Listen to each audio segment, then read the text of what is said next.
Hello, everyone. Well, welcome back to Rob's Gaming Table. I'm Rob. I'm Mel. And we're playing some Runebound 3rd edition with the Unbreakable Bonds expansion. Shout out to Jim Benny, who's in the chat, for sending us this relic, I guess, or hidden gem, not a gem, I don't know, out of print, I assume, game. But we appreciate it. This, I played it yesterday for the first time. Definitely tickles my fancy, scratches me right where I itch kind of game. Good call on that one, Jim. And I do see why a lot of you guys were saying when we were playing Euthia, going nuts, doing all those playthroughs, really having fun with the Euthia game that was on Kickstarter earlier this year. Mm-hmm. Yeah, earlier this year. Yeah, a lot of similarities. I definitely see why you guys are going, you guys ever played Runebound? What the F? I see why. So yeah, it's a similar stuff here. Yeah, definitely has that adventure game. So this is Runebound from Fantasy Flight Games, 3rd edition. It is a fantasy adventure game, originally a competitive game, but with the Unbreakable Bonds expansion you see over there on the left of your screen, it adds co-op, some other scenarios and characters, and you can even play solo officially with it. So yeah, so we're playing it co-op today. Mm-hmm. But you can, by default, play competitively, and it feels kind of like the whole Mage Knight-ish competitive slash Euthia slash Gloom of Kilforth, Shadows of Kilforth, that kind of thing. Just roaming around, going to different locations, digging through decks, trying to find things. It's got the standard adventure stuff all covered, I feel. But it has a weird little token combat system, which we'll get into eventually through the playthrough multiple times. There is some dice rolling for movement, but no dice for combat. It's tokens that you flip, little chips. It's very interesting.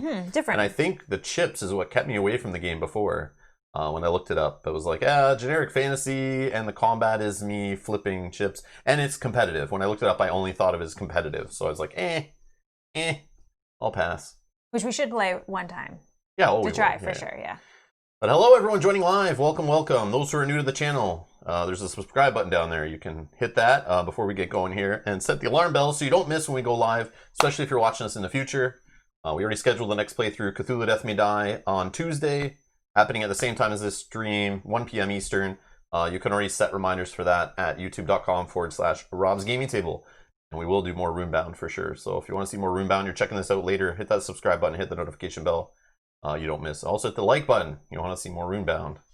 Helps other people find these videos. All right, so Shane, good morning, good afternoon. Comic Collective's here.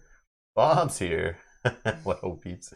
Yeah, Jim's here. Thank you again, Jim. Let's see, Michael's here. Hello.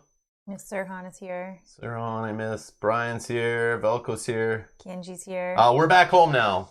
We're not in the cabin. Yeah. Like I said, our next streams, normal setup. We're back home. Yeah. It's a completely different place.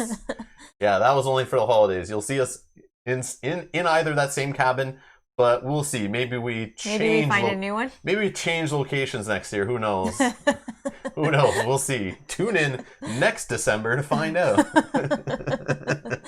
The trip was okay. We took the helicopter. It was fine. Yep. We avoided all the snow. Yep. It was good.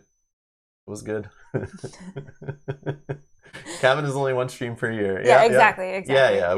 It's hard up there because it's like the internet's not the greatest, and the providers up there, and not a lot of electricity and stuff. We were running on coal up there for power, so we can only stream so much. So yeah. that's definitely why.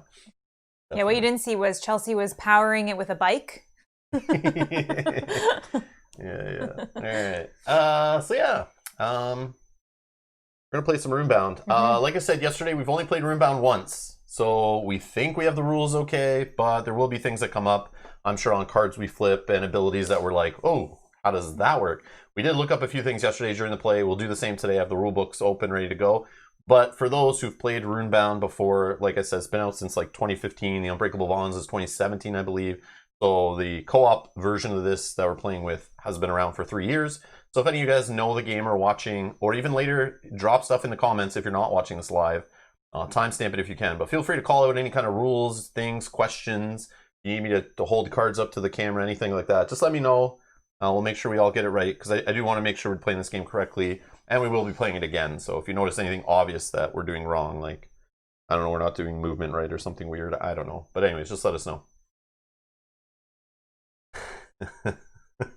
I guess too to say that we may not make the most optimal plays either because we're still kind of new and getting used to. Yeah, we didn't even things, see so- we didn't see all the cards Yeah. yesterday. You don't go through all the different decks in a single sitting, so we're going to see different stuff this game for sure. We've done some of the setup already. We'll talk about that in a minute.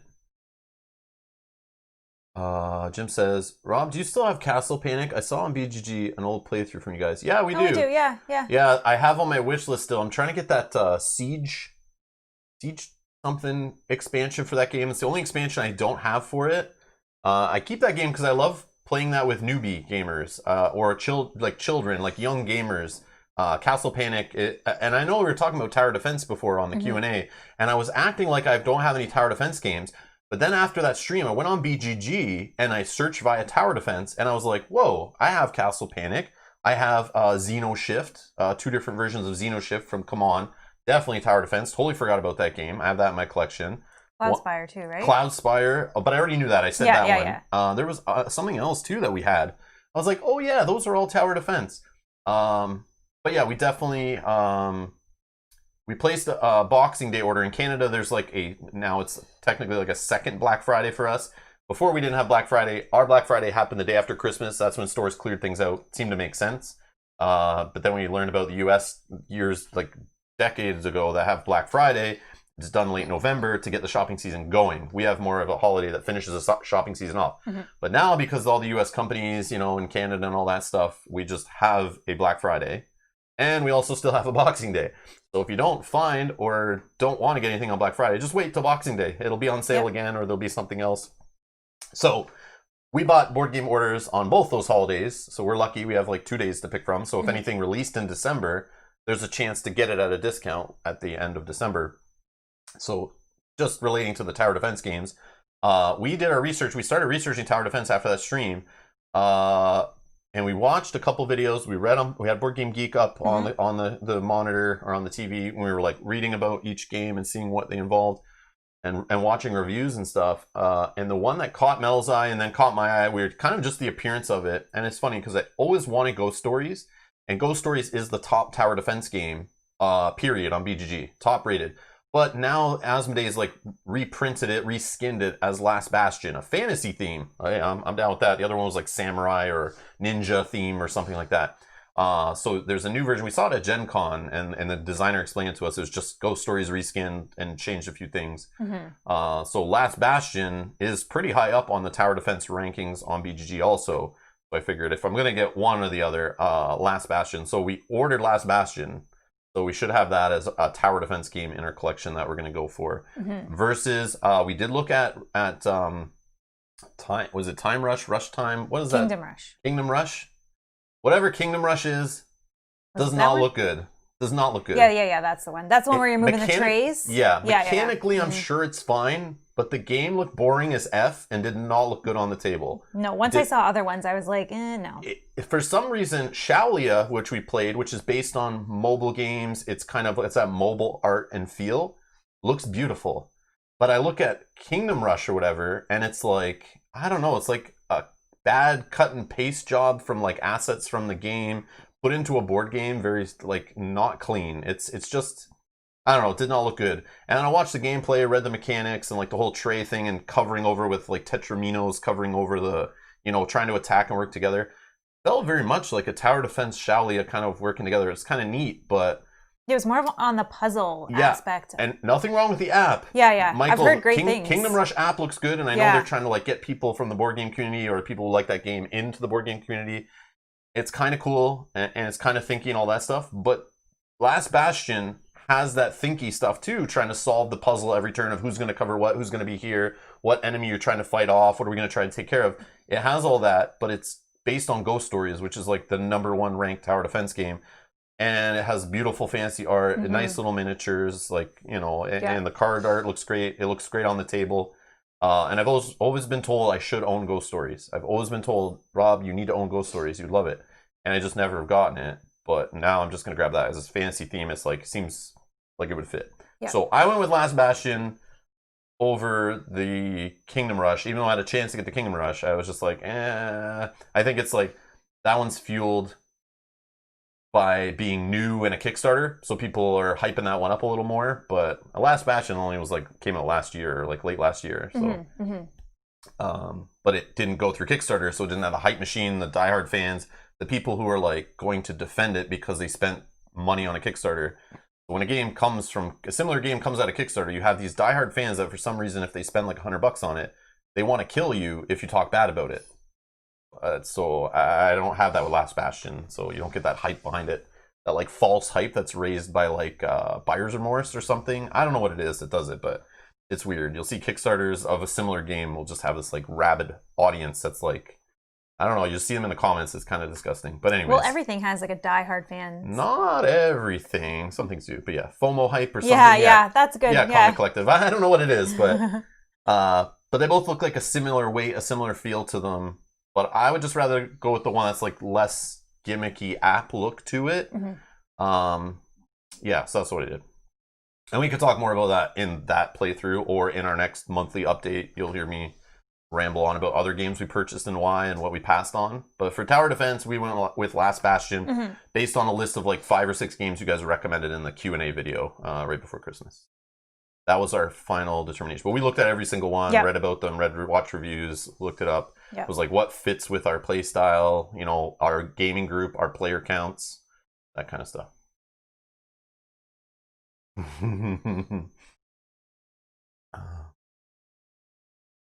See what's the chat saying. Velko says, Mel, off topic. I just saw Nirma's stream of this War of Mine, but he plays the other side of the board. You should try it. Looks super interesting. Yeah, we do want to try that. Yeah, we talked about doing a stream of that, but then we just haven't yet. We then were playing the scenarios. We went in, dived right into the scenarios because those looked really neat and they weren't as long. Yeah, I'll have to check that out too because I did see that you're streaming it, but I haven't watched it yet, and I am very interested in trying the second side of the board. Yeah, it's it's meant for advanced players. It's more challenging. It's supposed to be more difficult. Yeah, you play the first side a few times, and you're like, all right, let's step it up. We can play we definitely will do that. Are you saying that we need a challenge? Is that what you're saying? He's trying to say he wants to see us lose on stream, I think is what he's saying. It's we have that, do we have an undefeated record or are we losing that scenario we played? Would it be a spoiler if I said? I don't know. Well, obviously I just spoiled some of it, the playthroughs, because I said I think we're undefeated. Well, I won't say, because then people don't know. It's all good. You want to watch this War of Mine and have 9 hours to spare times 2 plus another 3 or 4 hour stream. Yeah, we got this War of Mine, a bunch of it on the channel. Oh my god, I'd play that game anytime anyone ever said let's play. I would, but not maybe back to back. Love it. But a couple of weeks in between of each playthrough I'm down, but it's not the most cheery and fun. It's it's challenging. I love it. It's an experience, but it's not challenging. I kind of have to have a little bit of a mood for it to be I want to play that. Yeah. And it's usually after I haven't played for a bit and but all right. So but we will do that. Yes. Let's get down the board and talk about Runebound. All right. This is Runebound. Yeah, it's generic fantasy. It's an adventure, like I said, and I know some people just showed up, but we are playing Runebound, a fantasy adventure game from Fantasy Flight Games. Probably still, or at least overall, I would say still. They haven't lost that title yet of my favorite publisher. They make some of my best gaming experiences. They're the company that put the shiny goodies in the boxes that drew me into this hobby. Without Fantasy Flight making cool fantasy or IP or beautiful looking, well written, usually rules and that kind of stuff games, at least with the learn to play guides, I wouldn't be in this hobby. I wouldn't have stayed in this hobby. I wouldn't have even found this hobby. So I have a little soft spot in my heart. And so this game, being adventure fantasy, is Terranoth universe. I don't really have an attachment to the Terranoth universe. It's just generic fantasy. None of it really means anything to me. But I just relate it in my head to Lord of the Rings or any kind of fantasy lore. It's got the dragons, it's got the swords, it's got the bow and arrows, it's got the adventuring, all that stuff.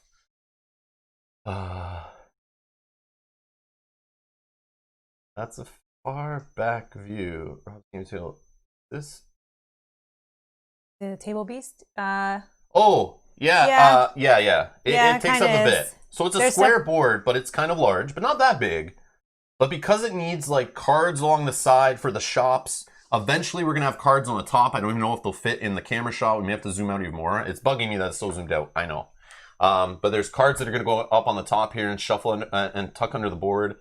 There is like this giant mat you got to kind of pay attention to. There's some like battle mats that we'll be using. Yeah. There's big battle mats that we got to play with because of co-op and or solo. The AI uses those. We have cards in our hand. We'll eventually have cards that are like purchased and are in play, giving us abilities.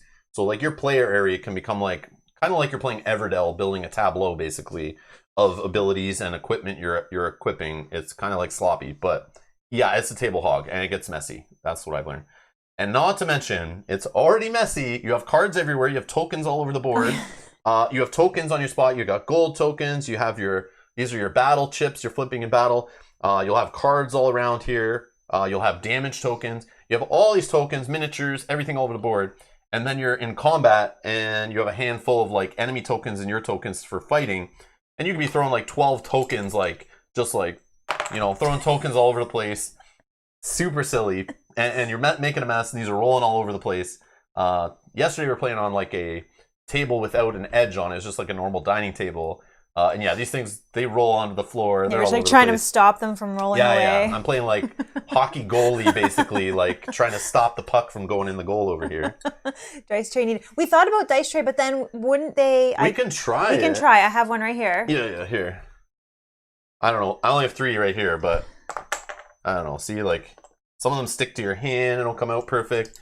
I was thinking of if I had like a cup, like those dice cups that are like padded inside and they're leather. Yeah. Like putting it in there, shaking it up, and then like boom, flapping them down. But okay, we could try dice tray. Yeah. I mean, some might plop out, but and that was what. Yeah, we were. I was worried about like them sticking on the side like this, but I guess we would just take whatever's on the top either way. Yeah. We can try. Yeah, we'll try. Keep that off to the side for now. But yeah, we were just having fun yesterday on the table. It was like so much stuff, and we're just like. Like chucking them, throwing confetti all over the board. It was definitely weird, but still fun. Yeah. So you'll see. Stay tuned for that. Watching me chase tokens around, like, whoa, there it goes. Ugh. All right. Dale's here says FFG got him into the board game hobby too with Battlestar Galactica, nice. Which we now have thanks to Sirhan in the chat. Yep. Thank you so much. Which we will get to eventually once we're allowed to have people play with us. Yeah, because we need more people for that one, right? You want to. Or you want to, yeah. It's best with more. Then you have like possible traders at the table and all that kind of stuff, and everyone trying to like look at each other like who did what. So we'll see. Bod says we watched a 7.5-hour unboxing / reboxing with the Too Many Bones trove chest. A 9.5-hour This War of Mine would be doable. Yep, it definitely. Yeah. Definitely was doable. That's why that last 7 Continent episode of the last 7 Continent playthrough, obviously, is why I just kept playing for like 8 hours or whatever it was. I kept going 8.5 hours because I was like, yeah, we do these kind of streams. I'm just gonna keep going. I don't want to stop. So originally in my head, I was like, I want to keep these to like similar length each day, but I was like, no, I just want to play this and keep going, win or lose. We are known for playing long streams. So FFG got Curtis with Imperial Assault. Yeah, we got got by FFG with Game of Thrones, the board game 2nd edition. Then very shortly after Game of Thrones, the card game, the LCG. Game of Thrones 1st edition. We like slid right into that almost immediately after. I was like, this game is amazing. Wait, there's a game I could play with less players that has the same art and IP attached to it and it's all cards? Sure, let's try it. So yeah, then we were sucked in from there. Then I was like buying every LCG they ever printed because of that obsession, and all these different board games came out. Yeah. Everything. All right. Oh, Wordna says I use coin capsules for the tokens. Makes them easier to throw. Yeah, what's I've seen a coin people capsule? like those little for coins, like protecting like valuable coins. You put those plastic. Oh, you put plastic on them. Yeah. Oh, I did it for what did I do that for? Keyforge maybe for originally for the tokens, little plastic coin things, so they're just like nice and protected. It's like sleeving them basically. Yeah. But in like hard plastic. That would be interesting. Yeah. I'll look that up. 'Cause yeah, you can get those in like bags cheap off eBay usually. You just have to find the right size. Well, they're all the same Then size. They don't wear down as much either, right? Yeah, that's true. But then you could like kill yourself throwing those things around. Sure. Curtis is asking, any plans on Nemesis or any other space fantasy stuff? Yeah, so no ISS Vanguard. not interested. But Nemesis, we have it. We just never played. But yes, it will be played on the channel for sure. I just know hardcore plans, but it's there. Mel's going to start painting. When you see Mel start painting it, then we'll kind of have an idea of when we can play it. But we want to play it once it's painted. But we have talked about potentially playing one without it being painted first. We'll see. Yeah, we have so we'll see how. Play, so it's not urgent. It's not like it's a new hotness. We can play it whenever. But it is on the list. Also, we just got Eclipse Second Dawn of the Galaxy or whatever it's called. But I don't know when that's going to make it to the channel. That's kind of a beast. And it looks like it should be played with more players, but I've heard it's decent at lower player counts too. So we'll see. There's something else we got to learn and fit in there, but that will be in time. Also, we got Star Wars Outer Rim coming for space fantasy stuff. Arkham Horror LCG. That's not space fantasy. Oh, that's not space fantasy. Nice try though. But I'm excited for it.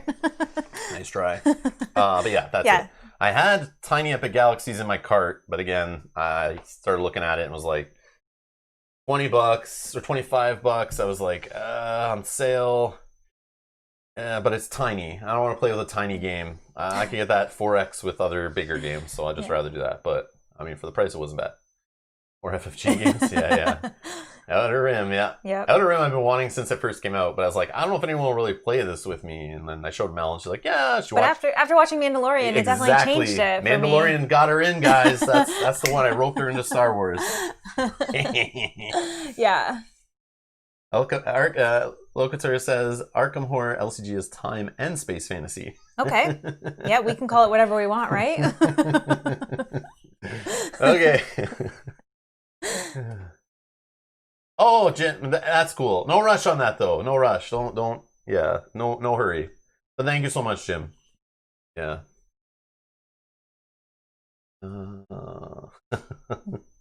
Hey, Runebound. Hey, me, myself, Dice is here. Hello. All right. Let's get to it. So, I am playing L'Oreal of Bloodwood. I have a pathfinding experience once per turn. I may reroll any of my train dice. We'll talk about train dice in a bit. I can spend one surge or charge or whatever they're called in this game to recast one of my spent tokens, even the one I just spent.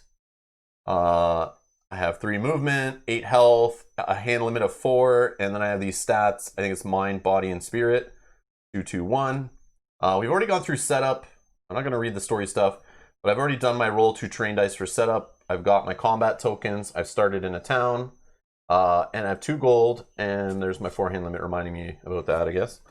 So I got the 2 gold. And the town I started in was North Red Bridge. It has this little town symbol, and I know you guys can't really see it, but it does match this little red town symbol in the bottom right there.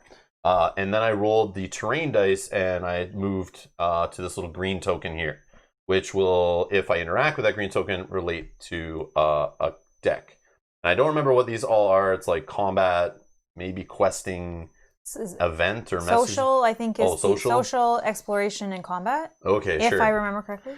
Sure, I'll take your word for it. So that's why my little guy's right here. I know you can't really see it that well. Jim, did you paint these? I noticed the expansion ones came gray, but these actually came like painted.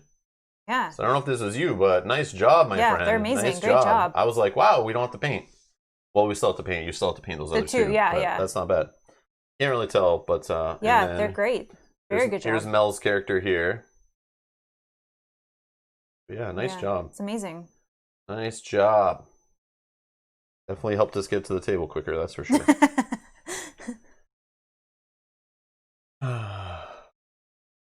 So, we're playing co-op today. So we have Unbreakable Bonds. We're playing with Unbreakable Bonds rules, but we're not playing with the characters. We're not playing with any of the these are skill sets. We're not playing with that, but the twist cards are in here from that expansion. And we're playing the Margath scenario, which I'll go over, I guess. So we're playing this Margath guy. So this is like our final dragon. So I get why you guys were definitely saying Euthia is so similar to this game. A big red dragon is like the recommended first scenario. Seems pretty standard. So there is some... here's the scenario, actually. It's the Ascendance of Margath. So it starts you out with these lore tokens. We're going to see those in play, and they mean something different, I guess, in different scenarios. But this one says they provide a bonus when you're fighting this guy. Then it talks about after the second story in Act 2, we're going to draw him and place him in a location called Skydown. And if we're in that space with him in a party, we can spend one action to flip this over and start the final showdown. So we're building up to a final showdown with a big red dragon. That's the deal. This is a specific scenario rules here. If he's defeated, we win the game. And when he's on the board at the end of each round, we're going to roll these terrain dice. So these terrain dice in the game, you roll these, and based on the sides you see, you can spend those to move on specific terrain. So yes, we are playing a roll and move on Rob's gaming table. I thought it wouldn't happen. Maybe that's another reason I never bought this game. Because there's roll and move in it. Yes, we are playing... Roll and move and flipping tokens. Fantasy Flight's version of Candyland. No, I'm just kidding. All right, so you roll these dice, depending on how your speed value is. So normally I'd only be rolling 3 for movement, but the dragon's going to roll all 3. If he ever sees a wild, which is this symbol, he will move 1 space. So he actually spawns when he comes out, which Act 2 is basically, we're going down a time track here on the left, and different things will happen on each little square on this time track. Here's the time counter. It's on number 1. Once we get fully through that time track, we start Act 2, this flips, and we go down the track. So story events are these things. This is the story deck. When we get to this one and we, I guess, finish that story event, he will then spawn on the board down here in Skydown, and he'll start making his way up to Tamalier. If he gets to the center city Tamalier, we lose. So he'll start moving at the end of each round, rolling these dice and possibly moving. If we get to the end of Act 2, he will start moving automatically 1 space and still roll these dice, so he'll speed up his little trip. So we have to head him off somewhere in here before he gets to that city and fight him in a final showdown. And we have to be together to do that. And we have to be in a party to do that, playing co-op. Yeah. And in combat, those lore tokens we can build up, those little white tokens, before each combat round. So normally he's rolling a special chip against the first player, which we'll find out in a sec what that is, I guess, or we should have already. We'll just say it's me, I guess. Yeah, that's fine. Okay, so I'm first player, sure. So he's going to roll a special combat chip when he's attacking against me, but I can spend a lore token, or any of us can, to switch that chip to be rolled against the other player. But once that first player dies, then he will automatically roll or flip it against the next player. You can also spend 1 lore token to block 1 damage that would be dealt to any hero. So when we played yesterday, we just use him as defense kind of and help save our butt to last enough rounds to smash this guy. But we'll deal with his abilities and stuff. He has 14 health per player, so 28 total. But our smashing of this guy is cumulative, so it all adds up till we get 28 damage on him, hopefully before he takes both of us out, and we win. That's all you really need to know. A little story here. We got the Dragon Lords were defeated in the Dragon Wars centuries ago. High Lord Margath's body was never found, as he was hurled into the earth with a dread wound. But some believe he will rise again. He's somewhere hiding in this cave here, I guess. All the shields and bones. We'll see. Will he rise? Will we make it that far? Who knows? Da-da-da. Okay. All right. You want? Yeah, your character, I guess. I can go over that, I guess. So Eliza is who Mel's playing with. She has 9 lives. After she's defeated, you may exert, which just is basically discard a card out of your hand. So she has to have cards in her hand to exert. In this game, you can exert to kind of like push your luck a little bit, keep going by throwing away cards from your hand, but you have to have those cards. And your hand max is 3 based on the bottom right there, so you can only ever have 3 cards. Yeah, so really it should say 3 lives for now. Potentially. If you don't have enough cards, yeah. And then you can stalk prey, I guess, in a combat. So you can spend a charge to explore, which rolls your little dice like you're moving. And you deal 1 damage for each terrain symbol you roll that matches your hex. 2, 2, and 2 across the stats on the bottom. 3 is your movement speed. 9 is your health. And setup-wise, you got to gain a combat trophy. Yes. Which you did. Which I chose. Yeah, I get to... No, it's... Oh, it is combat. It's combat, straight. Sorry, yeah. Mel was trying to pick any trophy she wanted. Good thing you picked the right one. And you have to start at a shrine, according to that symbol, and you start with 1 gold. So there's a bunch of characters in the base box. These are the 2 we picked. And there's a couple that came in the expansion. We do not have... There's a couple other expansions I don't think are in the box. There's like some spider web scenario expansion, and I think other characters and stuff. I don't know. There's a whole bunch on FFG's website. But I think all that is in here is base set and then some of the stuff mixed in from Unbreakable Bonds. Yes. But Jim in the chat would know for sure because... I think that's all the rule books that I saw. Yeah. Yeah. Oh, yeah, the rule books. Yeah, we didn't have any other rule books. That would make sense. That would make sense. Yes, Sirhan. I am playing half cat. I was playing as a cat? Yeah, I'm half cat. Oh, yeah. Yeah. Interesting. Yes, and that's why Kandra's asking, do I have a tail? Yes, my character has a tail because she's half cat. So R21 Costas in the chat is just like I used to be a week ago or so. Anyone got the Unbreakable Bonds for sale around here? Smiley faces. Yeah. I used to ask that myself on like a weekly basis, looking for that expansion. Could never find it anywhere, except for like triple the price on like eBay or whatever. Yeah. But yeah, thanks again to Jim and Jim in chat for sending this over to us. We appreciate it. We're gonna play the crap out of it.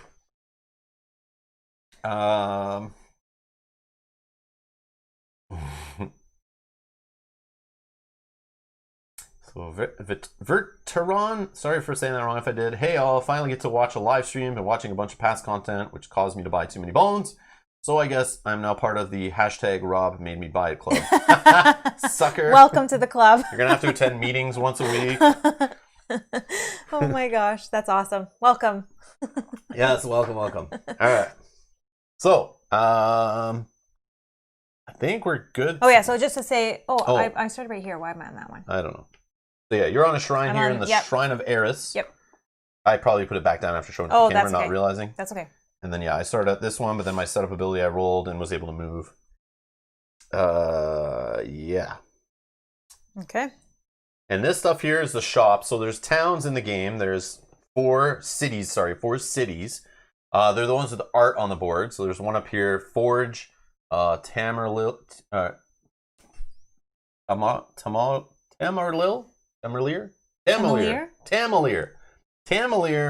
Riverwatch, and Donsmore? Anyways, those are all here. So we got Riverwatch's cards here. So if you go shop there, you will draw an asset card or whatever they're called, and then you get to choose out of 4 cards and buy one or discard one. So there's always 3 available to purchase. So you can kind of see what's available. We have some noble horses here. We got some rings with extra health. We got some goods that you can buy and then trade in for more goods at the cost of an action. We have some armor. We have some boots. We have a claw of some kind. We have some more armor. Not a lot of no weapons though. No weapons set up. And yeah, these decks. So when you play the game, there's standard cards that go in here for each one of these like adventuring decks. But also based on the scenario. So because we're playing the Margath scenario with the dragon, you shuffle 10 cards into each of these decks that are specific to the scenario. Rob is going for loot. But yeah. Anyway, we'll shuffle those up quickly. Also talking about the items, you can only have one of each item unless a card... Each type, right? Each type, yeah. So one weapon, one equipment. Yeah, weapon, goods, equipment, movement, clothing. And that's it, there's 5. I think that's it, yeah. So you can only have one unless a card gives you an ability to have an extra. Yeah. And some of these also come with... While you're just shuffling that. Some of these come with little numbers on them, which give you another chip that you can have in your combat pool while you have this. Yeah, so you can increase the amount of tokens you're flipping for in a fight. Which is cool, I think. Definitely. Okay, so I'm going first. You get 3 actions a turn, correct? Yep. Some things you could do on your turn. No reference sheet, but I don't want to miss anything. I feel like we did every action. I think we did, yeah. But just want to have the names down right. Okay, so they're not on the back? No, but... Thanks, FFG. Thanks. Collect those pogs. Yeah, exactly. Pogs, yes, that's what they are. They're pogs, yes. Yes, exactly what they are. Poggers. All right, so the actions in the game, you can move, and you move based on your speed. You roll those terrain dice, then you spend them for each movement. Hex, you're going. You can shop, only in a city, obviously. You could adventure, which is interacting with one of these tokens, which aligns to these adventure decks, but it costs 2 actions by default, and you only have 3 on the turn. You can take the same action over and over again, too, if you have the points for it. You can rest, which if you do in a city, you clear all your damage. If you rest in the wilderness, you roll... I feel like you roll these dice. I don't think I ever really did that, but you can roll the terrain For dice, resting, I think you roll all 5. Roll 5. I don't know what it is. Rest. Spend 1 action to rest if you're resting in a city, town, shrine, or stronghold. So basically all 3 building types, or all 3 building symbols or whatever, you can get all your damage back. If you rest in the wilderness, which is any hex outside of a city, town, shrine, or stronghold, you roll the 5 terrain dice, heal 1 damage for each result that has a terrain symbol matching the hex you are in. Mm-hmm. Okay, makes sense. Okay. Just never did that, so I didn't know. Yeah, I think we rested a lot in the cities and towns. And then you can train, which train is you drawing 3 more skill cards to add to your hand, and then you have to go down to your hand limit. So it can help you cycle stuff out, or as you're spending cards to exert, you can draw up to new ones, look for skills you're trying to get. All right. So the other thing we didn't talk about is testing. We can do that when we get there. Okay. Yeah, and I didn't talk about spending these to do skills. But we'll do that when we get there. We'll just show it by playing it, I think. Sure. All right, so I'm starting on this place. I'm going to interact with this thing, spend 2 actions. So I flip this green token to the gray side to show it's been used for now. There are points in the time track where they do reset all the tokens on the board, except for ones that are in the same space as your hero. So I draw a card off this exploration deck here. And I got a quest, which is the Bloodstone. A small community of monks lives next to Suvar's Rest. It is said that they keep a rune shard stained red by the blood of the dragon Rex Saurina. So if I go to that location in the little map there, and I'm on that hex, I can spend an action to test my mind stat in Suvar's Rest. If I get 1 success, or 1 to 2, or 3 successes, I will do either result 1, 2, or 3.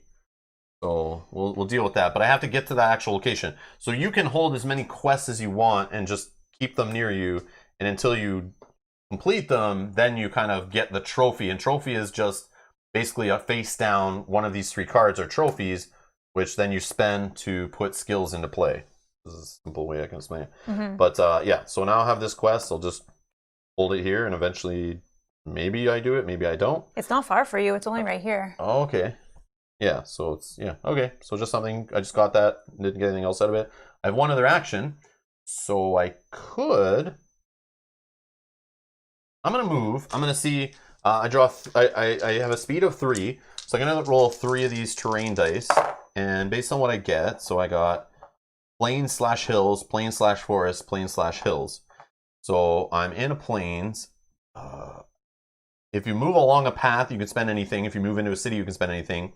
If you want to move into a water space, you have to get water. Mountains are on there, and then there's wild, as we talked about before. So based on this combination, you may or may not be able to get to where you want to go. Depends what you want to do. But I'm thinking of just going 1, 2, and then into the city here to start some spending on my next turn. Maybe get these wing shoes so I can move. It depends what we draw. I think I want to buy some stuff before I venture along the road, the quest, but we'll see. So I'm going to spend 1 plains to go here, another plains to go here, and then I can spend anything to get into the city. Should be good. And that's my last action. Done my turn. It's you, second player. Okay. Excuse me. So I will start by moving, because I can't really do anything where I am. Okay, so mountains, plains, forest, plains, mountain, water, and plains and hill. Or these are hills, right? Yeah. Hills. Sorry. I think they look like hills to me. Okay. Based on all the other games with that art, I call them the hills. So because of this roll, originally I was thinking about going here. But because of this roll that I did get a water which lets me cross this river, ooh, I'm thinking about going across the river. Maybe I go into this one since I got the mountain as well. So yes, I will use... You mean forest? Forest. This is a forest here. Forest, just so yeah. So no, I know. I'm just saying them wrong. Okay, so I'm going to use this water one, which will let me cross into here. And then I will use the forest, which lets me get in there.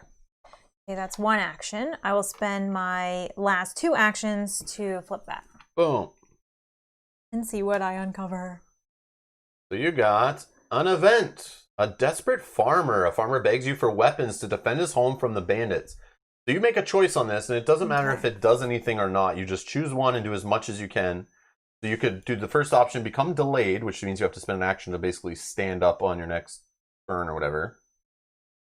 To protect the farmer and take this card as a trophy, which would just be flipping it over and you can spend it later if you want.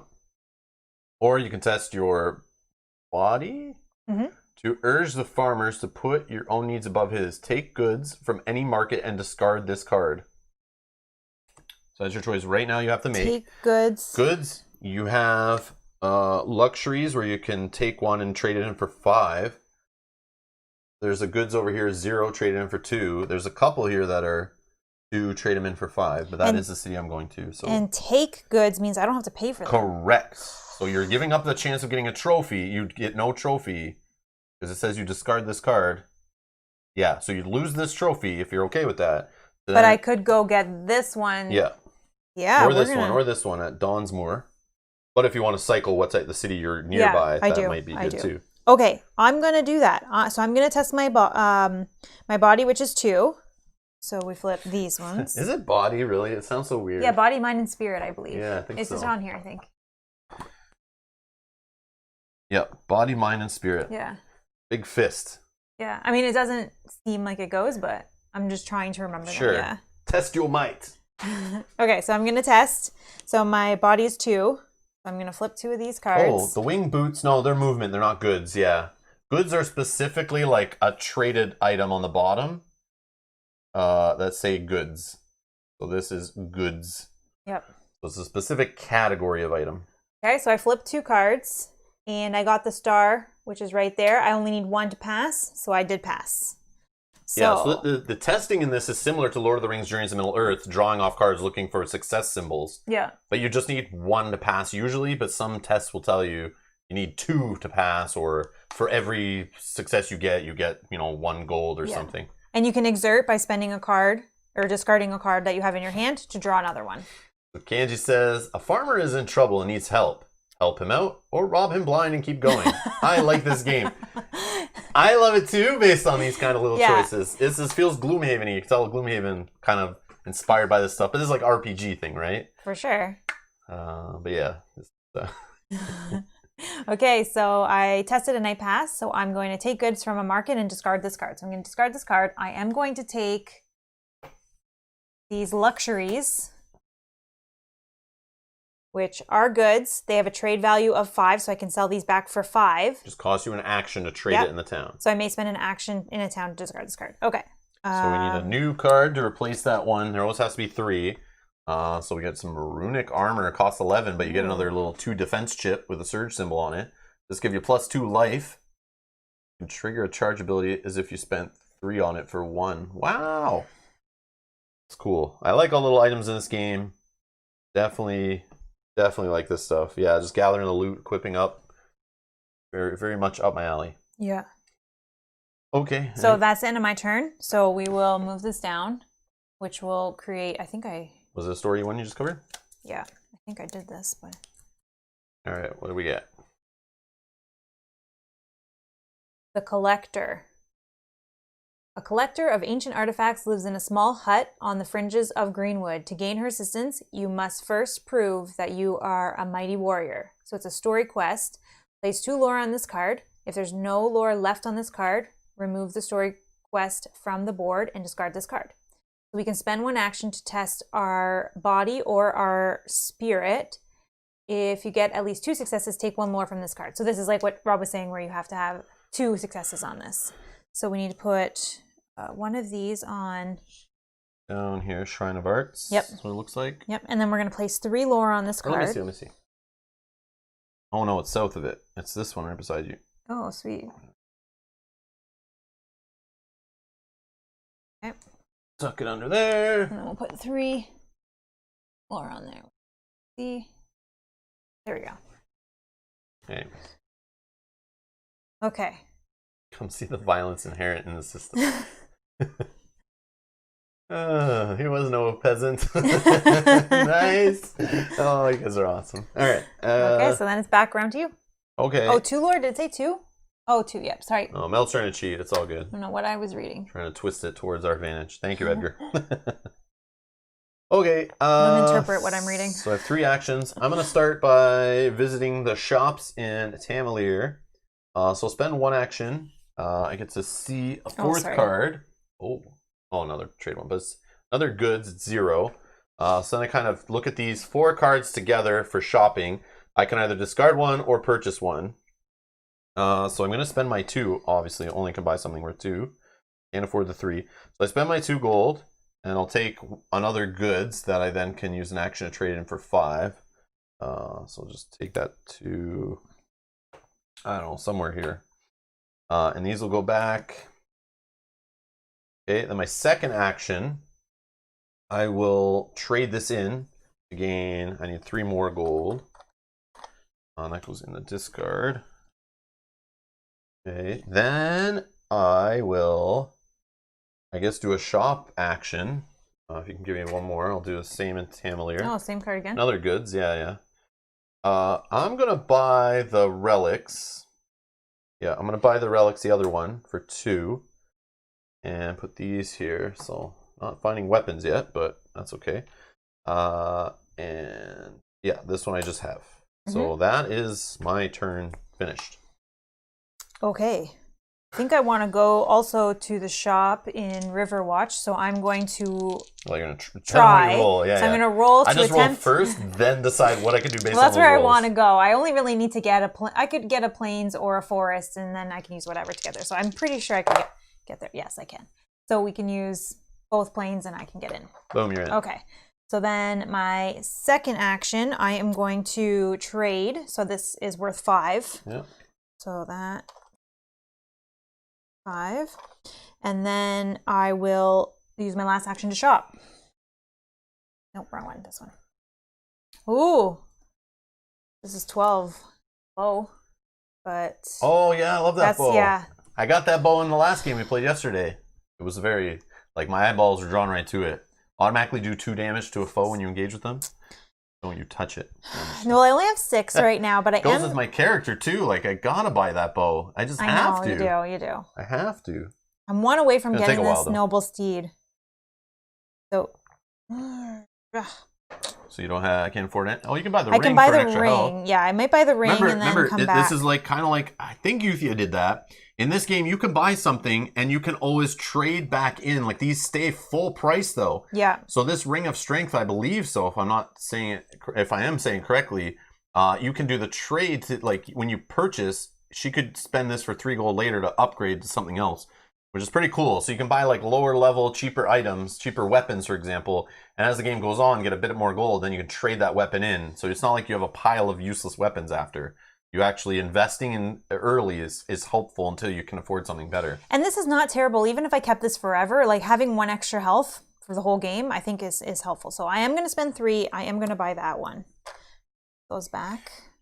Okay. And yes, we are playing with, we forgot all about them when we played yesterday for our first time, but there is these envelopes in the game. Yes. So you can trade when you're in the same spot playing co-op, but there's also this thing when you're in a town, you can take an envelope, and then, you can take an envelope, and then you can place either a gold or a skill from your hand, or a quest or a rumor on this card to deliver it to any hero.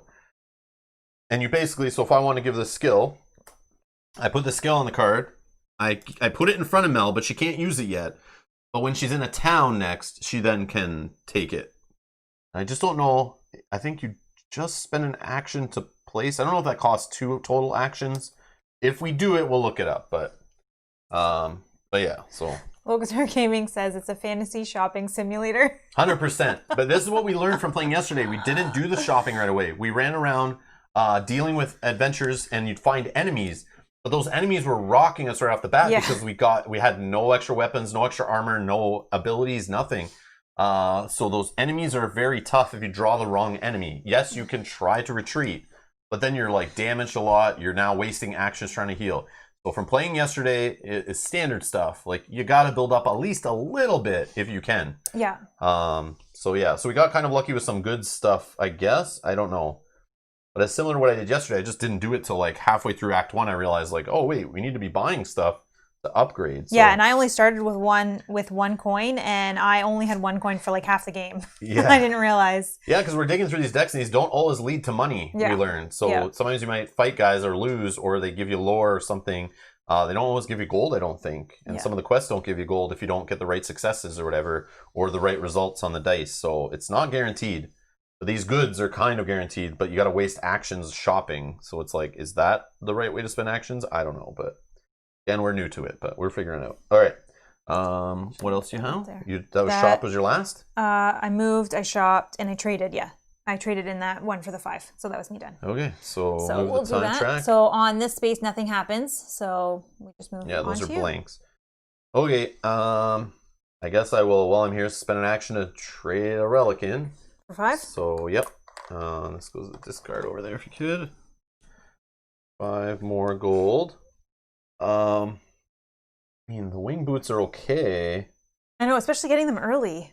Yeah, like an extra die for movement. All right, so I will shop. Give me a card.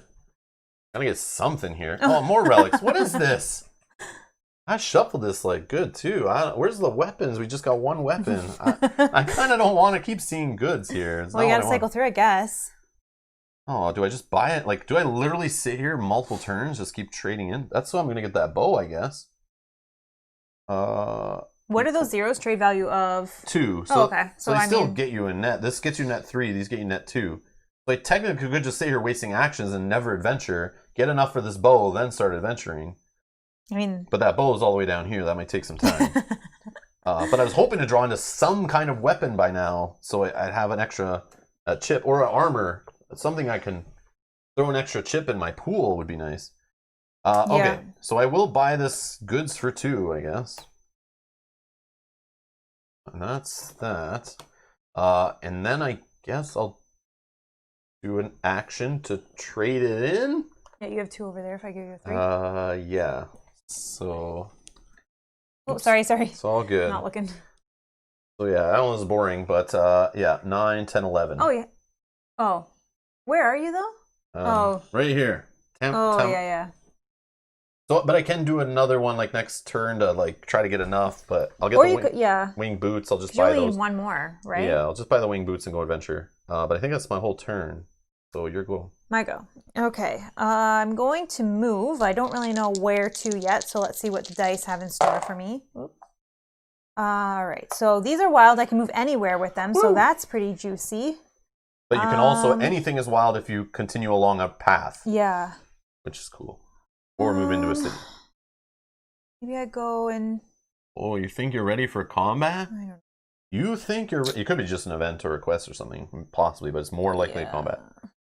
I mean, it's not bad. You're near it. You could rest up at either of these places. No, maybe I go there. Yeah, let's use plains and then 2 wilds. Get me here. And then last 2 actions will be to flip this. So you found a Fey Sorceress who's 4 health, mystic, and a humanoid. The hero cannot trigger any of your surged abilities by default. The reward at the bottom is 2 gold or a bonus trophy. So if you beat her, you'll get her as a quest trophy. So she's an enemy in the other deck, which is neat. And she has possibly an illusion ability, to flip a token, or an enthrall, remove all of your foes' combat, like physical damage tokens, I guess. Okay. So go ahead. Yeah, so these are the like AI mats that come in the Unbreakable Bonds expansion that you play with when you're playing co-op or solo to kind of decide. Normally in the competitive version, like in Euthia, like in Mage Knight, the enemy... Yeah, I think in Mage Knight, right? Maybe not. But the other player at the table will control the AI of the enemy and try to make the most strategic choices to try to kill you. In this game, because there is no one that will fairly do it, they give you the sheet to kind of like decide what a mystic will do. So based on this being a mystic traded enemy, there's 4 different enemy types. So the mystic one has an ability, if there are any charges in the pool of the mystic at the end of a combat round, it'll deal an automatic damage that you can defend, I guess. But so okay. Okay, so I have my 3 tokens, and I have the sorceress. Only 5, right? 5. Yep, the other one's over there. So there is a 6 token that goes with the Mystic set or any enemy type set that doesn't show up till we're in Act 2 to make them a little harder, so they kind of like level up.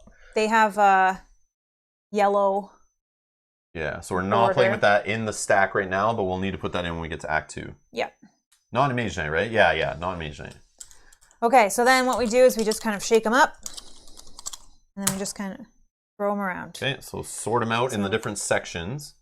So based on what shows up on a chip, some of the symbols you have, there's the wing, which is like a little agility thing that you can spend to do certain things, which is usually flipping a token, or forcing the opponent to recast a token, which is just basically like re-roll or re-flip or whatever you want to call it. Then you have this token here. This is a double token, so it can go underneath and double the value of something else. These are the little surges or charges or whatever you can spend to fire off abilities you have. These are what the enemy's damage token is. And these are like a null, like the crappiest result that literally do nothing. This on the other side is like a wild, which you can spend to copy any token. So you can make this a defensive shield, an offensive magic damage or whatever. And then there's the shield symbol to defend against anything. That's all kind of, this is a magic damage symbol, which is specific against certain enemy types. And here's the physical damage symbol, and sometimes there could be a number with it, so this is 2 damage. And then the little symbol on the chip is kind of neat. That just tells you what's on the other side. So you kind of know that, oh, there's 2 on this side. So before you flip, you don't have to keep looking at the other side of everything. Pretty clever. And the amount of yellows you see, so little gold symbols, whichever side has more yellows, they get initiative, they go first. Yep. So the enemy has 1, I have 2, so I get to go first. So looking at this and seeing that the enemy has no damage, or sorry, defense, I'm going to use my 2 hits to do 2 damage right away. In case something happens. All right. So then going down the line, this one, double the first surge token. Okay. So doesn't have anything for 3, so we have a 1 and a 2. Otherwise, it would double the highest hit. Okay, then it will come back to me. I can't fire off abilities with this, so that's kind of annoying. But I guess we're just going to do magical damage, which will hit because there's no defense. Is that 3? Then we come down here, so we'll do the 2 first, which says remove all your foes' hit tokens. So it would remove any of these that I have. I don't that have, were unspent. That were unspent. I don't have any. So it doesn't do that one. And then it'll say flip any token. So it would probably flip this one, because you always have to make the decision that's best for the enemy. Yeah, so it'll flip this one, so it putting spends it up this, here. spends this, wherever you put your spent ones. Yeah. Okay. Then me, I can't do anything with this token because I can't fire off my ability based on this, so I will pass. Going back here, we can't do that. This one says copy defense in response to damage, otherwise copy highest hit. So it will... No. So it just spends this as its to do own a single action. hit, yeah. So you're spending this action to do the wild. You make it a skull, so it does 1 damage against right you. Now. And I have no defense, so I will take 1. Since you passed, you go back to the enemy, and you're basically working your way down the sheet. And if there's ever something that you can't do, you skip it. So it's very strange. This combat, we just kind of whizzed through that one little round of combat. But basically, if I didn't explain it well enough, you have your chips you have based on equipment you have equipped, but you have 3 default the player starts with. You then grab the enemy type's chips based on whether we're in Act 1, Act 2, or they're a boss or something. They might have additional chips put in there. You take all those chips, you shake them up like dice, or you flip them all as coins, or put them in a bag and dump them on the table, whatever you want to do. It says do whatever you want. But you flip them out. They have a 50-50 side. They all fall down on the table. Then based on this AI sheet here, because I'm just going to do that 1 damage to myself for that last one. You do the final damage, so that combat round's done. Yeah. So I forgot to explain a little more. So based on the symbols that are showing, based on the enemy type, you can pass me another enemy sheet just to show the difference. So based on the enemy, they may do different things or have different symbols, and then you just kind of lay the chips out in the sections they go in. And as you see, it works its way. They have arrows going down the sheet, so it's like has priority. So priority, if it has a symbol, it wants to do this. And they might have a different way they handle certain things. So, for example, this guy has this, I believe it's like a charge or pierce or something. they get +1 pierce if they have any defense tokens down here and stuff like that. So they have like little special rules. But basically on the Mystic Mel was playing with, if it has the chip, wing chip, you put all the wing chips here in this section. Then you have to resolve all those before moving down to here. So combat goes back and forth. Each player, AI or human player, basically when it gets to your turn, you get to spend like one action type. The action types are all right here. These are combat actions. So I can do a physical damage action by spending as many axe symbols as I have, adding them all up to do a single deal physical damage action. Or the enemy does just a deal enemy damage, and they spend as many skulls as they have to do a single shot of damage. But they won't do that skull damage unless they have some chips down here, and they've already made it through this stuff to go spend those chips. So it's like pretty straightforward once you do it once or twice, but it is confusing. It's a weird sell. When I first saw this game years and years ago, I was like, I saw this expansion, I was like, I don't know if that's the best way to do AI, but it works. It's fine. There's just ambiguities in choosing if I have charges here to do the charge effect, and those charges, that effect doesn't do anything to you. You're supposed to kind of move on to a lower effect and fire that one off and just spend like one of those charges. But if none of the charge abilities, just leave them and move on down the sheet to something else. You kind of like, you have to play the AI as trying to do the worst thing for you. So they're not going to just on their turn go, I can't do anything on this line, I'm going to pass. Because once you pass, you're done for the whole round. So obviously they would just move down in priority order and pick something that does something. So they always want to do something, but they leave those tokens there. So next time they come back to their turn, maybe those abilities actually do something now, and they'll fire them off. But they just keep going down the sheet. It's as simple as, is there a token here? Yep. Then follow the text, or just do the regular action, whatever these token symbols mean, and then fire it off. You just move down. It gets pretty quick once you do it a few times. But there's like a little game within the game of, they're going to do this token first. I got initiative. I get to go first. Maybe I want to flip one of their tokens, or maybe I want to have them recast one of their tokens and flip them again to maybe change it to a different result so they don't fire off an ability or they don't do damage. Or I need them to have one of these tokens first so they do those before hitting me right away because I need to flip one of my defensive tokens up or something. So there's this whole game of back and forth. It's pretty clever, actually. But yeah, that's kind of how it works. I hope I explained it okay. If you have any questions, let me know.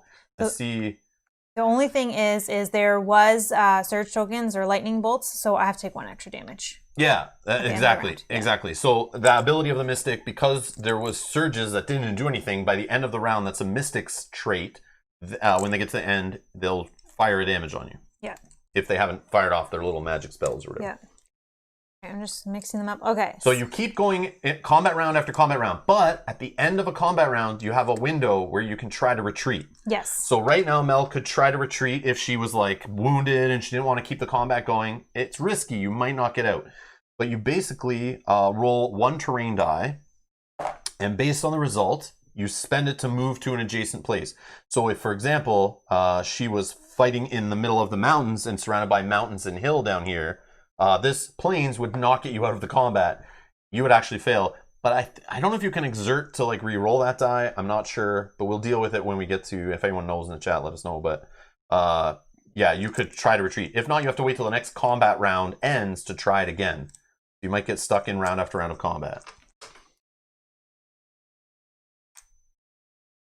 If there is everything on the combat board, is it just flavor text on the enemy card? Yeah, and on abilities. And so, those charge abilities are specific to the enemy card. Yeah, so on here it tells us the health of the enemy, which is 4, and then the abilities, and then the rewards or bonuses that you get based on traits defeat. And health. And yeah, there's quite a bit of information on the enemy card. But of those combat abilities, our combat abilities we have here and their combat abilities, in a combat round, they can only do each ability once. So even if they got more surges to do other abilities, if they've already fired off those 2 abilities in this case for the sorceress, she wouldn't be able to fire off a 3rd ability. Like, you can only do it once. And you have to use maximum charges first. Yes, unless that maximum charge ability doesn't do anything, it'll skip to the next ability. It always wants to kind of do something that's bad to you. It won't ever fire off an ability blindly. You kind of treat the AI as you would if you were playing it to try to be worse for you. Or trying to be worse for the person that you're trying. Like if we were playing competitively, I would be trying to defeat Rob. So you want to think about it like that. Yeah. Yeah.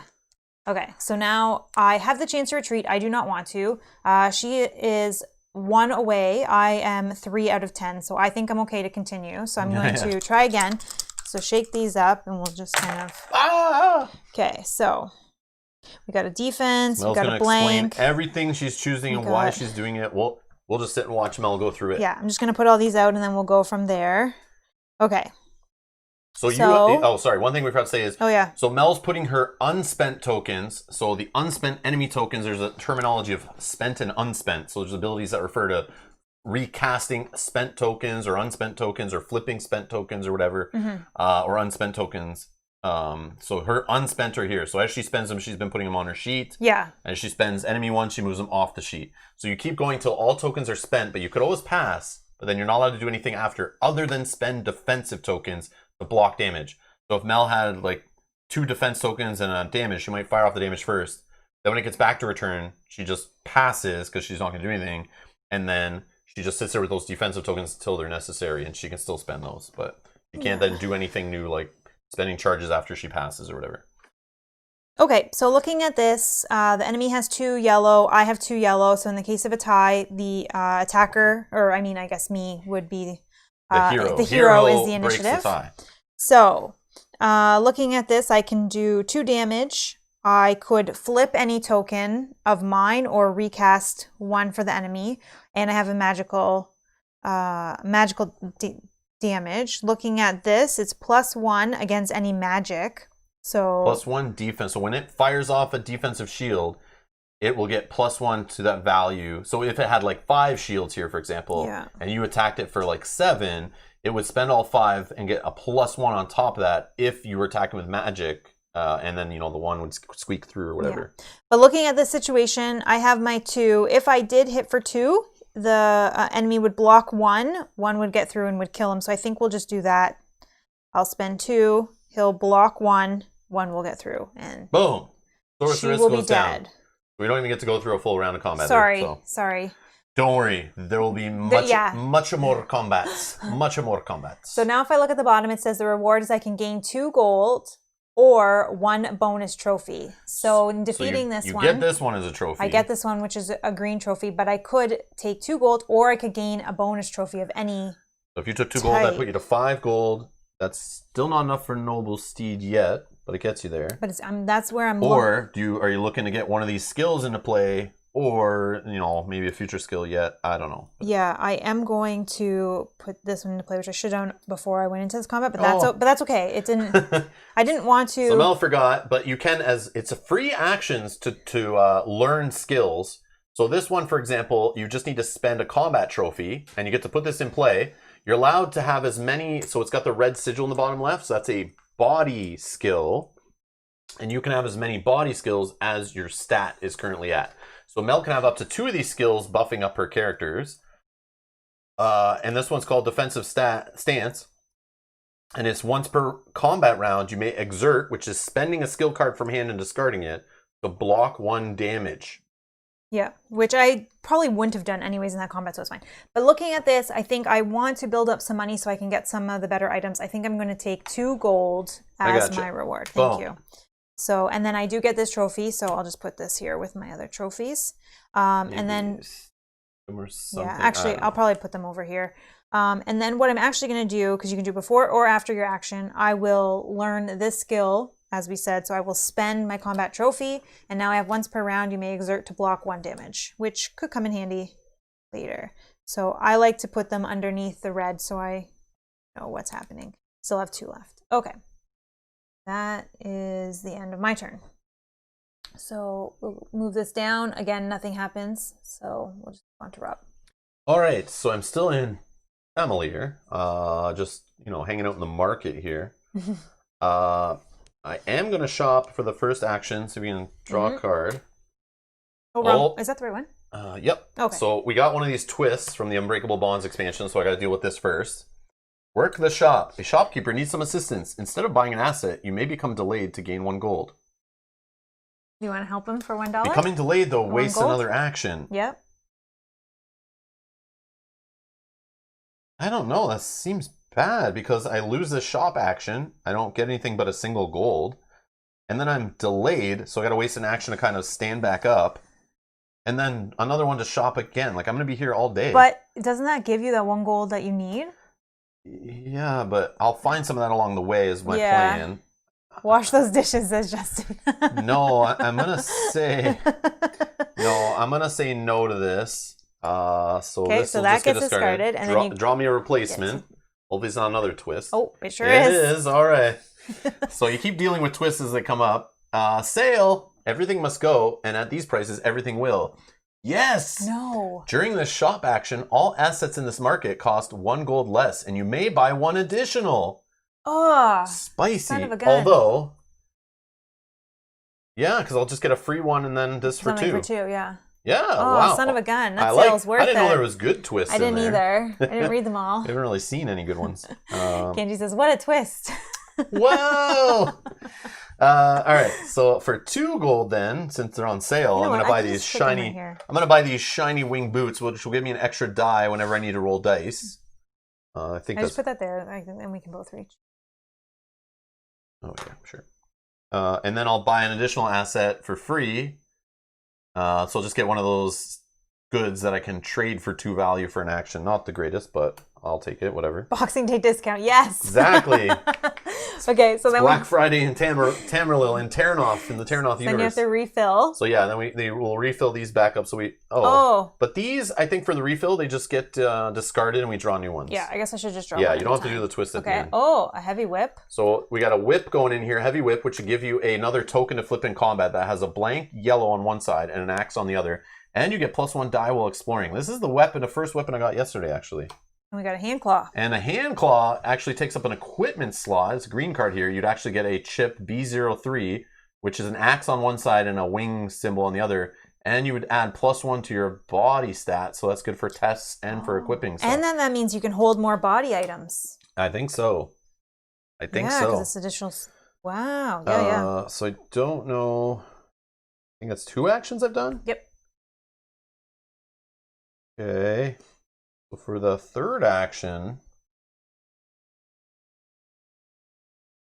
might as well get that weapon while I'm here. So I'm going to shop again. Oh. Another twist. Pickpocket. Uh-oh. There's a group of orphans roaming around this market. Test your mind to avoid getting your pocket picked. If you fail, lose a gold. So my stat is 2. I have 4 cards, so I could exert to keep drawing. So draw 2 cards by default. Show me a success. Yes. You got a success. You got 1 success. So no pickpocketing. Get out of here. And that's all. So that goes away, discarded. Okay, so you don't lose 1 I need a replacement card now, so you should always have 4 cards to choose from. Really? Like, how many goods are in this damn deck? Holy crap. You say quite a bit. But anyways, I'm going to purchase... I wish I could buy more, but yeah, I'll just buy the... stay there for multiple rounds and just keep shopping. I want the claw, actually. Yeah, it gives you another attack potential. Just so expensive. Well, this also gives me a damage. Oh, yeah. But then this one's +1 while exploring, so I can move faster. Yeah, maybe I'll just spend 3 on the whip. So I'll take the whip. And put those back here. All right. And I think that's my turn. Okay. So I'm good. Your turn. So it's my turn. Well, I'm going to attempt to move and then see where I'm going to go based on what happens here. All right. This looks good. I think I want to go towards these tokens. So let's use plains, mountain, and a wild. Get me here. Okay, that was action 1. Action 2, I'm going to move again, attempt to move again. All right. Okay. What are you trying to get to? I don't know, either here or here based on the die. And actually you can pick anything. Yeah, now seeing this, maybe I go onto that mountain because that might be harder to get onto later. Are you good for combat? I think so. I have 3 block of damage. Oh yeah. Maybe I go to the town and heal, or maybe I do that and then I come back. That on my Or you next hit up turn. this on the way. I don't know. No, Yeah, you're right, because I would have one more action. So I'm going to move. So we have planes and planes. So, oops. And then for my third action, in a town. Oh, you might be fine in combat. You were fine. You just only took 3. You have 10 health. I'm just saying. No, but you're right. I would probably, there's some stronger people than a 4. So then in the town, I will do a rest action, which will allow me to heal everything. Okay. That is me. Move this down, which will... Story.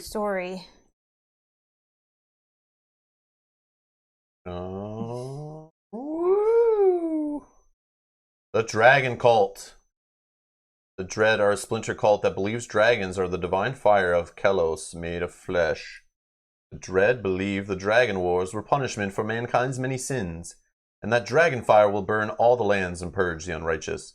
In turn order, each hero must flip 1 adventure gem face down. But they're about to flip up at the end of the turn anyway. Yeah, so I guess it doesn't matter. Just pick something that's farther away. In turn order, so you're first. I will flip just something far away, I guess. Yeah, I don't know, whatever. Okay, I'll flip this one. I don't plan on going there. Yeah. Well, like you said, they're going to flip up this turn, so we can't even get there. Okay. My turn? Yep. Oh, sorry. I forgot to get the heavy whip. B05. Oh, yeah. Sorry. Thank Yep. you. No problem.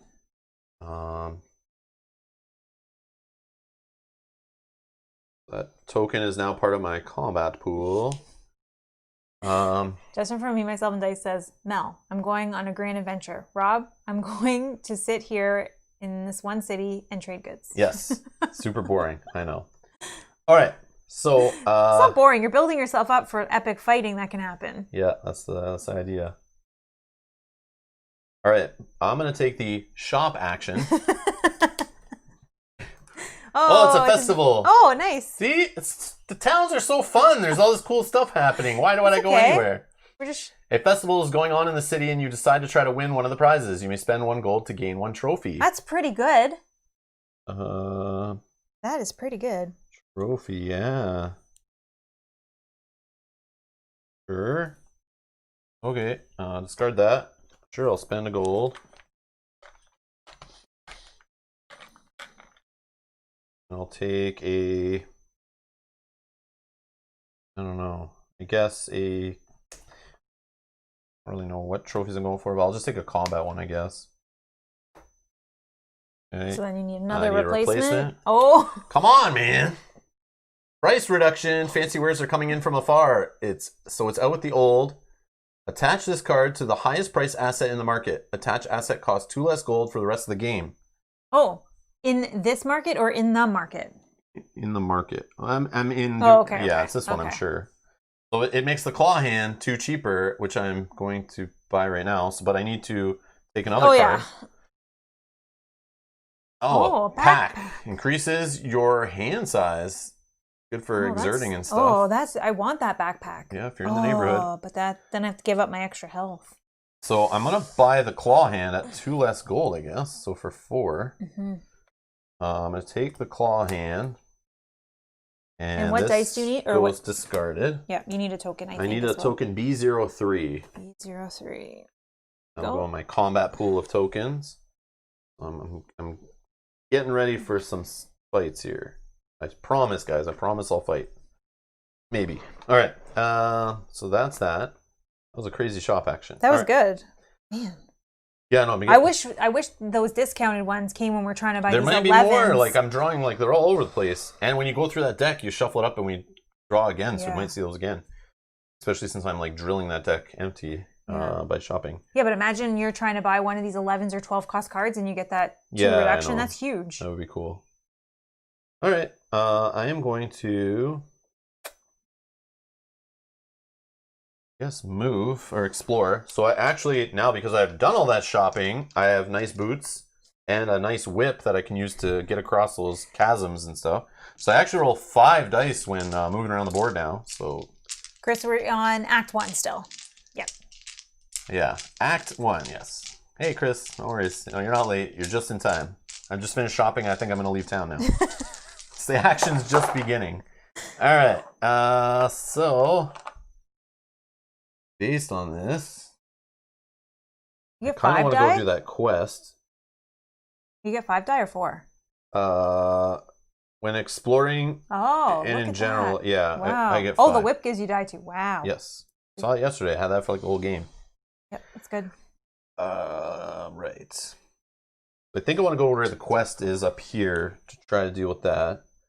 So I can go, I'm on a path the whole way. So just 1, 2, 3, 4. I'm there. And then my last action, I think, right? I only shopped once. Did I this turn? I feel like, yeah. I might have traded in. I don't think I traded in. I don't think you traded anything. I think I just bought this. The end of my turn, I think, with that last time. What was the? It got me into that loop of. Oh, the festival. Did you do that this turn? Yeah, and I spent 1, but then it drew into this right after. All part of the same. Oh, and then pickpocket was last time. Okay, yep. Then I think so. I think so. As my last action, I will try this testing. Try to get successes. I don't want to become delayed, so I definitely want more than 0 successes. I don't want the best one, obviously, 3+ successes to gain 2 lore, but I don't know if that's going to happen. But I could exert to keep drawing cards. So I'm drawing 2 to test. Okay, so you got 1. 1. That will gain a bonus trophy. Yeah, I'll exert. I'm gonna get rid of this party ability. Okay, you just put it in. Yeah, well, right here for now. Nothing. Okay. So you got 1 so far. I'll do another one. Nothing. All right, I'll stop there. Okay, so you got 1. So these are These discarded. are all discarded. Yeah, so I just gain a bonus trophy. So I did this trophy for completing it, and I'll just take a purple one, I guess. One of all the trophies for now. These are all neutral. I don't know what else. Oh, how did I? Probably from the die rolls. Oh. This is the problem. I jumped. Yeah. All right, that's my turn done. Okay, so I'm going to move. Attempt to move. All right, so I did not get any wild or mountain, so I cannot get into this combat space. I could get into this one, or I could go here. But I kind of... Yeah, let's actually just spend 1, which will move me in there. And then I'll spend my last 2 actions to flip this one and reveal a purple. Oh, please. So you, my friend, just ran into an enemy known as the Con Artist. 4 health. It's a trickster, so we'll be using a different AI mat. It's a humanoid. The hero may test mind -1, so you get to draw 1 less card. When he or she enters combat, to take this card as a trophy. If the hero fails, discard this card. So yeah, you might not get this as a trophy at the end of combat. And it could remove 1 of your foe's tokens, or your foe discards a trophy, and it's gained 2 gold if you beat her.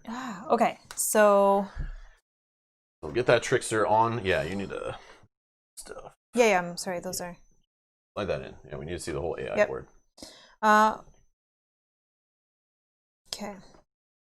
So I may test my mind -1, so I could test for 1. You just revealed a whole bunch and they were blank. So I'm going to try.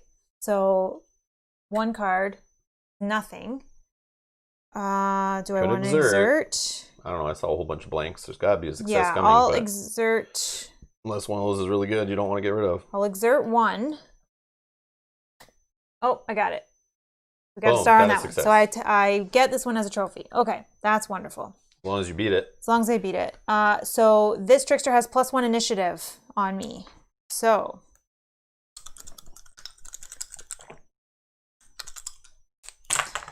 okay. Throw all these out here, and then we'll see what this board does differently than the other one. Okay. The trickster has +1 initiative. Yeah.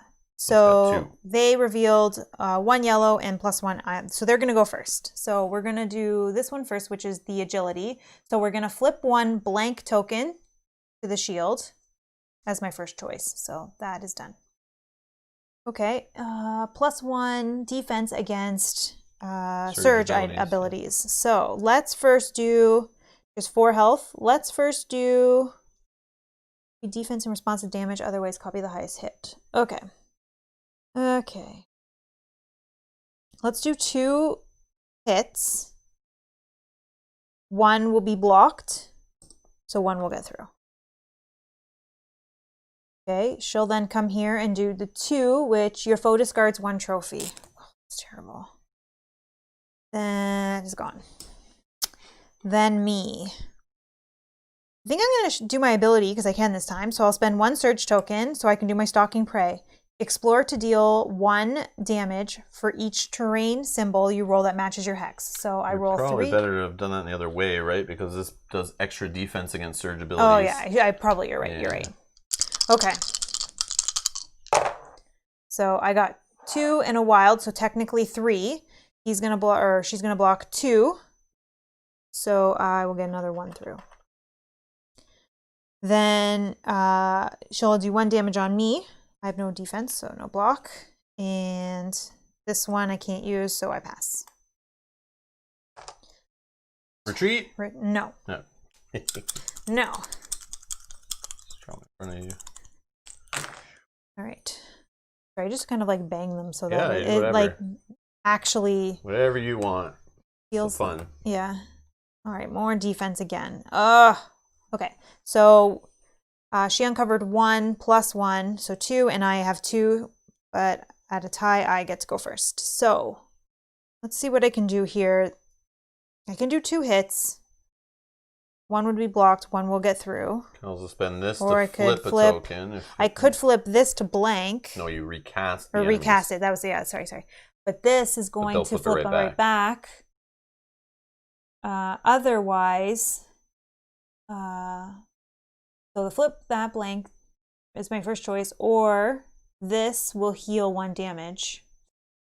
So I probably want to use that first, so then it can't do either. It's going to flip that. Sorry. Flip the blank to a shield, first choice, or a star. Or star. Oh, because this one is a star. I see. And this one's a shield. I get it. Sorry. Otherwise, heal 1 damage. Oh, okay. So maybe I wanted to do that. It's going to heal 2 right now based on what's... But if I let it flip 1, like if I make it potentially cast that one, and I get that symbol, I get this symbol, when it gets here, it'll just flip that over. True. So maybe I just try that first. Your call. Yeah, let's try that. Okay, so we are going to make the enemy... Heal after that. Just 2 tokens. But yeah, but I can 2, potentially... Yeah, and I can potentially do some damage in that as well, maybe. Okay, so we're going to recast this one. Oh, nothing. Okay, same, I mean. All right, then they're going to go, so they will heal for 2. No. 1 token at a time. Just, 1 at a time. Yeah. Okay, sorry. I thought those ones stacked as well. No, I don't think so. That says you spend 1 symbol to either flip one of your unspent tokens to its other side or force your foe to recast one of his unspent tokens. Your choice. But for the enemy, they have rules. Okay, guess we'll do 2 hits. 1 will be blocked from this. 1 will get through. Oh, that's so frustrating. Yep. Then they'll heal 1. Then I will deal 1 magic damage blocked by this armor. And then they'll hit me for 1. Oh, man. Okay.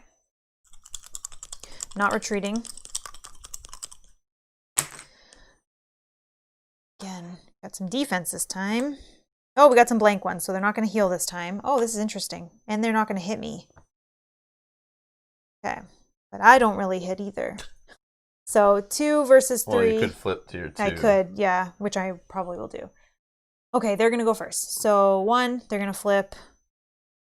Oh, first choice is shield. So we're going to flip this one. Then me.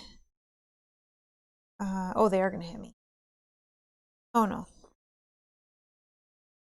Okay, I'm going to use this to flip my token, and with that'll flip my shield to a 2 hits.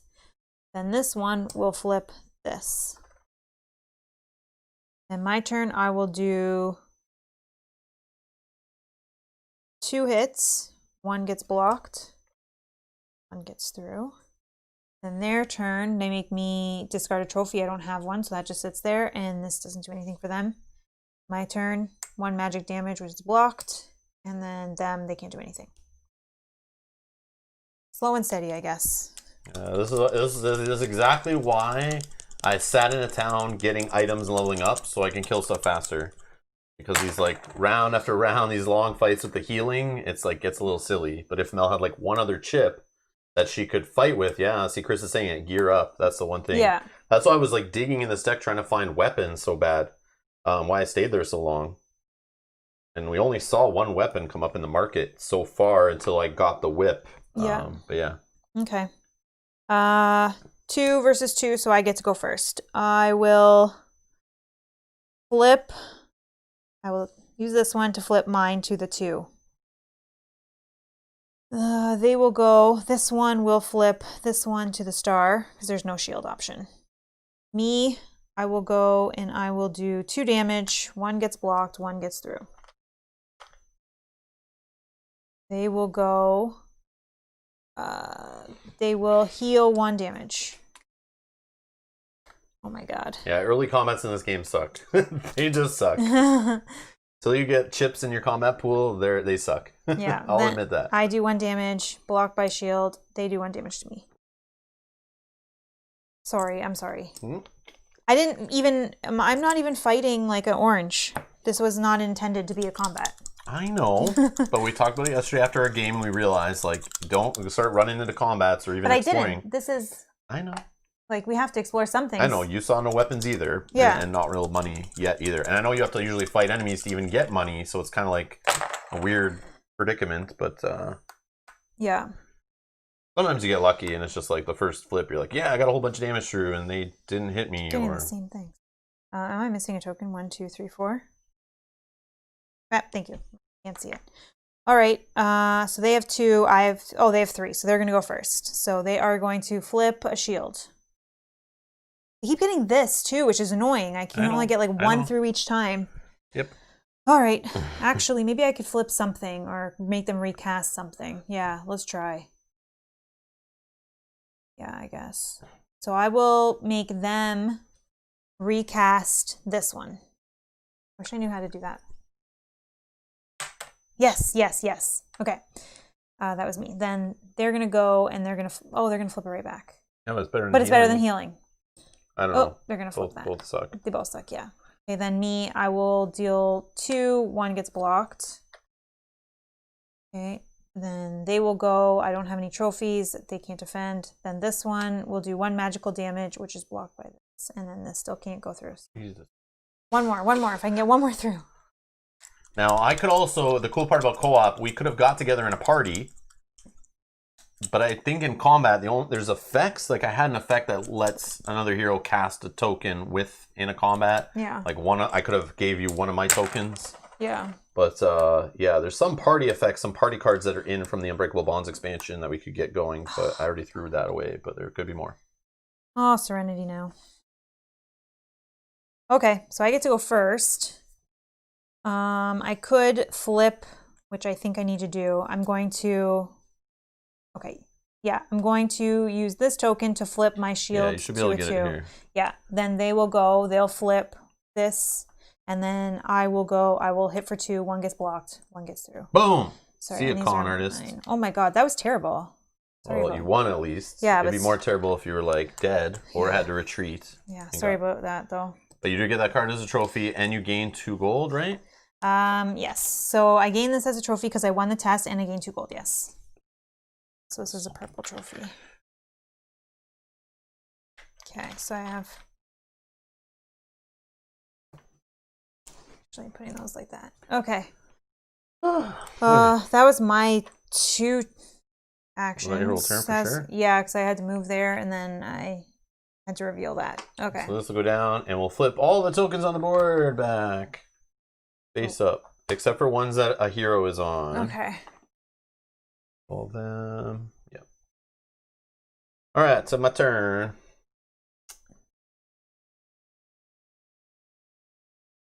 Down there. I guess I am going to just explore. 5 dice. Whoops.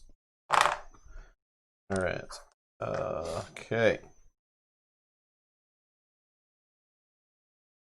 I have some forests. I could go into that forest. I have water to go down here, possibly, I think. No, I don't have enough plains. But I can go 1, 2, 3, 4, 5. I do have 2 water, and on the path I can use anything. So I'm actually...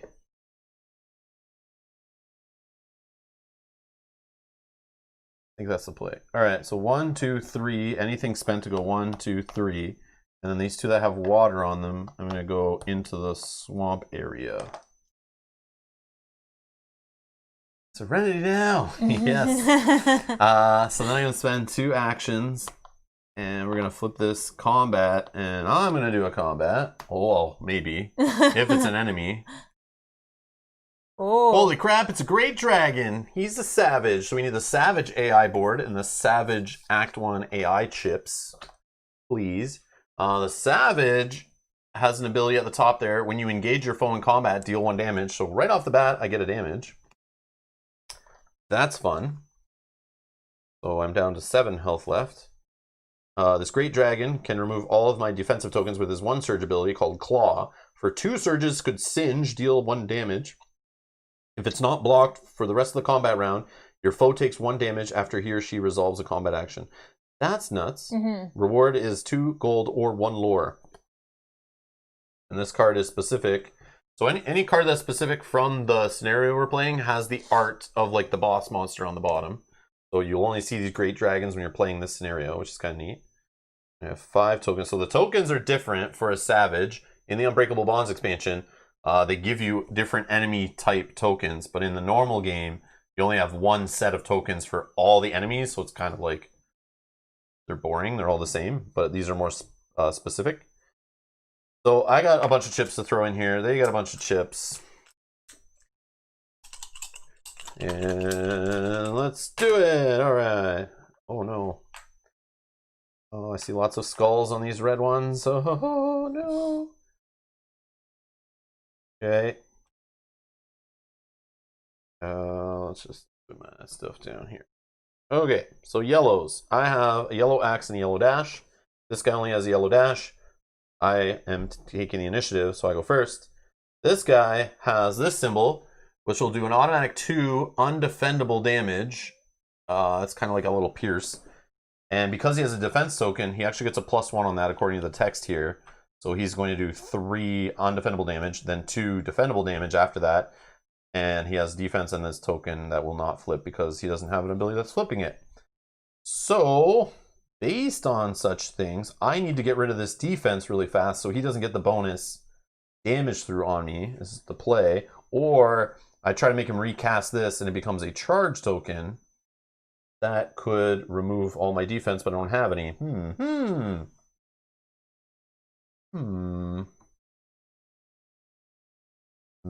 There's a lot of retreats and runaways in the chat. What? Never. Never. Get out of here. Maybe. I don't know. I'll try my hand in combat here. So I could flip. I'm just trying to think if like it does. I could just flip my own token here to do more damage. Probably is the play.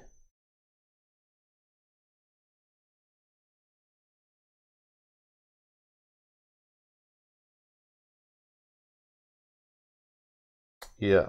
Or I just... No, maybe I do the damage through to get his defensive token gone. Yeah, so I'll do a combat action. I'll spend these 2 axes to just hit for 2. 1 blocks, 1 gets through. Okay, so this dragon is now 4 health left.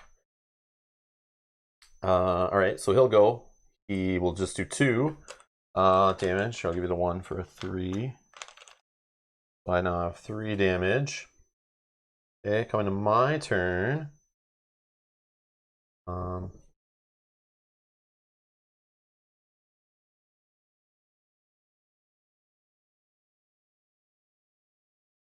think I'll just flip this token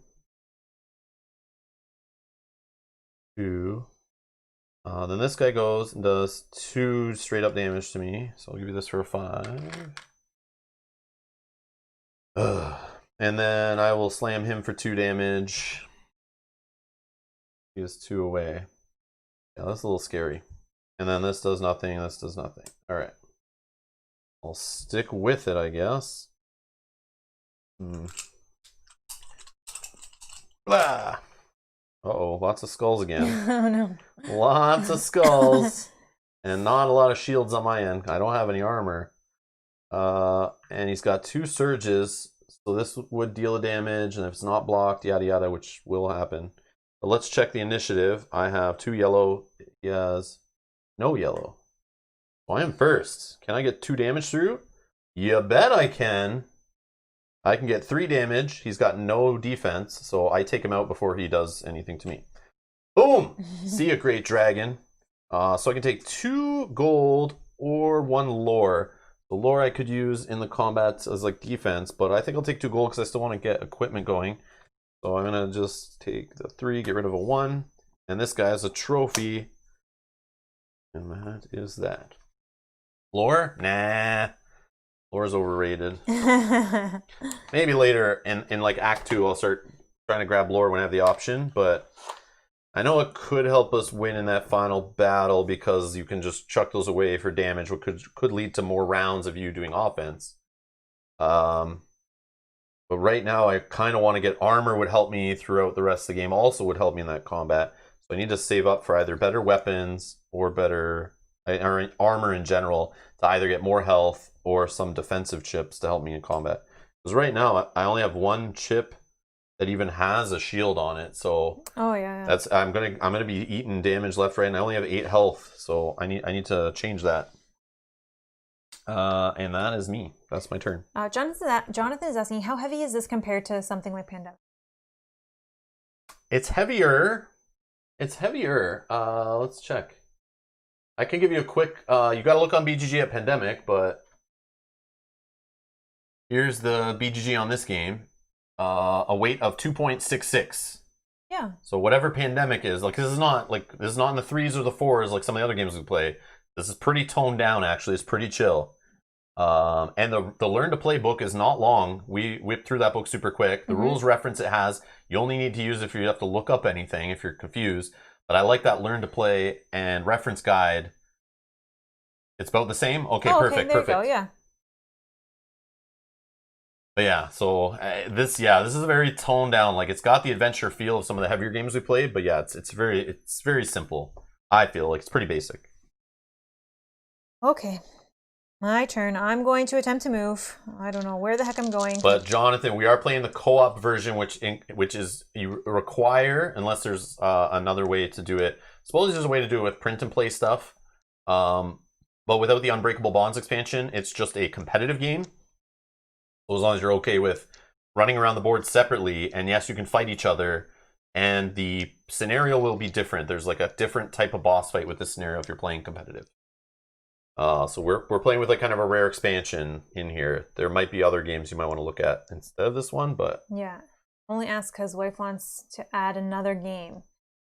Yeah, I don't know that this would be the game I would suggest. I don't know if you can buy this game still easily other than secondhand. But it's competitive by default. Yeah. So when we're playing the co-op, which is like a rarity for this game, I'm not sure.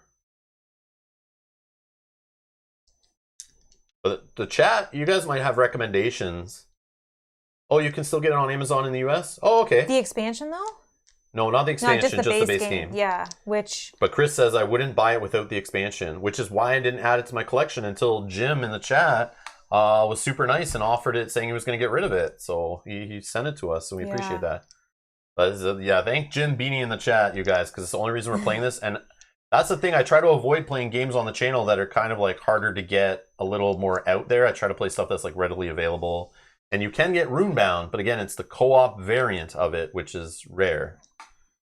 Philip says it's like 140 on Amazon now. Oh, wow.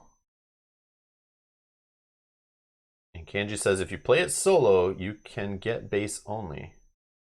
But don't you need this for the solo and co-op variant? Or technically because you don't fight anybody? But you could house rule this game and do whatever you want. Oh, yeah, there's print and play stuff. Go look at the Board Game Geek files section. There's supposedly print and play stuff or fan-made rules that you can turn it into a solo or co-op game, I think. Yeah, Jonathan, there's other games that I would probably say to get before something like this. Yeah. But because this game is from 2015 and the expansion is from 2017, and FFG didn't seem to print a lot of that expansion. So it's like a rarity right now.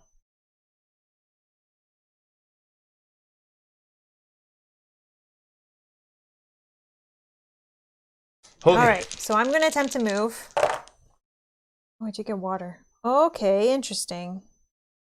So we'll use 1, 2, 3, and we'll move here. Whoa. Okay. You're now in the Moonglow Marsh. Yep. I will spend 2 actions to flip that over, revealing a green card, please. Oh my gosh. So Mel keeps going for this little quest deck to find quests like I've been finding. But unfortunately, she finds giant dragons just chilling out in this deck. Oh my god. From the Margath scenario here, the Dreadbringer enemy, 7 health, savage, dragon, it's got a claw, remove all your foes' defense, regenerate, heals 2 damage, and a breath of fire that deals 5 damage. Yeah, I'll just fight him one time and I'll run. I don't know if you can beat this guy. No. Because he has heal also, and that's the problem if you can't rip through him fast enough. Yeah, no. Run away, says Chris. Yep. We gotta go through one round. So before fighting, he's gonna do 1 damage to me. So I'm at 4. Oh, Serenity now. This is crazy. And you're already damaged? Yeah. Oh, no. But I have to survive this one. But I can exert to heal all my damage and come back to life. And I have 10 health, so... All right. We'll see. Yeah, I am going to run away. But we have to do 1 round of combat before we can do that. Yeah, I think you have to go through 1 round first. So let's just see what happens. Maybe I'll get lucky. Ooh, sugar. So Mel, don't do the swat it in the midair thing anymore. I have to grab that one that rolled on the floor. All right, BRB, Mel's going to grab a chip on the floor.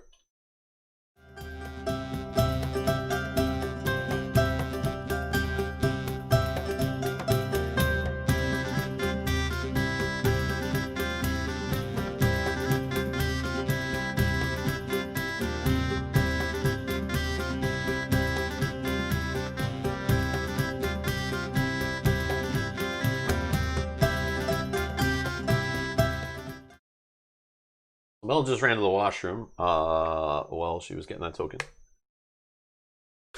And no, the token didn't roll all the way to the washroom upstairs. Or bathroom, or restroom, or whatever you guys want to call it. Alright. So she got this, and this, and this, dash, a shield, and her chips here. All her health around. Okay. So based on initiative, she's definitely has initiative here, just looking. She could go first. I'm not going to do return for her. Yeah. So this guy, by default, the cool part is he starts off trying to do the heal 2 damage, but he hasn't lost any damage yet. So if Mel does do a damage, she just kind of heals it right back, so that kind of sucks. If she doesn't do damage to start and instead tries her ability, she may damage him anyway, but he might just he blocks the damage with the defense. So I don't even think Mel will get damage through. But this guy only hits for 1.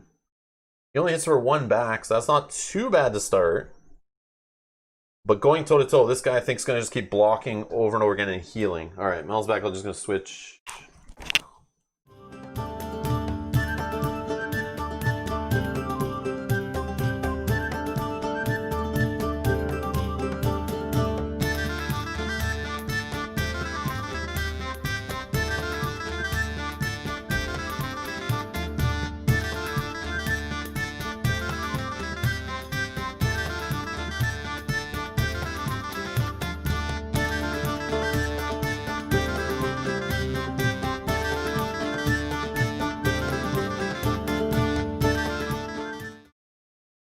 All right, let's set up.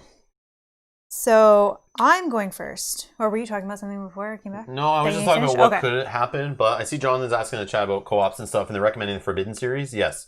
Forbidden Island is a little simple, but still good. Forbidden Desert, supposedly the better version. I would start with that. It has a little more game to it, kind of, but they're both very similar. They're actually by the exact same designer as Pandemic, Jonathan, so that you can tell there's that co-op-y feel from the same designer. So if you love Pandemic, you like that feel, you're getting more of the same kind of idea, but it is definitely a different theme, and definitely different mechanics and stuff.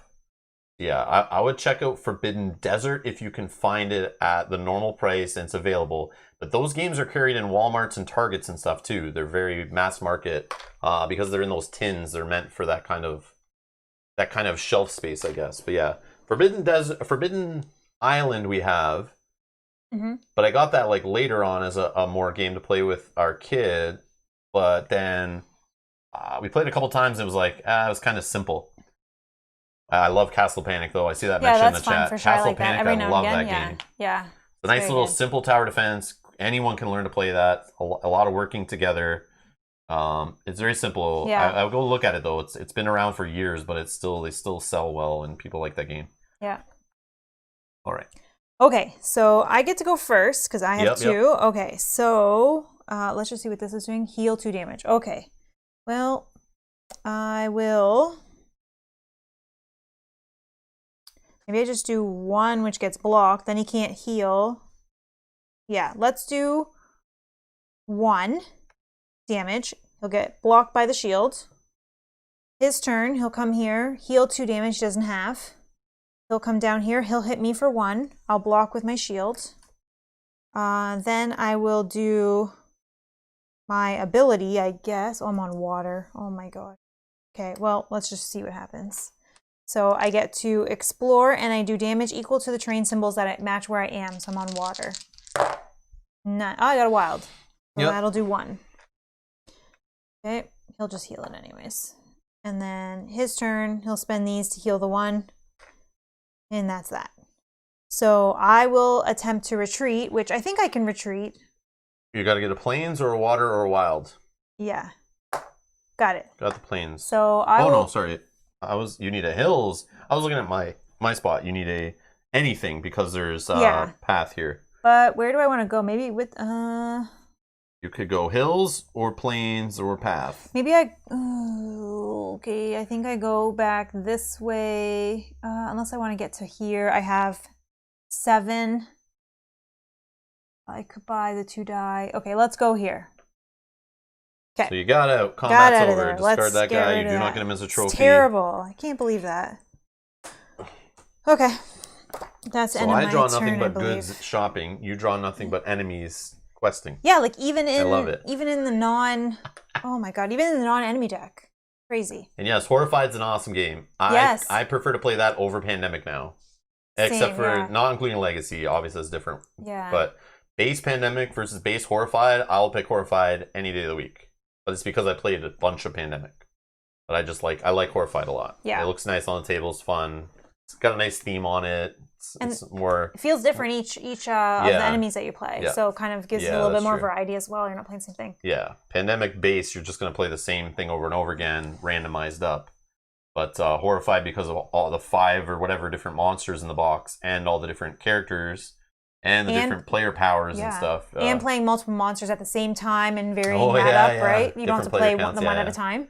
Yeah, it's just got a little more variability to it, a little more replayability, I guess, is what I would say. But okay, so that's the end of my turn.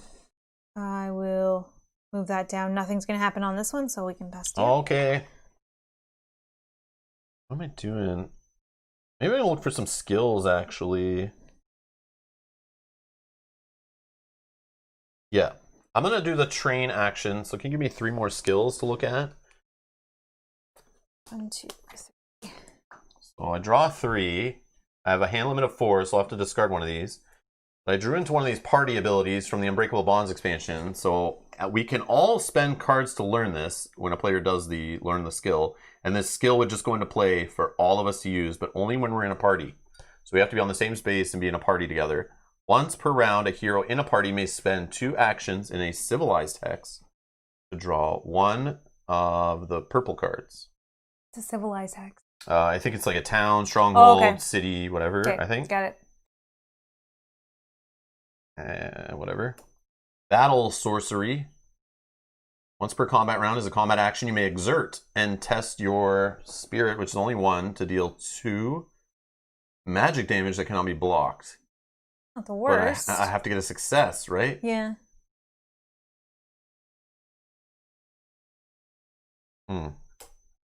Tireless.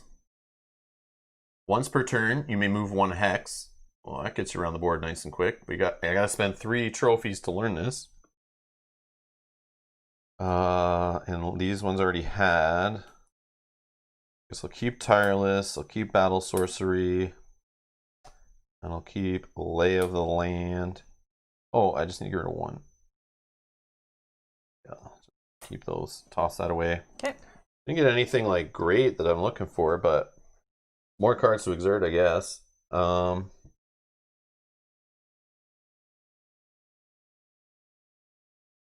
want to get down here to get this bow. This will give me a die. I have enough for the 7. I mean, rolling 2 additional die will help with my ability as well. Yeah, definitely. So even if that's all I get it for. I guess I'll explore.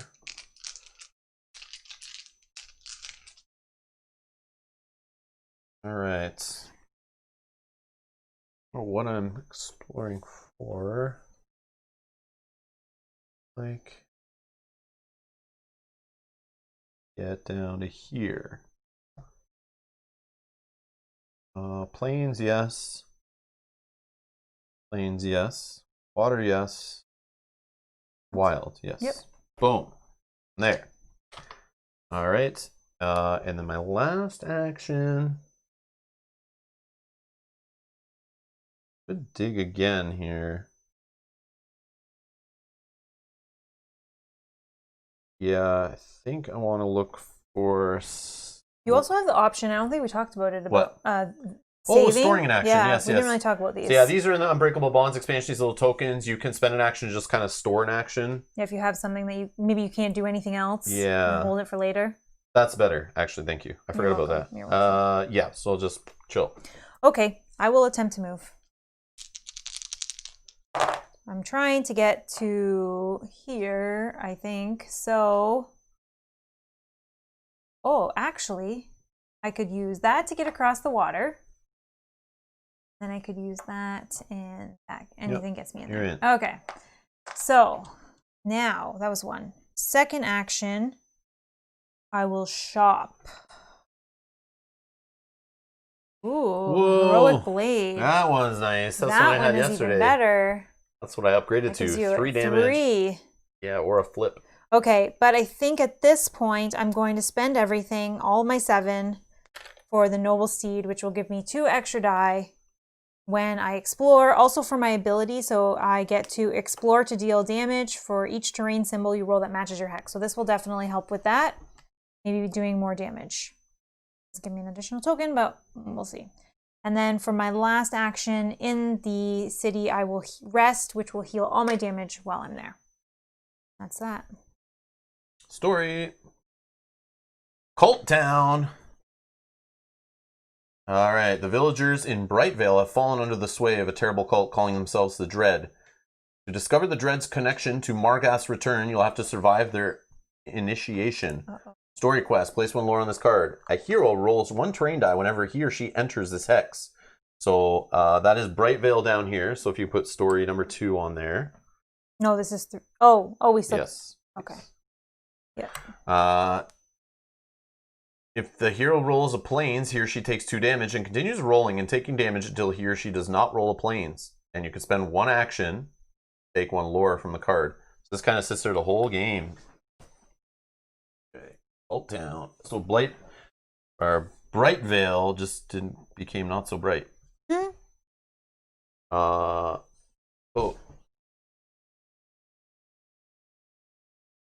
Okay. It's you. All right, I'm gonna spend 2 to interact. No, first I'm gonna spend a skill or spend an action to train again. Yep. Nope, that's this one. 2, 3 of them, please. Go. Give me something juicy. Gain a gold whenever you gain a combat trophy for taxidermy. That sounds good. An ability here, 1 step ahead. Whenever a story card is drawn before it resolves, you may test your mind to move up to 5 hexes. Oh, wow. You could like move closer to things. And... Or guiding light. Once per turn, you may spend an action to move to any shrine. Interesting.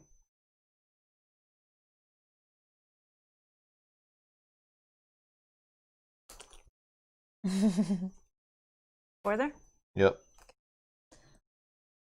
That is the wrong. Oh. Okay, so I'm going to learn. I'm going to spend this combat to learn a skill, and I'm going to learn taxidermy. So I gain a gold whenever I gain a combat trophy. So now I have like something directing me on what I want to do. Is combats more often now. I'm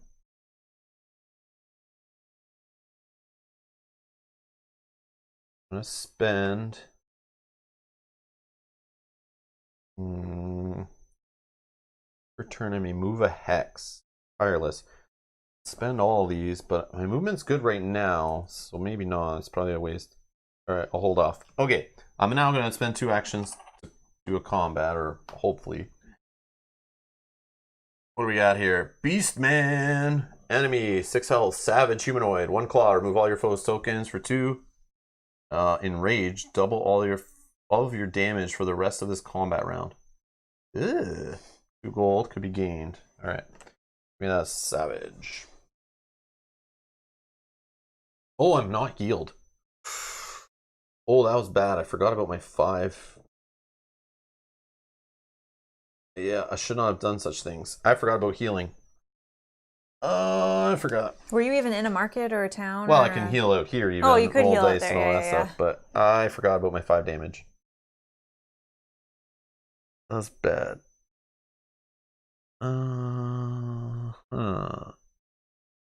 Okay. I did what I did. I don't know. Alright. Yeah, I would have not normally done that. So you have to get 1, right, to start? Yeah, because he's a savage. Yeah. So I'm at 6 out of 8. Mulligan, says Brian. Yeah, I don't know. You could. We could just shuffle that card back into the deck. True. Yeah. Yeah, 1 take back. Yeah, I'll die, I think, for sure. Yeah, like, I won't get through a combat round with 2 health only. Yeah, that's fair. So let's just flip them, and we'll shuffle the deck, I guess. Like, I want to fight that guy, I just don't want to do it without, with 5 damage already on me. Yeah. No, So that makes take sense. that So take away. 1 damage away, yeah. And I'll pass me that. A board? Yeah, so what I'll do instead of spending those 2 actions, so I spent 1 to try to train, and then I'm going to... No, Justin, for me, myself, in dice is out to be no worries, see you productive for the later. day. Enjoy. We'll finish up when I paint tonight. Nice. Okay. Enjoy your day. I'm going to move. Or explore, I guess. Try to get to a town and rest, I guess. You have one not far. Yeah, so I'm definitely here. And then... Yep. Alright, and then my last action, I'll just heal the 5 damage. Sorry. Alright. That's not as great, but I'll save that other free action for later. Your turn. Okay, I will move if you can pass me all 5. Oh. Actually, no, sorry. First action, I will train. I would like more cards here, so I draw 3. 1, 2, 3. All right. Once per turn, you may heal 1 damage. Ooh, I like that. This is a party one. When collecting trophies and gold from enemies or quest, heroes in the same party may split them however they wish. I don't know. I'm not sold on this party mechanic. No, same. Or another +1 die. Okay. And you're not held by the 5 dice that come in the game. You actually will be rolling 6. You just write down your results kind of thing. All right. We're going to put that there. So we're going to keep this. I want to get this healing touch going. Heal 1 damage once per turn. All right. I am going to move as my second action. Okay, where do I want to go? I think I want to go... Where you can get money to buy equipment. I know. Weapon. I need a weapon, but yeah. So I don't want to do a combat though, because as we see... No, it's just... Let's go find enemies in these other ones then. I know, right? All right, let's spend plains on the first one and mountain here, and we'll go to that purple here? It's forest. Forest. Oh, sorry, I had. Okay. And I well, have yeah, that one too. there you And I have wild. Yeah, sorry. I don't know why I call that mountain. It doesn't even look like a mountain. All right, that was 2. I can't do anything there. So I think I will save an action for the future.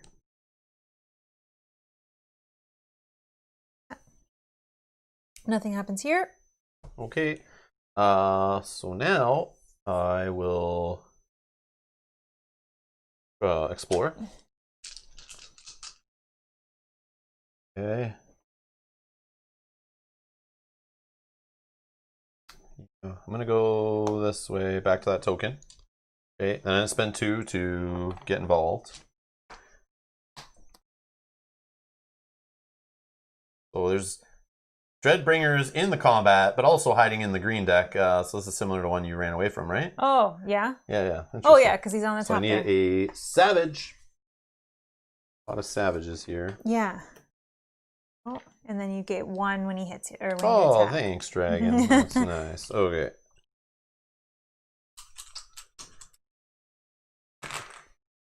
All right.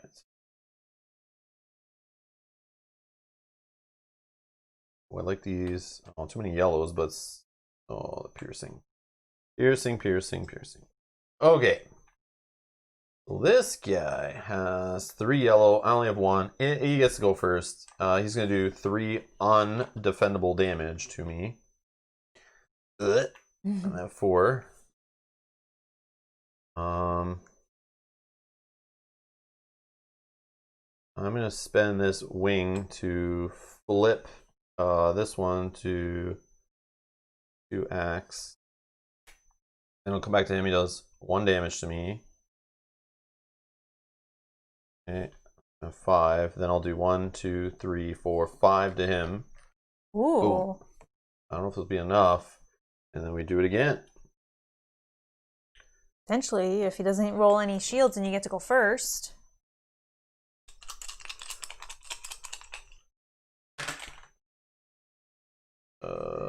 Okay, this little ability one might be nice because he's going to do that first. So that's instead of hitting me, so that's kind of a good sign. Axes for days. And I think you get to go first, actually. Yeah. So he got only 1 yellow. I got 1 yellow, so that's a tie. Yeah. I go first. 1, 2, 3, 4, 5. He has no defense. See ya, buddy. Nice. Dreadbringer down. I take a trophy. I get a gold for taking a combat trophy. Doesn't he have rewards too on him? Maybe. Probably read that. Gain 3 gold or a lore. It's 3 gold. Okay, so you get 4 total. 4 total gold. Sweet. So I'm at 7 gold. Nice. Oh man. Wish I could take out dragons. Gotta like buy that. weapons. I can't. I know. They're, well, you gotta dig like I did. I spent so many turns digging for a weapon. It wastes a lot of time, but now I'm just ripping through enemies rather than getting in slap fest back and forth as you heal. All right, maybe I gotta go to here then, and I gotta start that whole process of taking those. These are free ones. Yeah. They're not the greatest, but at least it gets But you at least something. it'll give me There's something. one here. But I can't even. There's a 2-1 I here. don't even have 2. I have nothing. Oh. Yeah. So I have to try to get some money. You gotta find those sales. See, I was a regular shopper. Yeah. I became a frequent shopper. I actually got into the loyalty plan at Temelier, and that's why I kept getting those discounts over and over. So you stay there, and they keep you there, right? Yeah. It's like at the casino when they give you like the free upgrades and discounts on dinner to keep you there gambling. Exact same thing. They do it in this game too. All right, there's your savage. I don't know if I gave you some of my chips, but no, you didn't. You're good. Yeah, I guess I'll just go that way and see what happens. Went to Costco. Bought axes in bulk. I know, but I need shields at some point because I can't keep this constant like almost dying, healing, doing it again. Well, you can. It's not the worst. As long as you don't die. Because you hit for so much that you can take them out in 2 turns. Maybe, not always. I could have a bad flip. Yeah. Exactly. Okay. I could just move there and did that, right? Yep. That's the whole turn, unless I want to spend another action, but I won't. Okay, go ahead. Okay. I'm going to... I already did whatever's under here. Oh, I didn't yet. Do I do that and then run? Because maybe I can get some money out of whatever it is. Yes. 2 actions. Let's flip this purple. Let's see what's going on under there. Purple card, please.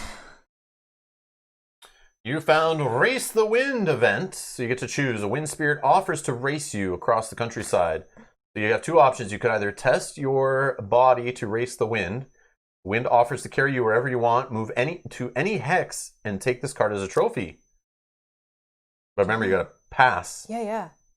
Or test your spirit to bind the wind and have it aid you on your quest. You may move to any hex and spend 2 actions for free. These actions may be spent on different things, then return to the hex where you drew this card and discard this card. You don't get to keep this as a trophy, but you still have to pass. Do I get to keep it as the trophy for the first one? Yes. Yes, so I want to do the first one. So I want to You gotta test my body, which is 2. Nothing. And I got it. All right. Okay, so I passed. So you can go anywhere you want on the board to any hex, and you get this as a trophy. Bam. I want to go there. Okay. Familiar. Done. Before I do anything, I want to learn a skill. I would like to learn Healing Touch. Once per turn, you may heal 1 damage. Okay. So let's put that there. And you can do that this turn. Yeah. I don't have any damage All to right. heal yet, but... okay, so then that was 2 actions. That moved me there. For my 3rd action, I will shop at Tamalier, which is this one. Draw a card. Potion kit.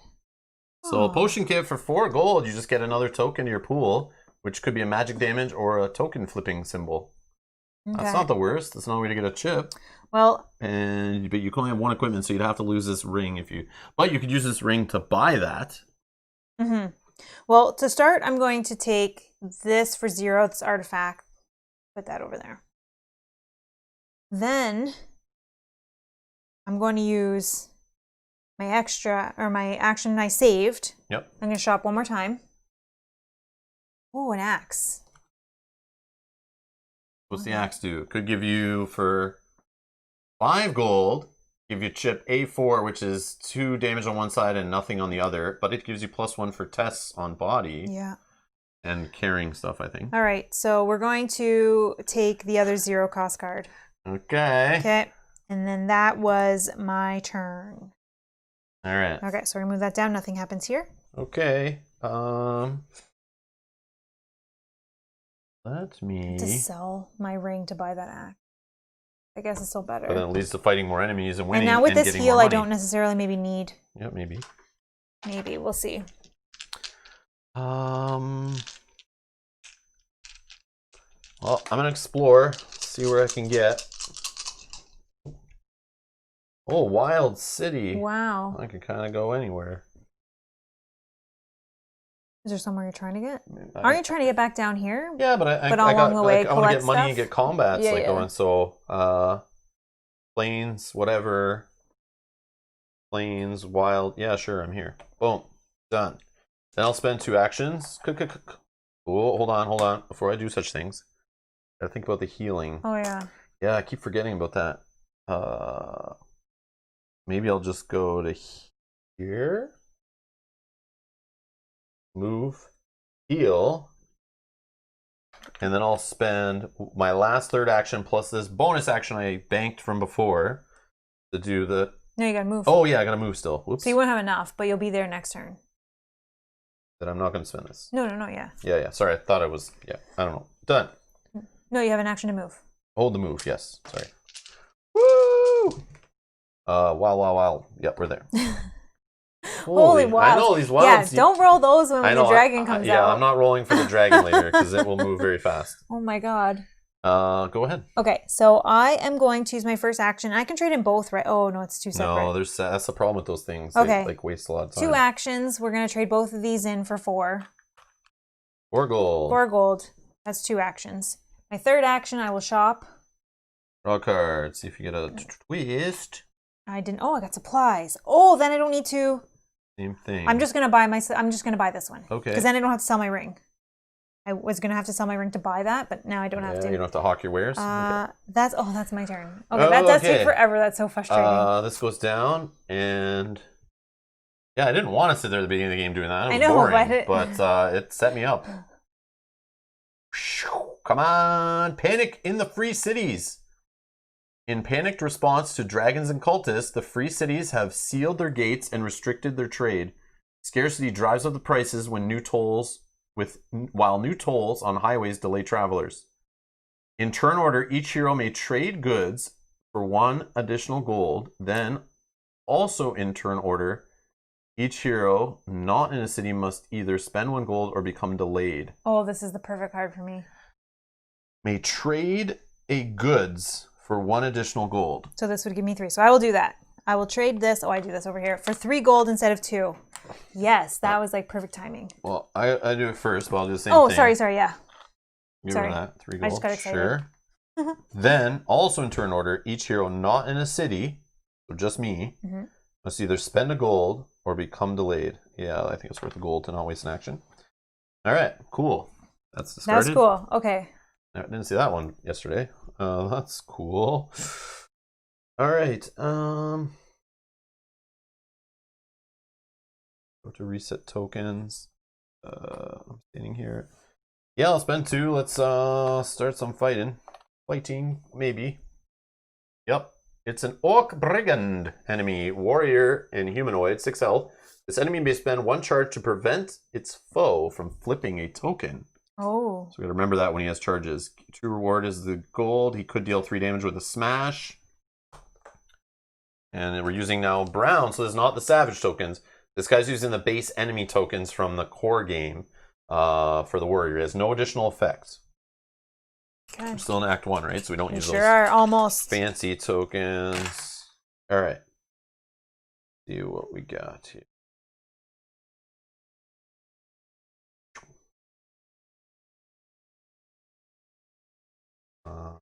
This guy prioritizes surges later than damage, so that's kind of neat. Like, yeah, it's interesting to see how they all work differently. So I have 3 yellow. This guy's none, so I go first. Based on that, what's this guy doing? He's trying to flip blanks, which he doesn't have any. Otherwise, force your foe to remove 1 token. Ooh. Ooh. Okay, so he has extra defense against these, but if I just do 1, I get rid of that, so I don't have to worry about that if I flip.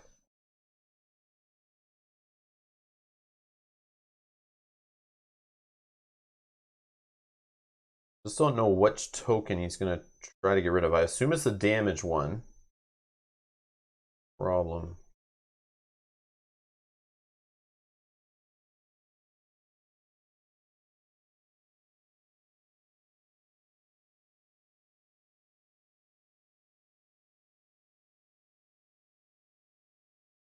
All right, let's see here. So enemy choice is on the right here. If an enemy ever has an optional ability on it, it triggers that ability whenever possible. Sometimes during the resolution of an enemy ability, a choice has to be made. Make the choice in such a way as to be most detrimental to the hero as best as you can. If you do not feel like you can be unbiased enough when making a choice, instead of choosing, deal 2 damage to your hero in place of the effect. Jesus. I wish they had a priority, like, if there's a choice to get rid of a token, choose damage first, the physical, then magical, then wings, then dashes, and whatever. But like, I guess you don't know what all the abilities do and what. Yeah, but the abilities may hit or not based on tests and rolls and stuff. It's weird. That's the only weird part about the game. Like the ambiguous choices. Okay, so I'm just thinking of what to spend because he will spend this to then make me remove 1 of my tokens. So it'll be a good one. Yeah.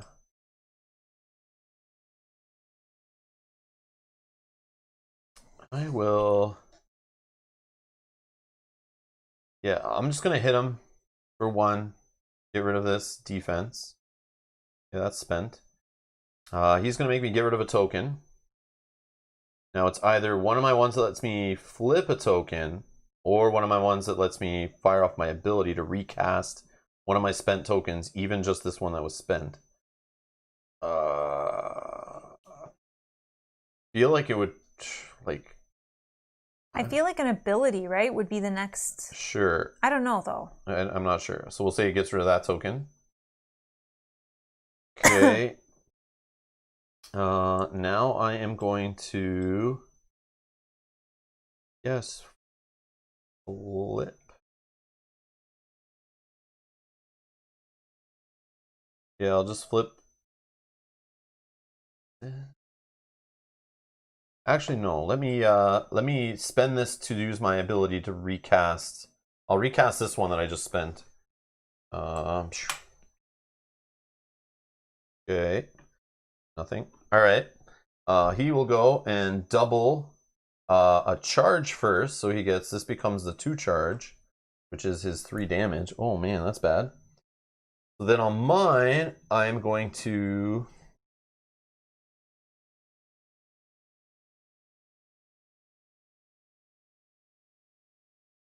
guess I'll just flip this to a 2-axe. And then he'll go and do 2 damage to me because he gets +1 skull on this effect. So I take 2 damage. Yeah, this guy's a damage dealing maniac over here. And then I'll do 2 hits to this guy, so 2 damage on the Orc Brigand. Oh wait, he would have spent this to prevent me from flipping that token actually.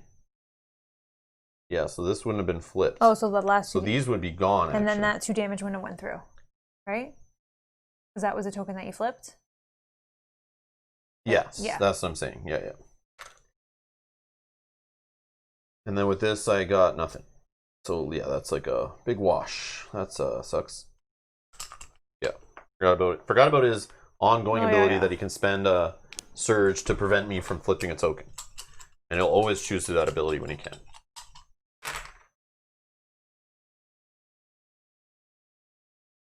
Bunch of yellows. This guy has a couple of yellows. And this double damage stuff's annoying. All right. Okay, so I go first. I have 3 yellows. He only has 2.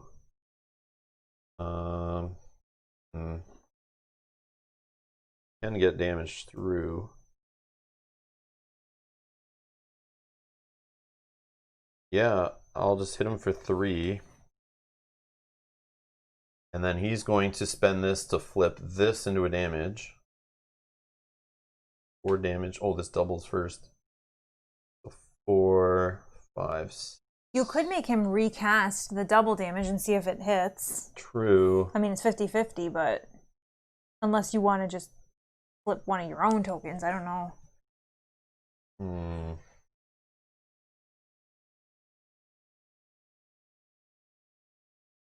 gonna try to go for bust here. So I'm gonna spend this to do my ability of recasting a spent token. I'm gonna recast this one and possibly do 2 damage. Yes. Okay, okay. He's gonna go and double up one of these skulls. Okay, then on my turn, I'm gonna spend this token to flip this token. Then it goes back to his turn. He does 1, 2, 3, 4, +1. He's 5 damage to me. Oh, you're 1 away? And I'm at 7 out of 8. And then I'm going to spend 3 damage, which he has no defense, to finish this guy off. That was really close. Yes, I was crapping my pants. Oh my god. Yeah, that first turn I thought I was going to get wiped right there based on like how much damage he was doing. Oops, days. So I get 2 gold as a reward. I get this token, so I get a 3rd gold. So I'll actually just take a 3 due to my ability for taking combat trophies. That's away. Yeah, that was close. Wow. Yeah. So it looks like I'll be healing again before my next fight. Jim says so. Get some armor. Yeah. I know. He wanted, yeah. Or extra. Yeah, I gotta get armor that's like this armor would be sweet because it could give me a chip that I roll to get defense in the combat and also gives me extra health. So maybe I could get 2 combats going without healing between each one. Yeah. I don't know if there's like potions to drink to get rid of health in this game, but I feel like that's the only thing that's like missing. Oh yeah, well we haven't seen. That was in like Euthia, right? Where you could like take healing with you on the road. But this one I can heal 1 damage per turn. But that's not the same. It's just like clear it all up. Yeah, true. But there's so many places you can go stop at and heal, but it sucks to have to move to them, waste so many actions. I think I moved there to do that. You did. All right, so Did you? No, you didn't. I You were started already there, right? Yeah, you started there. So I'm gonna try to go somewhere to heal, I think. So I'm just gonna see where I can move. Holy Plains. Whoops.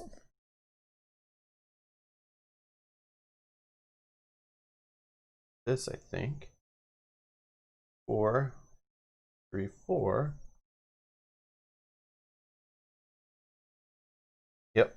I will go to here. Done. Okay. I will shop. Draw one of these if you can pass me though. Oh. Where are you at? Cavalier? Yeah. Oh, I had that before. I like that one. So I also have revealed Shards of Faith, which can do 2 surges and a doubling token. One will flip all your unspent tokens, or for Yang, I can flip all your foes' unspent tokens. I can't even afford that anyway. So I am just for 5.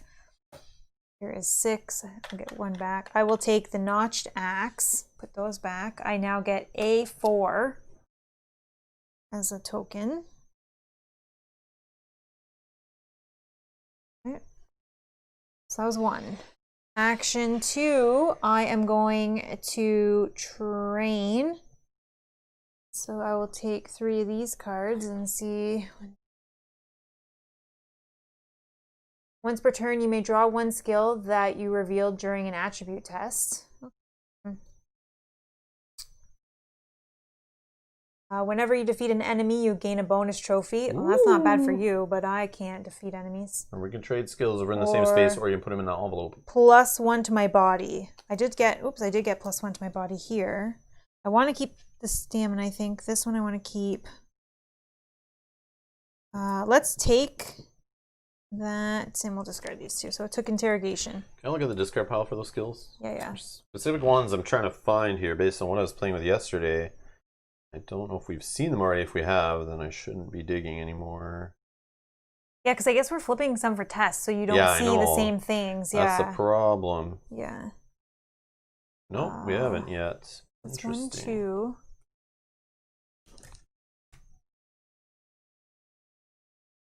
The backpack to give me. The pack is 2, right? In Tamala? Yeah. Okay, so I'm gonna But shop. it's all equipment, and you can only hold 1 equipment. Yeah, I would probably just ditch this one because I would rather hold more cards because I can use my cards for other abilities. Wouldn't you rather get the potion kit that you actually get a chip for combat that could be damage or flipping other? Yeah. That's probably the better investment. All right, well, I for can't that do anything slot. then for right now. So then let me move. If you can pass me the 5 dice, I will move and try to make some money. No, but you can sell the ring. Oh, yeah, I could sell the ring. Oh, I see what you're Yeah. saying. Sorry. Oh, yeah. Okay, then I will shop. What are you doing? Sorry, I will shop for my last action. Oh, now you get more equipment to choose from. A Horn of Courage. Whenever you engage a foe, draw a skill. Either. That can give me the agile, but I think I like that one better. Yeah, the chip kind of sucks, but the ability is kind of neat if you exert and stuff. That's kind of cool. Okay, so I will sell this ring for 3. It's going in that one, and then I will buy that for 4, so I just have to spend 1. Yeah. Then that goes over there. No, it goes in the discard pile. No, it goes there. Oh, that yeah, was part I of thought it was the one you sold. No. So I get B1. Okay. And that is my 3. So we are going to the last space on this act where we will flip over every token that we are not on. Okay. And then you're first. Okay. I'm going to rest. Okay, I'm all healed up. And can I go to some combat? I'm going to try explore. Okay, so to get across the river, if I go that way, underwater, which is fine, I'm here. Then I would have to spend planes. I have anything, which I have anything in planes. Yeah, you're good. Yeah. Down here. Now I'll spend 2 actions using that stored action I had to flip. This one's not going to be a combat because you want it to be. Oh, it is. Oh, Never mind. it's an Etten. I've seen this guy in, what's it called? Descent 2nd edition, which you'll find all this art recycled in. in their Terranoth universe. A warrior giant, 7 health, 2-headed. Recast any number of your tokens, or it's for 2, throw, deal 2 damage that cannot be blocked, and end this combat round. 3 gold reward though. Oh wow, there we go. Another warrior. Alright, let's go, Etten. No intermission between acts. We might take an intermission. Alright, whoa, skulls. Oh. Man. I feel like they have more skulls on the warrior ones. Yeah, makes sense. Okay, so yellow. I have 2 yellows, so I have initiative. He only has 1. So it's got 4 damage coming at me already. And this surge says recast any number of your tokens, so he would probably recast this one.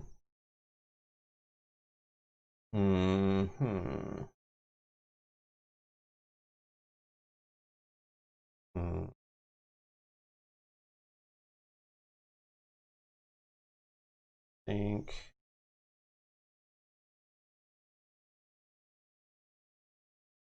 Try to make him recast, but then he'll recast. Yeah, I'll just flip and this to flip this one.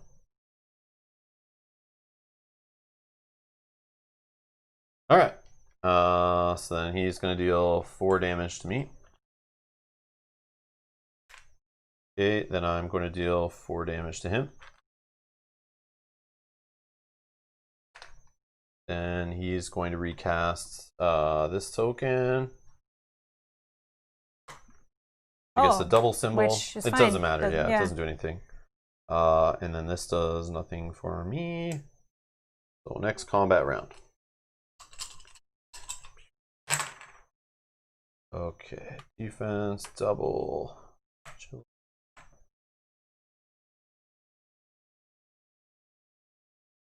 So yellows, I have 1. He has 1. So tie goes to me. Oh, I got axes for days. Oh wow! And he has 1. Oh, he has 2 defense against this. So if I just attack, he only needs 3 to get through. I have total of 5. Attack. He blocks 2. 3 gets through. He's dead. Yep. None of this. Yeah. Yep. Okay. Boom. See wow. Ya. Wait, what's this? Oh yeah, that was the defense adjustment. Yep. Never mind. Ignore me.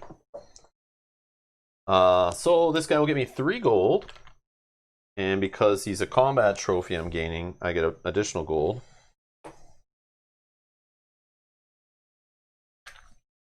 Alright. That's my turn. If there is any. You know what? I'm actually going to learn Tireless, I think. I'm going to spend some of these, which is not an action. Learn Tireless, so it's my second little red ability. I'm allowed to have 2. And once per turn, I may move 1 hex, which I will do. Okay. Yeah. All right. I'm going to move. Okay. Where to? Let's go maybe here. Got some new tokens I want to try out. So you can go Got 1, some new 2. wares. So 1, 2, 3, and 4 is all planes. So that gets me here. Okay. Then I just want some money, so I will spend my last 2 actions to flip that, and we'll deal with an orange. This one won't be an enemy, I bet you. Oh, it is. It oh is. My God. You got an ogre. Oh my God, he's 8. He's a warrior giant, 8 health. This enemy has -1 initiative, so you'll most likely go first more often. Okay. And for 2 charges only, he's his only ability, Brutal Strike, deal 2 damage. He's worth 3 gold as a reward. There you go. Okay. Okay, let's see.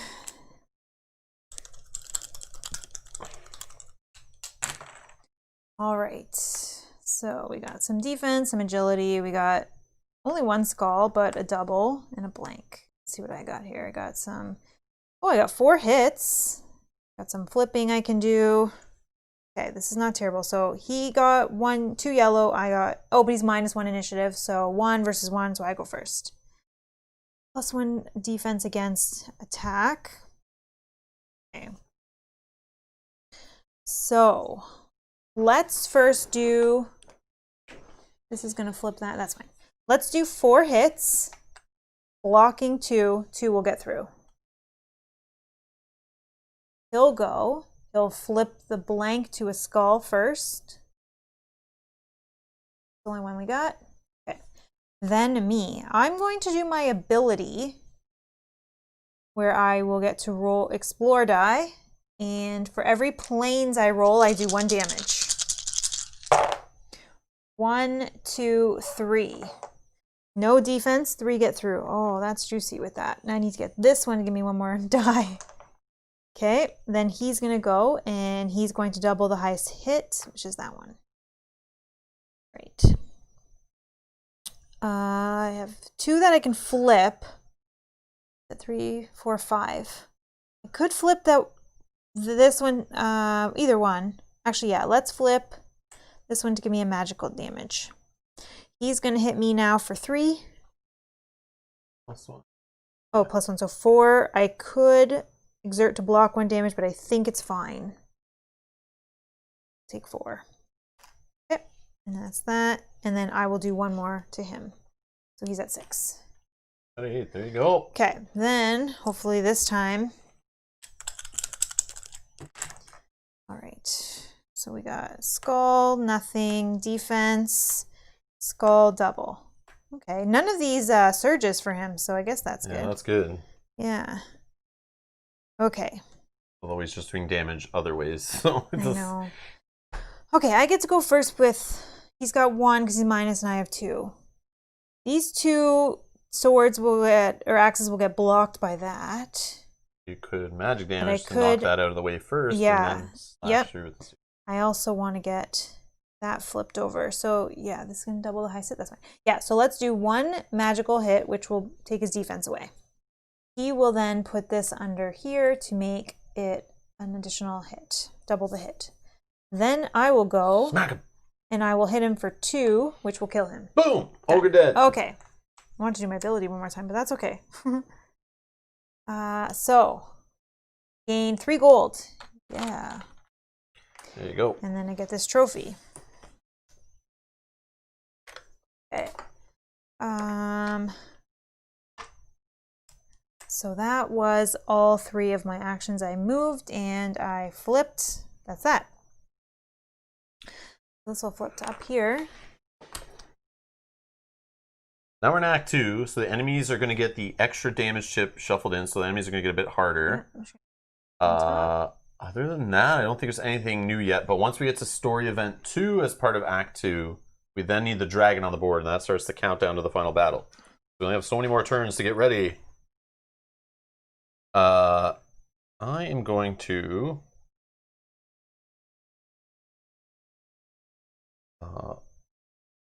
I want to train, actually, if you can draw me 3. Sorry, once per turn. I can do this on my turn now, even damage. after. Yeah. Yeah, so let's just do that. Sorry, and you were going to train? Yeah.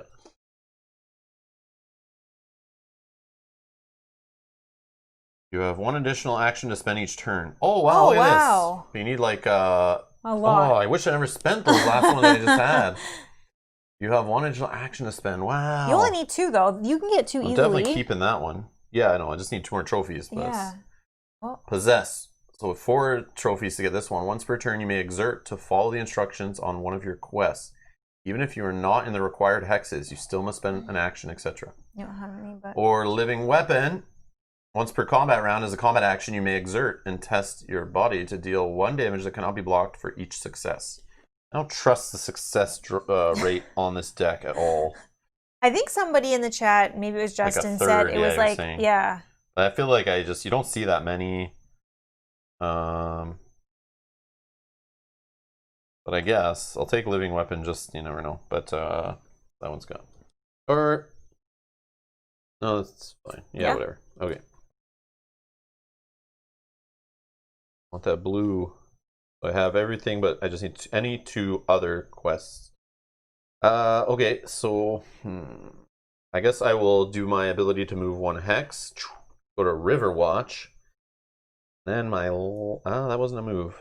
I've only done 1 action. Mm-hmm. Then I'm going to shop. And whoa. It's a better axe than mine. A true steel axe. 2 hits, lightning on the other side, and it has an ability. You can spend 1 charge to smash, recast any number of your foes tokens. Where are you shopping in? Oh, Riverwatch. I know, weapon and armor city over here. This is all the juicy stuff. Look at this. I know. I want to come there and get get some of better. that. So I think I'm either gonna go for the armor or the bow. I feel like the bow doesn't. Yeah, I lose a chip to gain a chip, so I don't know if that's the best play. I think I do the armor first. But the trusted bow does have shield on one side. Oh, true. And it does 2 damage automatically when I engage a foe. I feel like that's super powerful. Yeah. I mean, that is good. So yeah, I'll buy the bow.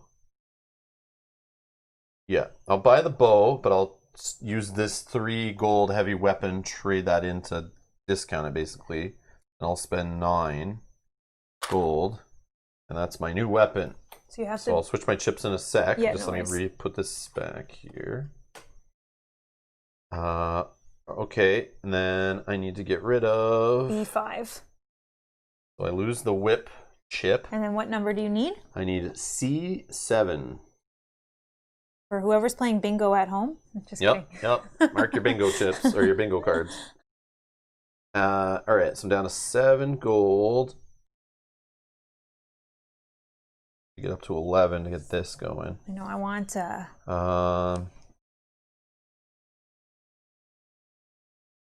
And then I'll just heal. Yeah, they're saying heal, Rob. Yeah, definitely healing. That's why I went there. I want to heal also, so that's my last action. Go ahead. Okay, I have 4. I need to get some more money. We're gonna move. Which one? Sorry, you're going for this? Well, if you buy it first, that's fine. No. I'm not. Yeah. Kind of tempted even to go for this one as my. Oh yeah, true. So it gives me 2 more health. 2 defense and a magic damage. 11 though. So I definitely need to do some things along the way. Okay. So let's see. That is in Dawn's. Right Dawnsmore. Okay, so maybe I just play around down here trying to collect some things. 1, 2, 3. I have. Yeah, that could get me there. Okay. Almost 3. Then I will spend 2 actions to flip a green token or a green card. You got a quest, the Weeping Basin. The legend says Sharina, the Dragon Rex, rested above the basin and wept for all the suffering the dragons caused. Her tears have healing magic. So you can explore the Weeping Basin to possibly heal all damage by bathing in the lake. You're basically rolling explore dice for this. So if you get the second option, no water, anything but a water, I think was what that X is. No, X is... No, it's X is gain 2 for each water spent. Oh, I see. So you want gain 2 gold. Yeah. And then the third option, find an underwater grotto. You need a mountain, a plains, and a water for that. Gain a lure and draw a green card.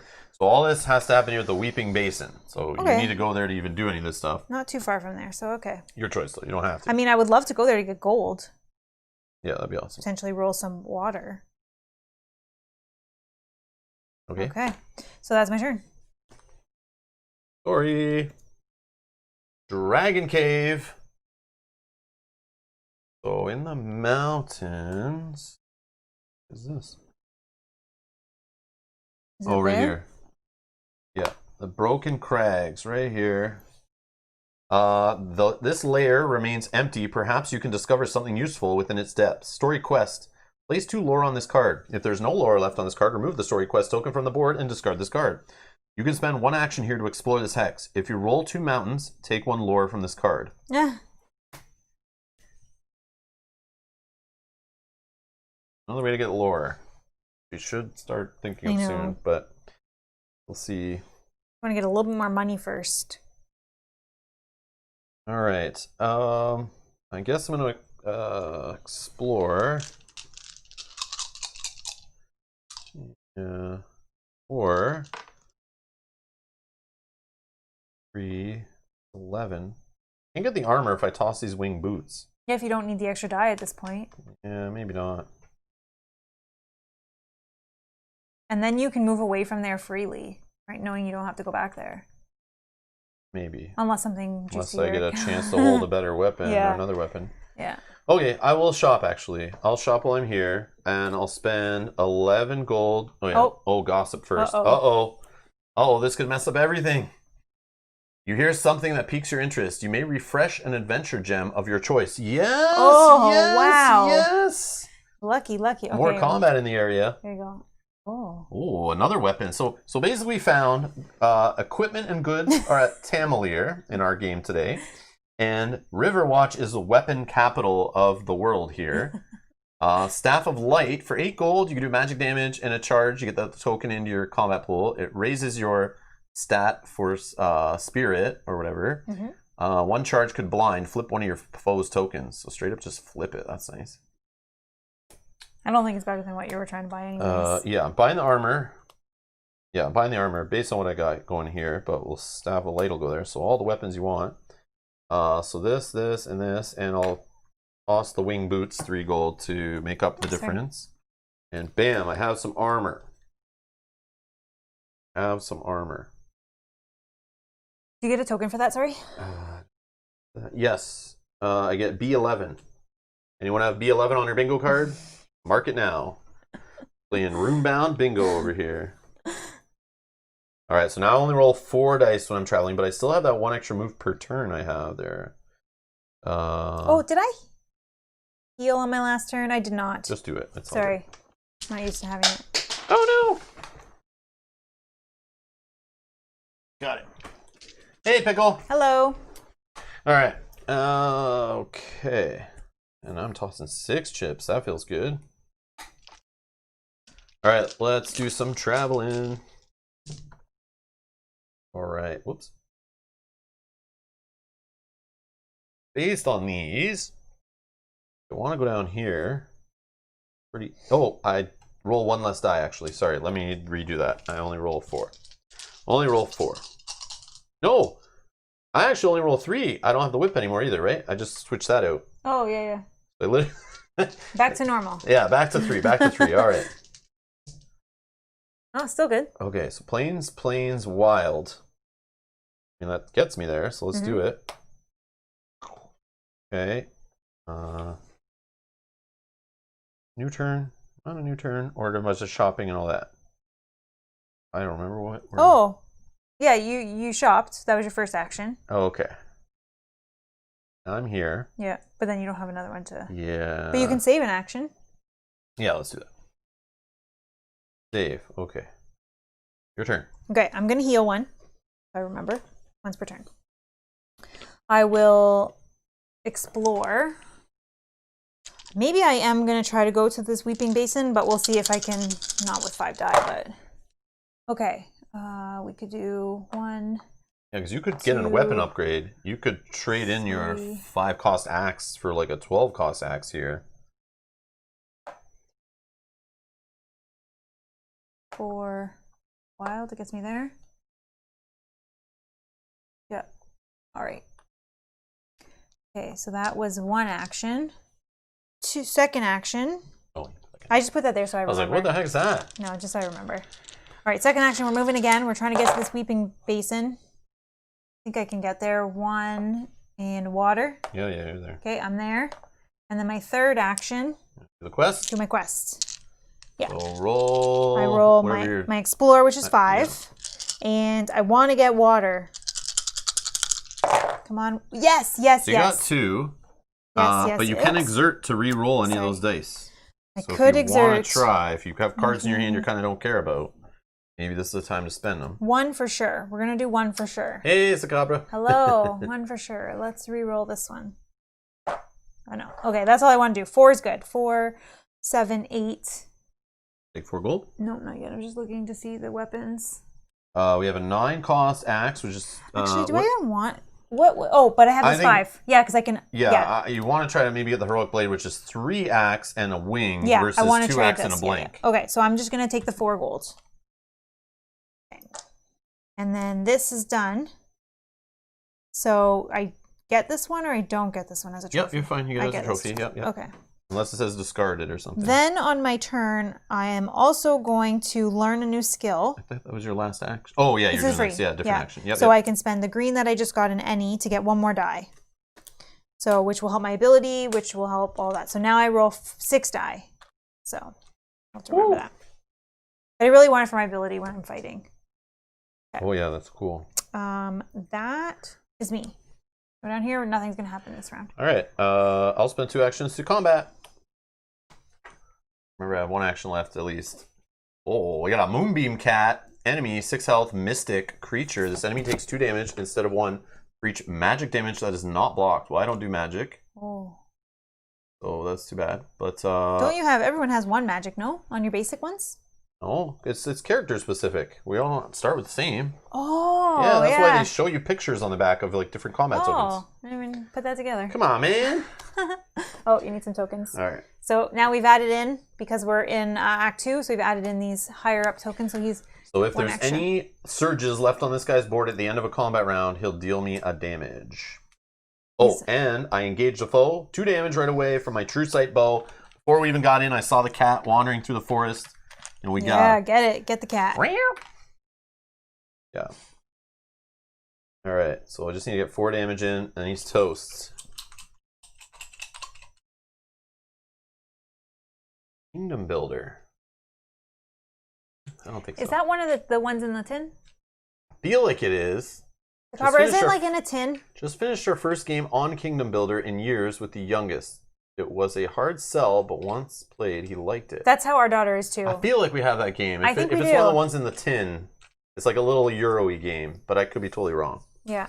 Yeah, our daughter's like that too. We try to get her to play. She's like, yeah, it's like pulling teeth. Pulling teeth to get her to the damn table. Then like 2 rounds in, she's like, her eyes light up and she's like, ooh, I like this. And then we play and then she'll be like, you want to play again? Yeah, then right away. Like, let's play again. And then you're like, no, let's take a break. And then an hour later, it's like, can we play again? Yeah. And you're like, oh, come on, man. All right. Yeah. Okay. Yeah, we do have that one. Yeah. Yeah. Okay. I think I know. That's awesome. I hope everybody's playing lots of games this holiday. Holy damage, this guy. Oh, no. Oh. Are you you're full health though, right? Yeah. Okay. Holy crap. But let's see. Initiative though. It's 1 yellow versus 1 yellow, so I go first though. I have a way to do 3 damage, I see, but not the 4th. But if you flip something, could you do the 4? Because he's only going to do whatever his lightning is. Lightning will... Your foe discards a skill at random from his or her hand. Well, that sucks. I'm trying to save for this good one. I could make him recast that. And then instead... he would just do 1 damage to me. Maybe I recast. I don't want it to actually just, like, get rid of this extra action one. That would be very rough.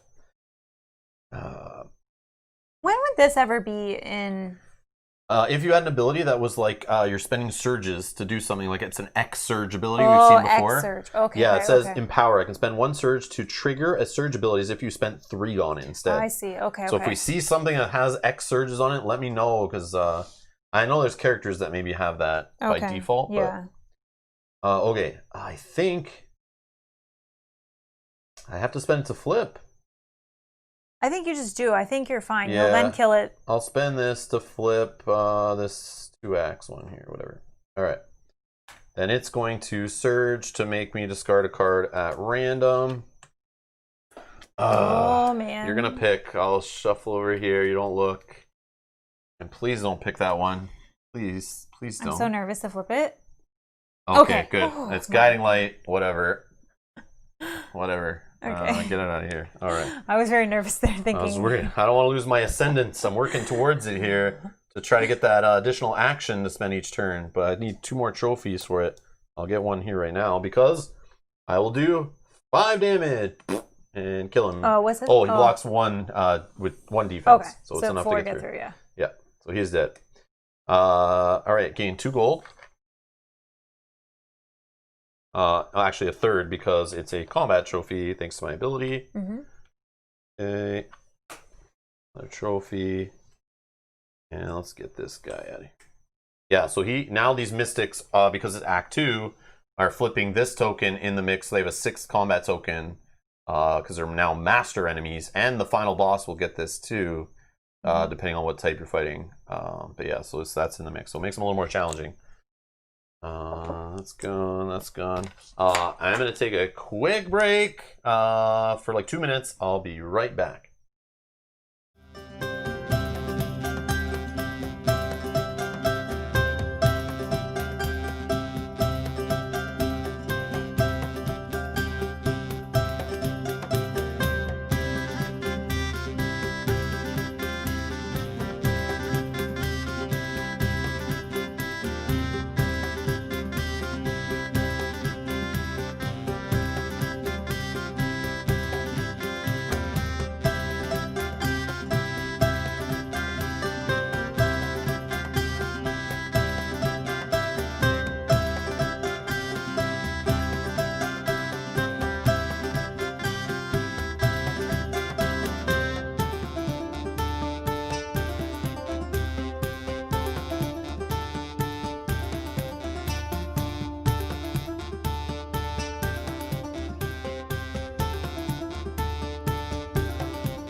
All right, we're back. All right. They did the fight. I think a 1 action, right? 1 action left, but I have this stored one. I will try to travel. Only 3. 3, thank you. Ah. Okay, what do we get? Plains. So I want to kind of get to this one, I think. You can. Across a water with the water. I do a forest.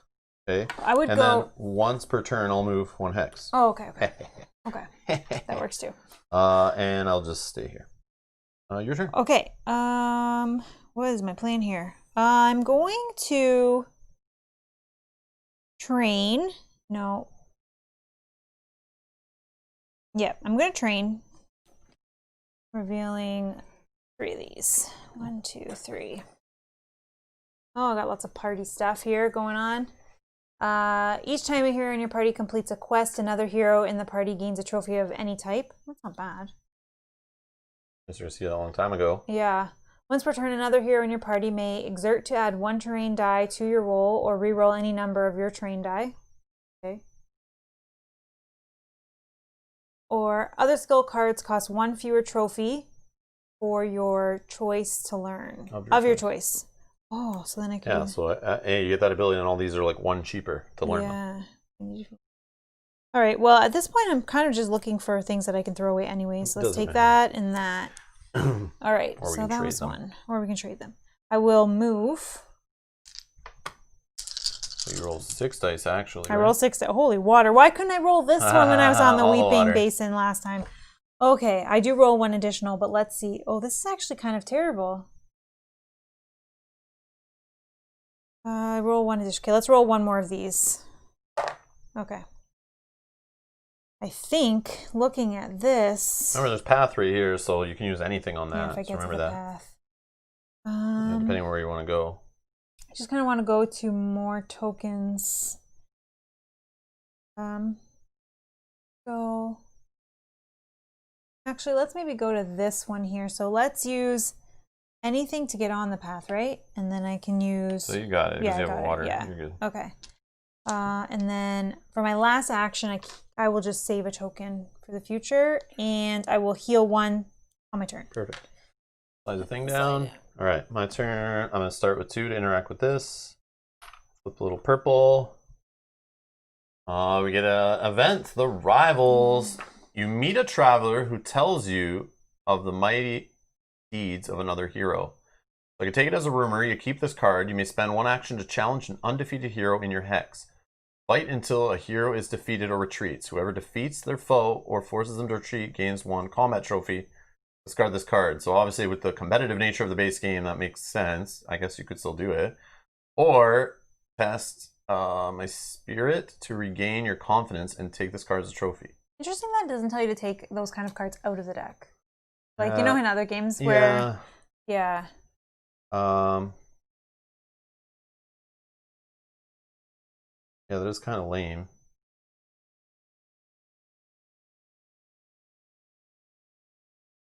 Guess I'll test my spirit.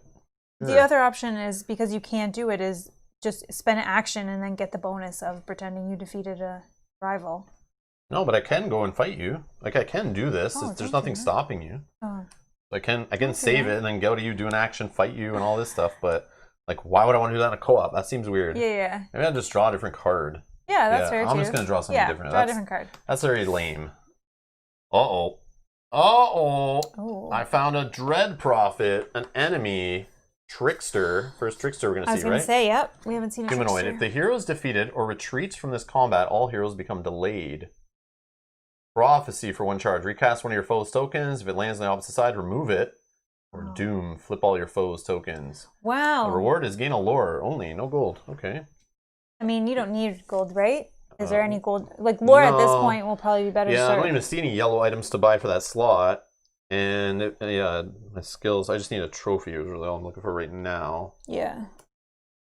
Okay. Oh yeah, that's what I was doing. I was going to Riverwatch. This guy has +1 initiative, actually. So more likely he's going to go first than over me. Yeah.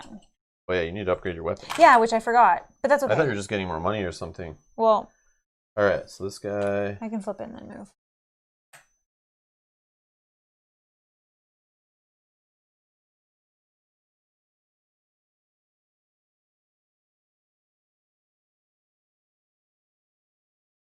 Oh, now I got the shields. All right. Initiative, I have 2. This guy has 2. +1 from his ability. 1 yellow. Tie goes to me, though, still. Do you get 2 damage on him, right? Oh, yes. Right off the bat. So he's 3 left and he's dead. All right, so let's see. Oh, yeah, we got it, Jim. Sorry. He has +1 defense against damage from charge abilities, which I don't really have anything to use on him. I could start with just 2 damage. One will get blocked here. Not the worst.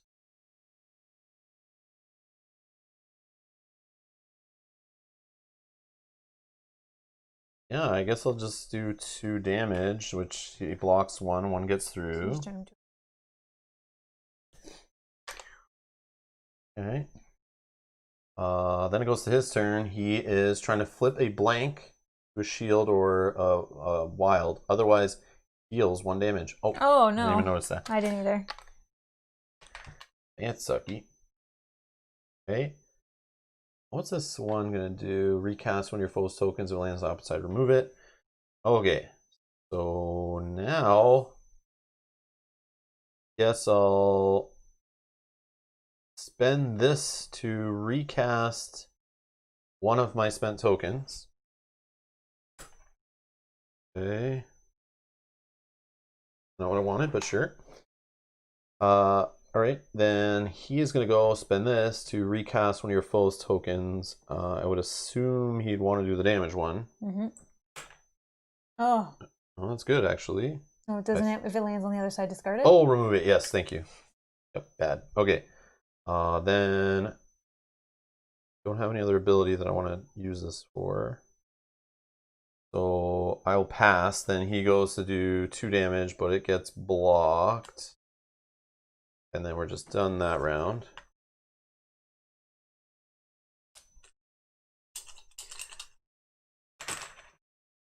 Alright, more defense. Holy. Went from no shields to like all shields. What happened here? Messed with my math. I don't know, or I'm just getting bad flips. I guess they're good flips. I got no damage on me yet. Okay, yellow is, he's got it with 3 total because of his +1. So he's going to try to flip this, which he does. That's spent. Then my turn. I got the wings to do some flipping. So, yeah. He doesn't have any surges, which is good. I'll spend this to flip this one. 3 damage. So far, yeah, that's fine. I'll flip this axe. Okay, back to him. He will heal a damage. Back to me. I'll spend this wing to flip an axe. He will then copy a defense. No, otherwise he copies his highest damage one, which is the 2 damage. So he actually knocks away my shields. Damage gets blocked. And then I will hit him for 5, but he blocks 1, so 4 gets through and he's dead. Oh, perfect. 4 he hits me. Boom! Well, that's good. Got him. That worked out. Alright. That goes away. Okay, so this guy, I get 1 lore. So if you pass me a lore token. So we got our first lore. Getting ready for that final boss fight. Woo! Alright, and I get this trophy, but I don't get gold for that one. That type. Okay. Sure if I moved. I don't think I moved here. I think I started here. I'm pretty sure I started here. Wish there was action tokens, because I always forget after combats, like, what was I doing? Because I didn't even know I was going to be in a combat. But I think last turn I stopped there because I didn't have enough actions to do it, so I took this banked action. Now I've spent 2 at the start of this turn, so I think I have 1, but I could have 2. Go to this to try to deal with that. So I am going to just move 1 with my once per turn move 1. And then I'm going to interact with that first story card for my last action here. I'll test my body. So 2 cards if you draw for me. If at least I get 2 successes, I take 1 lore from this card. Nothing. Oh, I forgot to do this. We'll do that right now. I'll spend these. Sorry. No, that's okay. I get an extra action. I get an extra action each turn. So yeah. Oh yeah. I'll put so this these were nothing. Yeah. So you're not. They were nothing. I will exert twice for fun. Yeah. Okay. Let's do it. We got 1. You got 1. Just 1. So that's a fail. No lore. No lore. That's your body. This is that's a family my body. So it's called the body, mind, and soul stats, or spirit. Body, mind, and spirit. Yeah. Yeah, spirit. Yeah. These are discarded. Okay. I have no skills in hand. That's okay. Now you. But I have an extra action each turn. You want to train? So yes, I will train. 1, 2, 3, 4. There's all your successes right there. And I get to keep all of these because I have a hand limit of 4. Oh, there's what I need before doing this action. Plus 2 body. Or I gain a gold whenever I take a green trophy. Or tap life. Once per turn when you would discard a skill to exert, you may take 1 damage instead. Or conversion. As a combat action, you may exert, deal 1 magic damage to remove a token with a single damage. Ooh. Okay. Full hand of cards. I'll just save that stored action, actually. So, done. My turn. It's over. Okay. I'll flip this for 2 actions. Is it green? Green, yep. That's the start of my turn. Master at Arms. Master at Arms of a nearby castle offers to teach you how to hunt monsters. So at any castle space, I think. So any space with that symbol. Which is, here's 1. Here's 1. Okay. Here's 1. This is the one where the dragon's going to spawn. No, that's not 1. Oh, sorry, that's a shrine. My bad. There's 1. Okay. Okay. So they're close. That's not bad. There's 1. Castles. Castles. Castles. Those are far up, though. I feel like there should be. I guess that's a good one in that area. All right. So what you can do is spend an action in a stronghold to track an enemy. Discard cards from the top of the combat deck until you discard an enemy. Fight that enemy. It takes 3 damage when you engage it. Discard this card. There's a way to get one of these trophies, fight a guy, get some gold or whatever. That'd be good for you to have. 3 damage and your +2 might kill an enemy right without even having to do anything. Yep, that's fine. Okay, well, let's take that Still card. good for you though. You can still get some gold and get one of these better weapons or armor going. You don't have armor yet, right? I'm going here to get the better weapon first. Yeah, there's some 9 armor here that actually is it's offensive. It gets you 2 charges or magic damage. Yeah. Then one here with 2 shields and a magic damage offensive. So like I think this 11, if you can get this one, is like really good for you. Yeah. Well, I'm gonna go get the armor or the weapon first. I'm gonna upgrade my weapon while I'm right here, and then maybe I'll go do that next. Okay, so I'm gonna move for my 3rd action. Okay, I think I'm good here. So I can spend 1, 2, 3, 4 of anything. So I'm just there. Then I will spend my my previous action to shop. I will draw 1. An ancient sword. See, Weapon City. But I don't want the ancient sword over weapons. the heroic blade. But I need to sell this one for 5. Okay.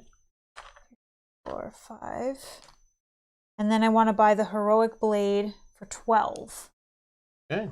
3, 6, 9, 10, 11, 12. So I got 1 left. Okay, so I have to discard A4.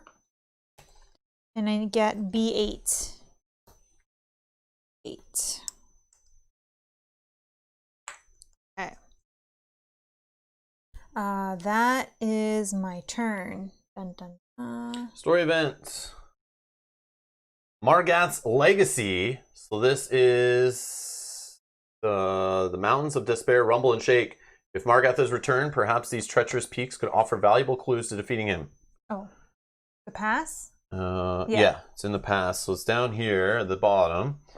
Story quest. Place 3 lore on this card. If there's no lore left on the card, remove the story quest token from the board and discard this card. For 2 actions on this card, you can take a lore from it and advance to time track 1 space. Resolve the time track space as normal, but do not skip any player's turns. We just save up turns. You get multiple turns to do in that next round. Yes. I don't know. That card's weird. Got a bingo? Oh, B8. You got bingo on B8? Nice. You're the winner, Brian. Oh, sorry. Actually, can you throw those up there? Yeah. Okay. So this also means that our friend the dragon is coming out of Skydown. We have over here. So after the second story card of Act 2 is drawn, spawn the High Lord Morgoth in Skydown. If all heroes are in a party on this hex, any hero may spend 1 to flip the sheet and have the heroes engage with him. Okay, so he's right here. So, and at the end of each round, roll 5 terrain die and move Margoth 1 hex towards Tamalier for each wild. So he's trying to go to here. And then at the end of Act 2, we'll read that. Yeah, he just moves faster. Yeah. Okay. A turn? Yes. I need to get 11. I don't even know. All right, I'll do my free move.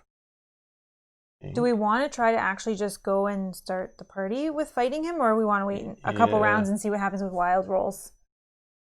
Or recent. Oh, yeah.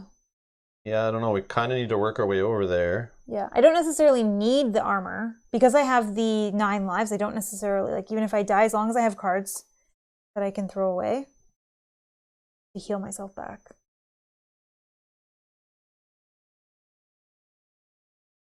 Okay, I'm going to try and travel.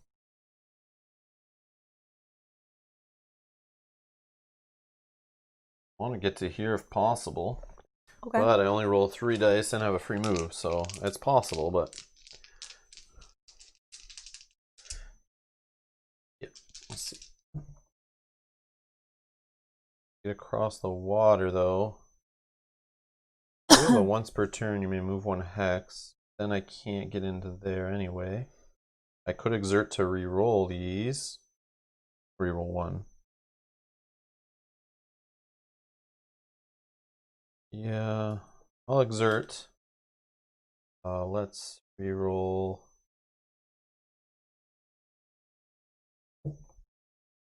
Nada. Whoops. Gone.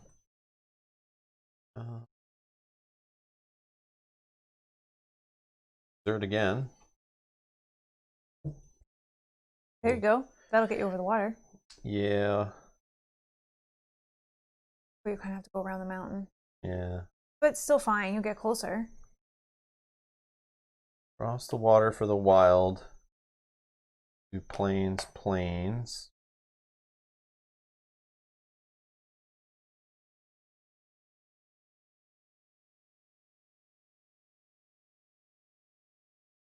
I've only done that action, yeah, right? yeah. So if you could get there, you can use your extra action and do it this turn. Yeah, let's, I guess, travel But you have to again. see if you get mountains. I do have 4 actions plus a 5th Oh, one, yeah, possibly. plus you have that one. I didn't get any mountains, but let me just go.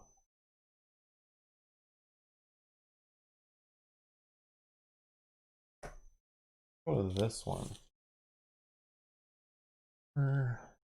No. That's 2 actions. I can move on to that. Oh, yeah. Interact with it. Yeah, so I'll just use one of these dice to move. That's fine. And I'll do my free move thingy.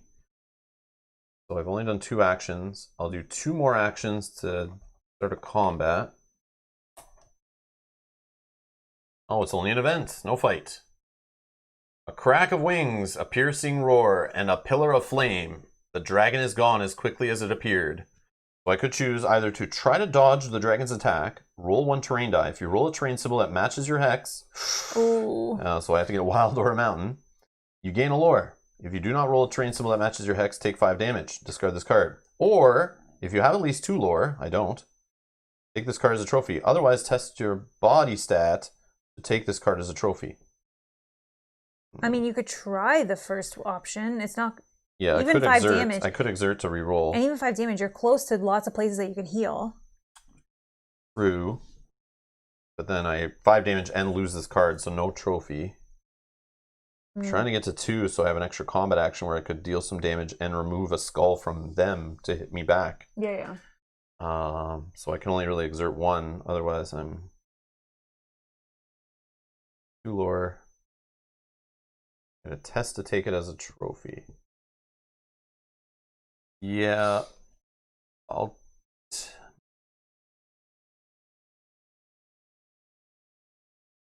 Mountain or wild? That's 33% chance. I'll push it. I'll push it. Big scary dragon, let's do it. Terrain die, here we go. Show me a mountain or a wild.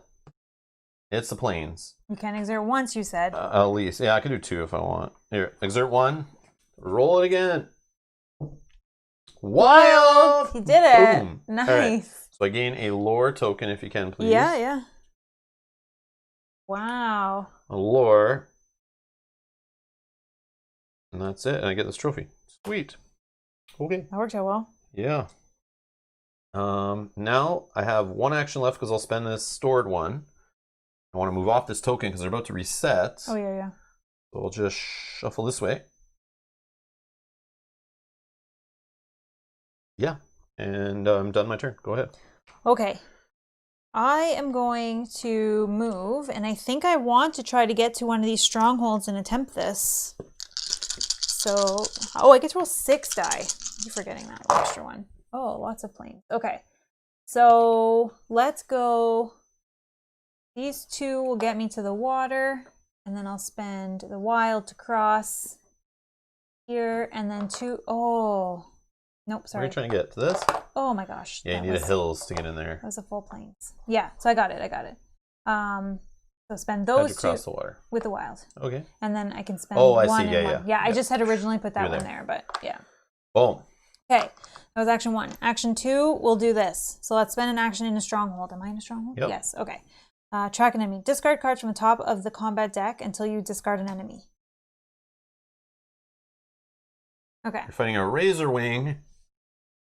Savage creature, 2 gold is a reward, 5 health. Could deal damage with strike or fly. Cancel the next attack made against you this combat round. Okay. So we're fighting this guy, and it says it takes 3 damage when you engage it. And then discard this card. Gets discarded. When you engage your foe in combat, deal 1 damage. Who's going to do 1 damage to me? We need to get 2 through here. We need. That'd be ideal. I'm not seeing a lot of damage here at all, if any. Wow. Okay. He's going first for sure, so he is going to deal 2 damage to me straight that I cannot defend. Oh no. But now he's not allowed to block for the rest of this combat round. So do you just take this away? I would leave it. He just can't spend it. I don't really have... Okay, I guess I do have a little bit. Okay. So let's use this token to flip... Jim says, you take damage, not him. Oh, is that what the card said?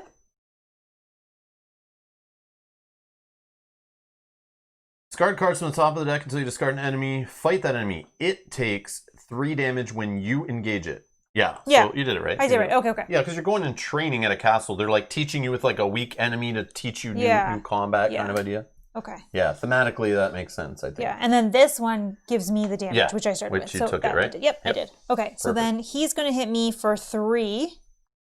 I block 1, like that, so I'm going to take 2. Okay, then I go, he can't block, so I'll just do 3 damage, which automatically goes through and kills him. Okay, so got him. This gives me 2 gold as a reward. I'll just take a 3 and put trophy. that back. And a trophy. These are gone. Okay.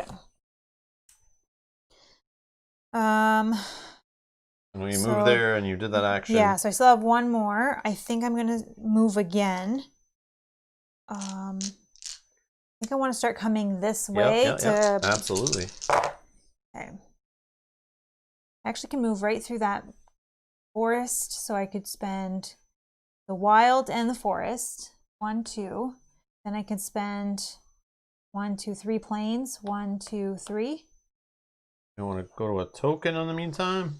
I don't know yet. If you're here, you could have went wild, forest. If you didn't like that token, then you go plains, river. You need. Right. No, they're going to reset in a second, and we'll see. Because maybe I'll just do some tokens like on this side. I don't know. We'll also see where this guy moves at the end of the round. And at the end... Or you could have went... Hold on. You could have went... Oh, if you had... I had this. We have plains of the yin-yang, so you could just go 1, 2, 3, 4, and wild. Yep. No, it's fine. It's fine. I'll wait and see. You could have went down to like this token and like set yourself up to just do something at the start of your turn. Because being on an empty space... unless you're trying to... heal. Maybe you should go to somewhere. But I'm going to heal 1 right now. Okay, so I'll go to this. You could have healed everything in that spot and not even left. No, it's okay. I'm going to heal 1 right now. Okay, once per turn I may heal 1. Okay. Oh, I get to roll 1 more die. Oh no, it didn't matter because I'm only 3 away. Okay.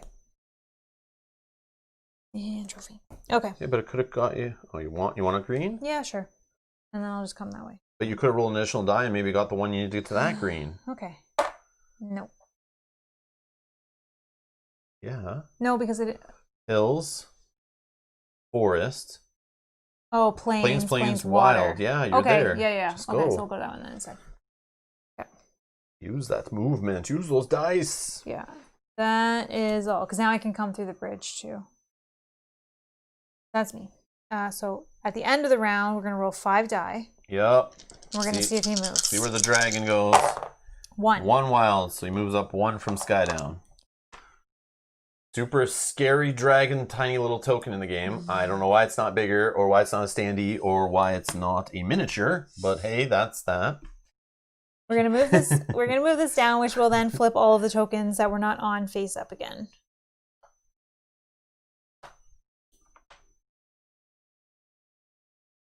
Okay, and you get to go ahead. Okay, so I'll use my 1 move a turn. Go on this combat.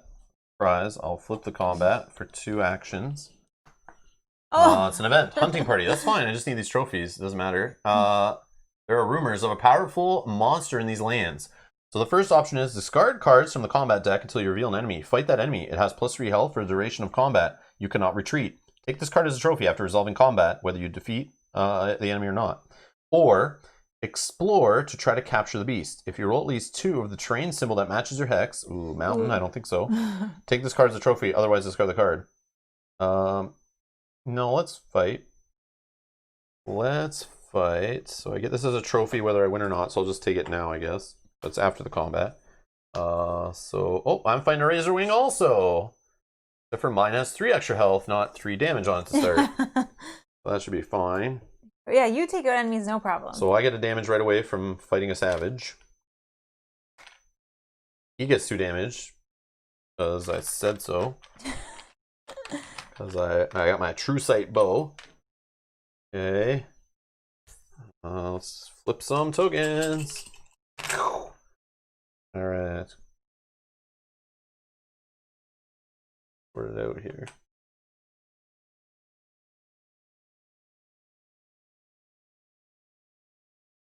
Oh, you guys can't really see those. Okay, got this blank.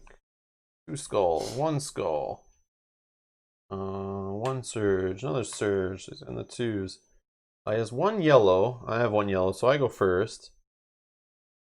All I've done is move and an action, right? Or 2 actions. Yeah, but the move was free. I still have 2 actions to spend on this turn. I remember that. All right.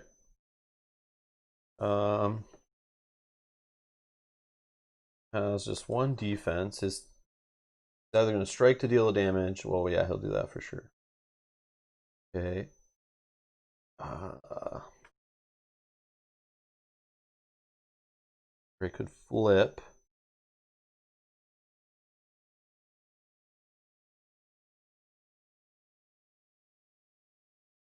Yeah, let's flip.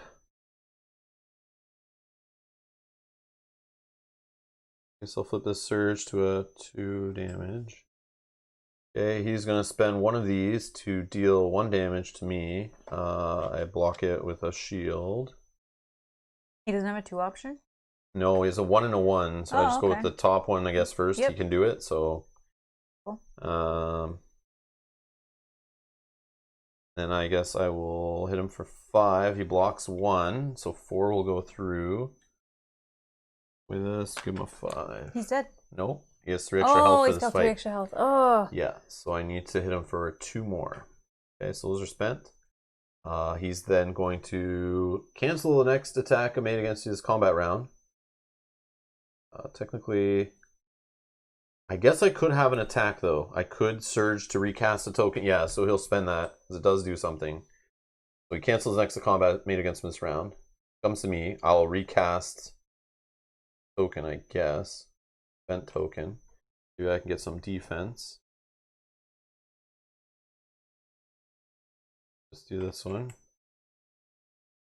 Nope, I got 2 axes, so then he will hit me for 3.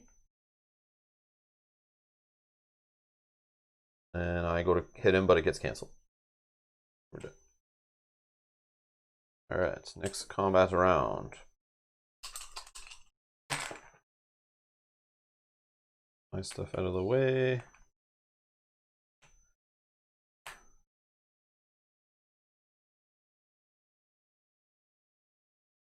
Okay, so he has 2 yellows, I have 2 yellows, so I go first. Let's see, only blocks 1, 2 damage on him, so I will just hit him for 3, blocks 1, 2 gets through, he's dead. Nice. Boom!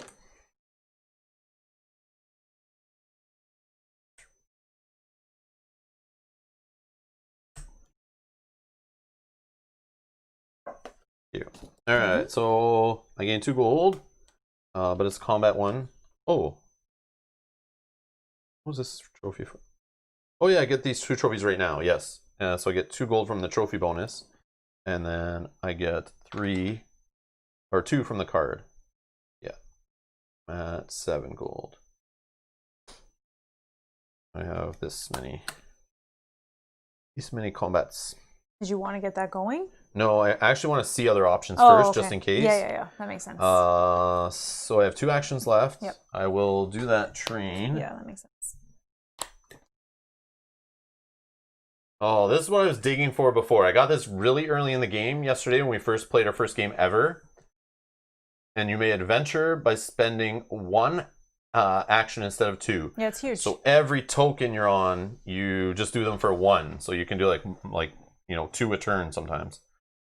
But it's too late for that now, I think. During attribute tests, I can switch up what I'm testing and use spirit instead of body or mind.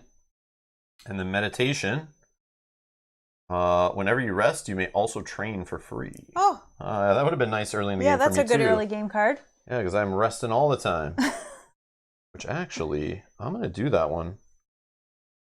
I'll spend one of these trophies, and I will have that ability.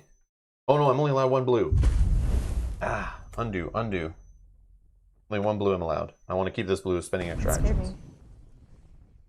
Oh, new sub, Loon Lou. Thank you so much for subscribing. Welcome. Much appreciated. Welcome to Rob's Gaming Table. Okay.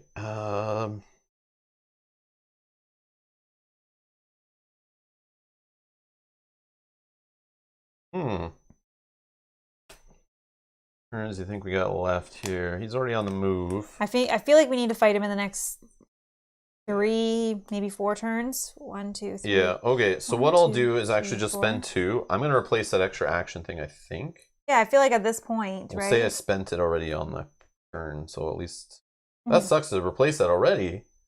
I literally barely used it. I didn't even realize it was a blue, and I'm limited to 1 blue. There's nothing that's giving you. No, I'll wait. I'll wait. I don't need to do this right now because I can do it right before the fight. Like it's no big deal, and then switch, and I get this little extra damage dealing ability possibly. Yeah. Well, I'll just sit on that.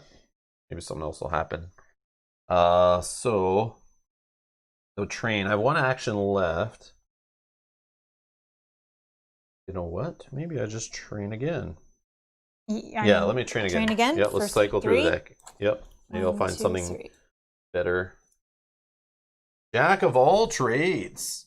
You may trigger each surge ability twice during each combat round. That seems super powerful. Oh, I want that, but I can't. You need 1 of each trophy though to do it. Yeah. At this point. Counter charm. Whenever your foe triggers a surge ability before it resolves, deal your foe 1 magic damage. That's good too. Again, I'm gonna replace that blue. Oh yeah. But still good. Still good. Inner fire. Once per combat round, as a combat action, you may exert to trigger the surge ability on your hero. This allows you to trigger surge ability more than once per combat round. Are they all blue? 2 of them are. 2 of them are. I know. Yeah, I'll just hold all these blues that I can't really use right now. Well, then you have your option, right, of which one you want to equip. I'm still gonna dig. Yeah. But I'm done my turn, so go ahead. Okay. I'll do it at the start of my turn. I will, once per turn, I may heal 1 damage. Okay. Am I on? Yes. I will flip, for 2 actions, I will flip a green token. Okay, green token. Here you go. I see that, Bob. Goblin raids quest. Goblins have been launching raids from within the Howling Valley. Explore the Howling Valley. So. Oh, that's over here. Yeah, any 2 spaces in these 2 hexes. So you'd roll some tokens. You could gain a gold. You could draw a combat card, or you could gain 3 gold if you get the better option. But either way, it's a quest. You don't have to do it. You can hold it, whatever. Okay, well, that's 2, so... So Rizard's asking, this is a 3-hour and 40-minute stream so far, and Rizard's joining in saying, is the game really that long? I would say you play through 2 acts, so it's quite a bit of time. But remember, we're streaming it, so at the beginning, you know, lots of intro, teaching the game, explaining how the game works, reading every single card out loud, describing our whole process of choosing. So you got to cut off like an hour and a half of this so far, just because of stream overhead. Yeah. But yeah, it's a pretty decent length. I don't know what the box says. Yeah, what does the box say? I think. Oh, you know what? What does BGG say? That's the real answer. Don't trust the box. Yeah, 120 to 180 minutes. So 2 to 3 hours. Yeah, 2 to 3 hours. Yeah. Yeah, that makes sense. And what we've been streaming for 3 hours 40 minutes. So yeah. I mean, we still have probably like 30, 45 minutes left to go, unless we just rush the boss right now. But yeah. Yep.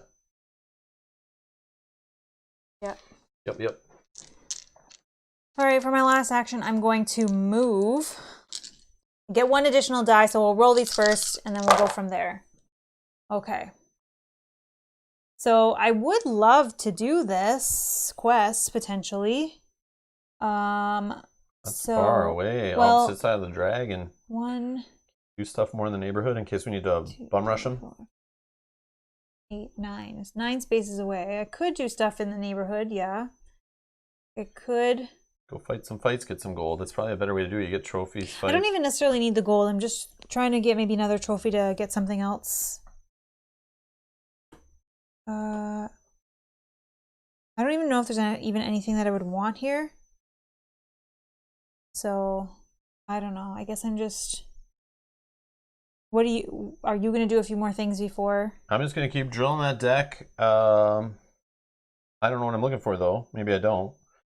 I'll probably just stay in this area. So I'll probably go rest because I don't want to start the boss fight with any damage. Maybe I'll go to the market town then as well. So let's see if I can get there. I get one more die, but I can spend 1 of anything to get here. No, I can't. It's in Tamalier. 2. 1, 2. Let's do it like this.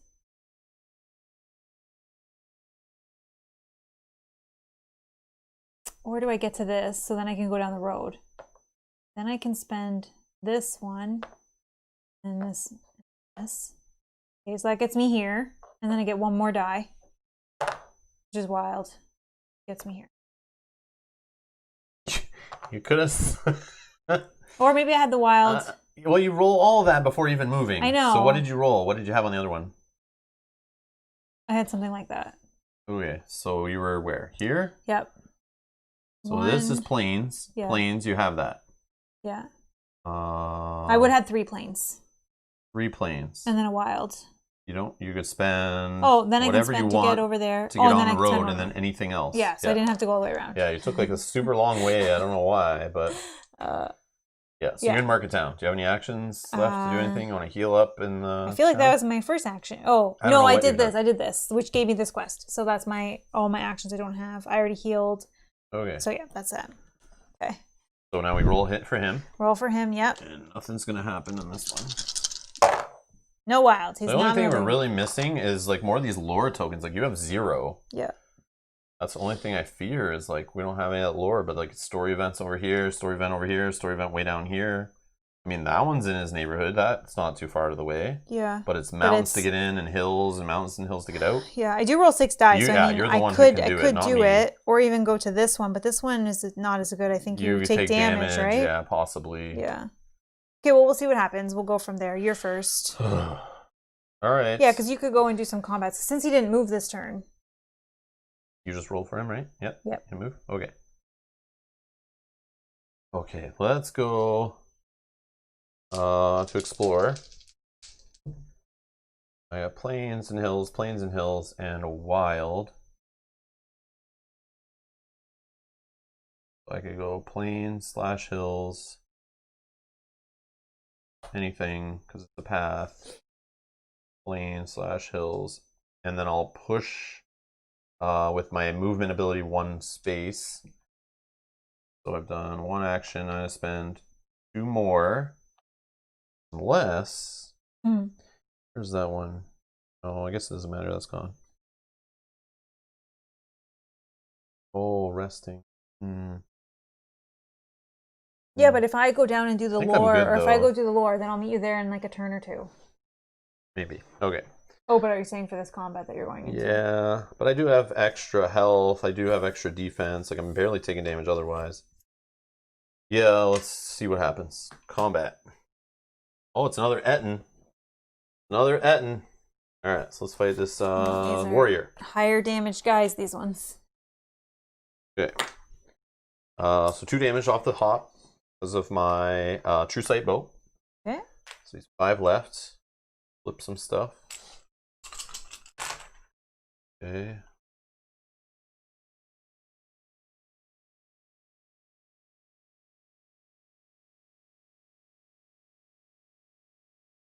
And swing. Okay. Initiative wise, I have a yellow. He has 3 yellow, so he's going first. So this one says flip a blank to a double. Okay, that's done. Now I'm going to try to double this surge, which leads to a throw. to stop me from blocking any damage this turn. Oh, and he'll do 3 damage, which puts me 1 away from dying. So let me think this through. Try to recast this, but it's like 50-50 chance I don't stop it, or I start flipping, get to the damage.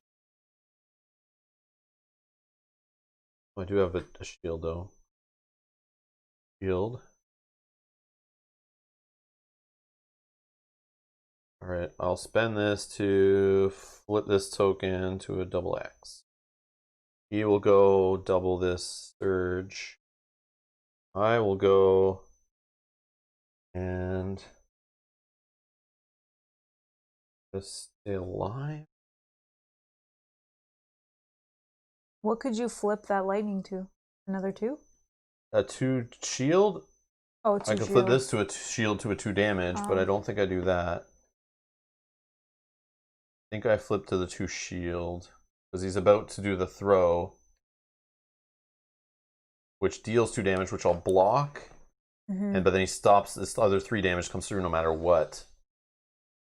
But yeah, should have tried to probably flip his token, would have been best. But all right, I'll flip that to make it some defense. Or yeah, the 2 damage is I would take 1. I'd be up to 5, and then 3 comes through that kills me. So I can't. Yeah, so I'll spend that to flip to the shield. Goes to him. He spends these 2 charges. Doesn't he do the damage first? Oh yeah. Sorry. Yeah. Okay. Oh, thank you. Yes, I forgot about that. Yeah. 3 damage, but it all gets blocked. Yeah, thank you. That makes sense. All right. Then comes to me. I'll do 3 damage to him, but he blocks 2 of it. So only 1 goes through. And then he will do the 2 damage thing to me. So let's take a 5. Yeah, so I'm at 6. Okay. Next combat round. Ugh, that was not good. So he's at 3 out of 7. You could retreat if you are scared. No, I ain't never scared. Because we're what? Doesn't mill a stat nav for me. I don't know what that means. Okay. Defense.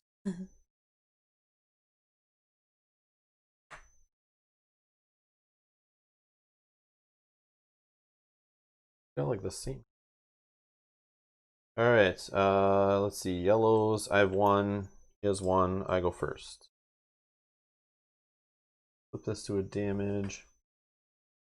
Think here. So if I don't have the kill, he's gonna flip this to damage.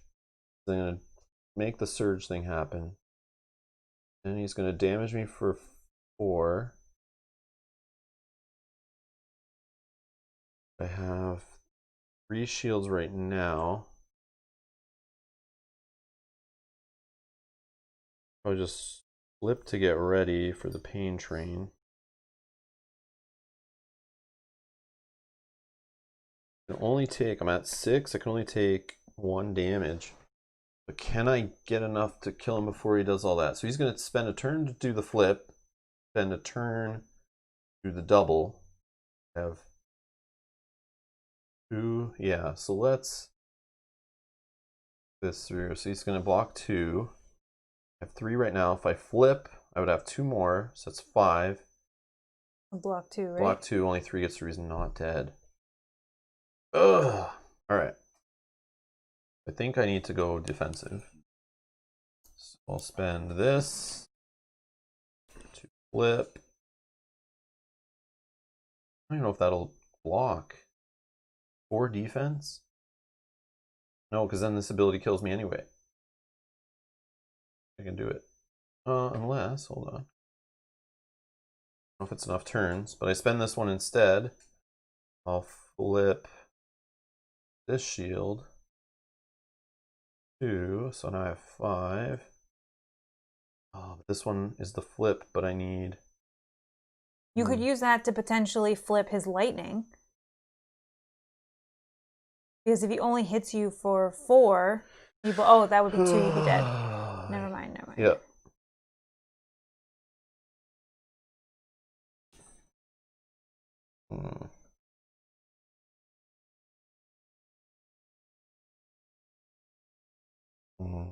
Oh, I have 2 extra health. Oh my gosh. Yeah, I forgot about that. Okay, you're fine then. You're fine. No, maybe not though. If I'm letting a bunch of damage through, no, I should be okay. I think you're fine for this one. Yeah, okay. I think. I don't know. So he flips this though, but this is 4 damage alone. I can only block 2 of it. 2 gets through. That puts me to 8. Yes, you still have 2 away. Yeah, and then he does this other 2. But he's only doing 1. 1 lightning does 2 damage? Oh, this. Oh yeah, he only has 1. Oh, lightning. this one. Yeah, this doubles the lightning. What if you try to recast this one? No. So instead of this becoming 2 damage, I'm just going to try to buy another round then. So let's. I'm not doing any damage to him this turn.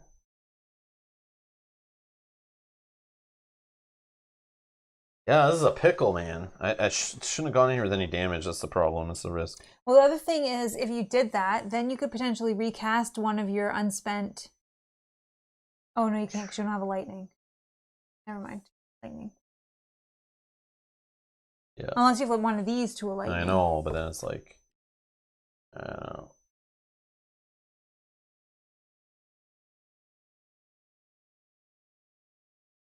Yeah.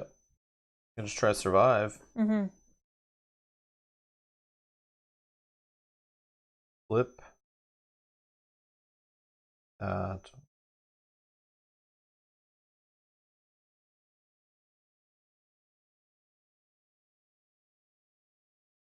Yep. Okay, so I flip. Then he's gonna go flip this. Damage. Okay, then my turn. I could flip this since I'm not doing any damage, might as well. He then doubles this surge. Okay, back to me. I will spend the surge to recast.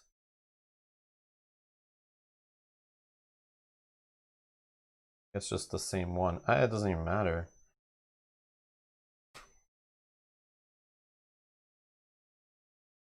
Then he will go do 4 damage.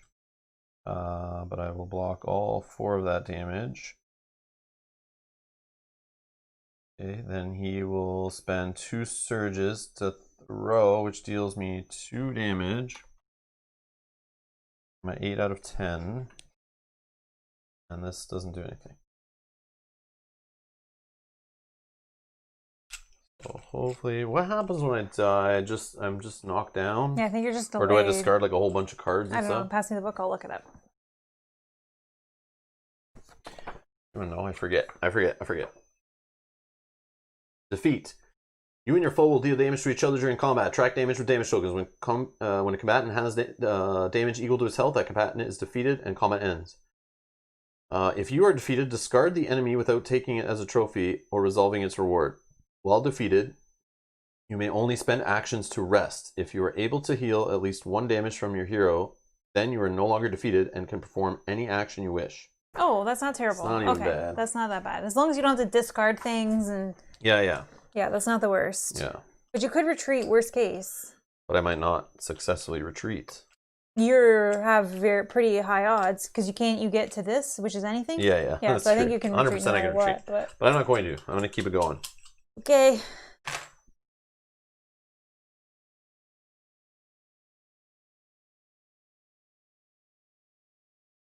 Yellow's in there.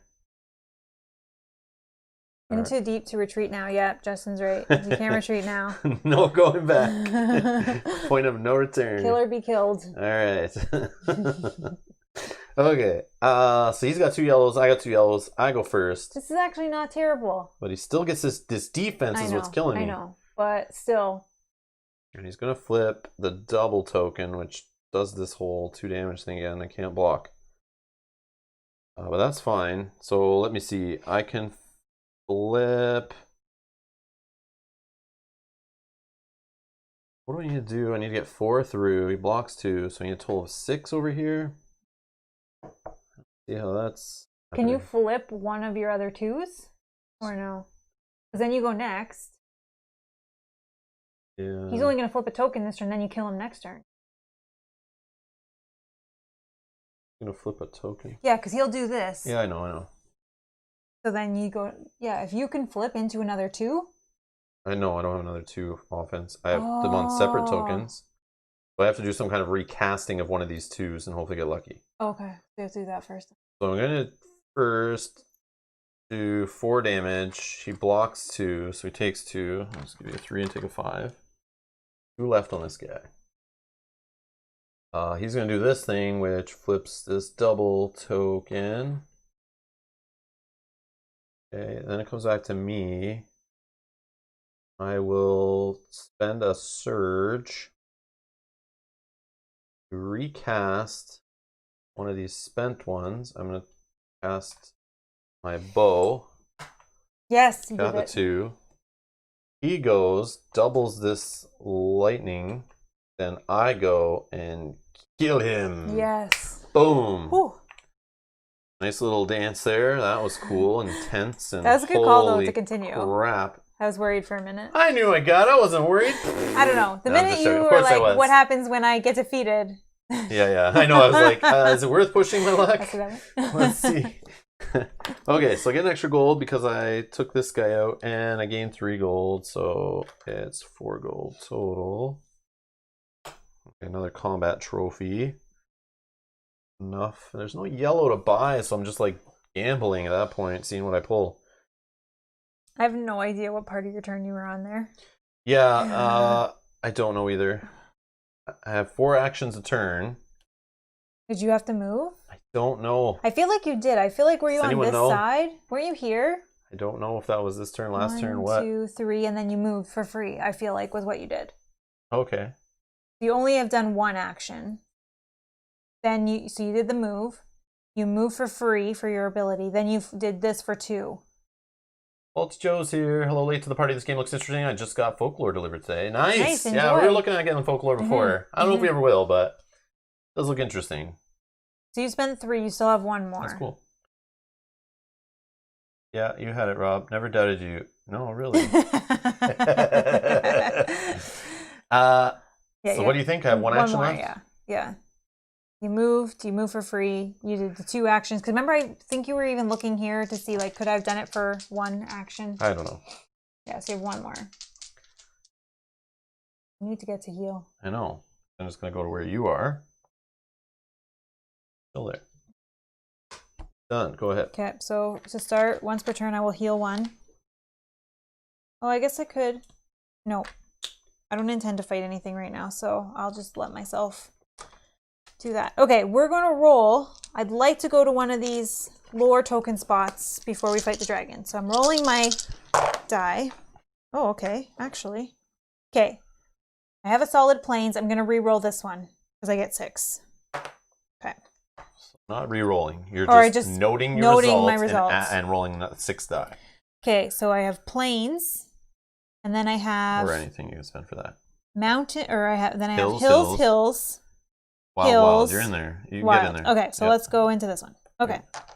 So this is number 4. Margath's Legacy. So you can spend 2 actions Okay, on here so I will do that. to take a lore from this card. Oh, I just take it. And then you advance the time track 1 space. Oh, I didn't realize that was going to happen. Nobody loses turns though. So resolve the time track space as normal, but do not skip any player's turns. Now it's story event. Oh. We found Wisdom of the Gods.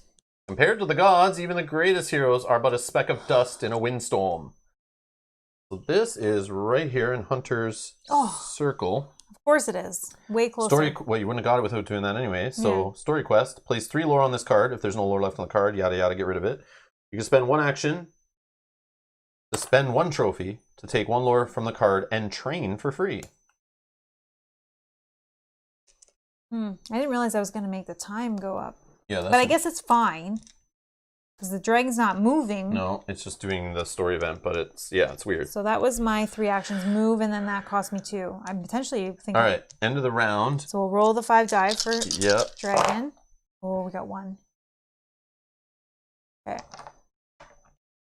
This is going to go down. I think. Yeah, because... Sure, yep.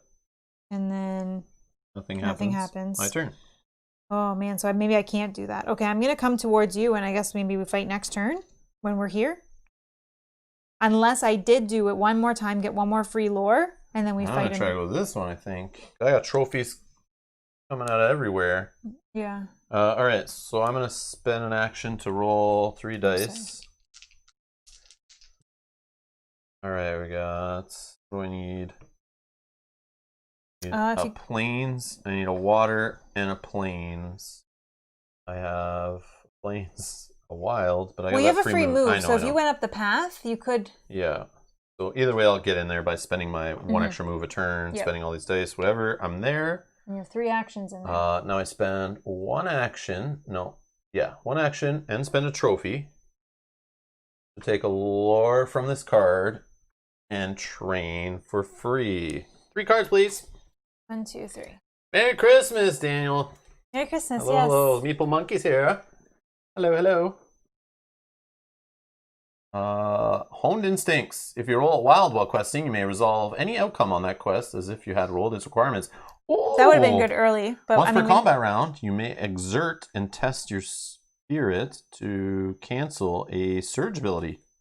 And teamwork. Party ability here, teamwork. Once per round, a hero in a party may gain a prepare token. So it's like earning a free action you could use later. Angie, no worries. Gotta run. Need to finish the rule book. No, yeah, I totally understand. No problem.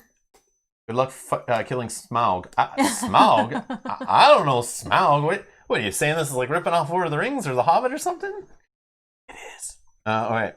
Dales also says, well, good luck finishing up here. It's been fun watching while gluing miniatures together. I'm off for dinner. Enjoy your dinner. Thank you, Dale. See you later. Yeah.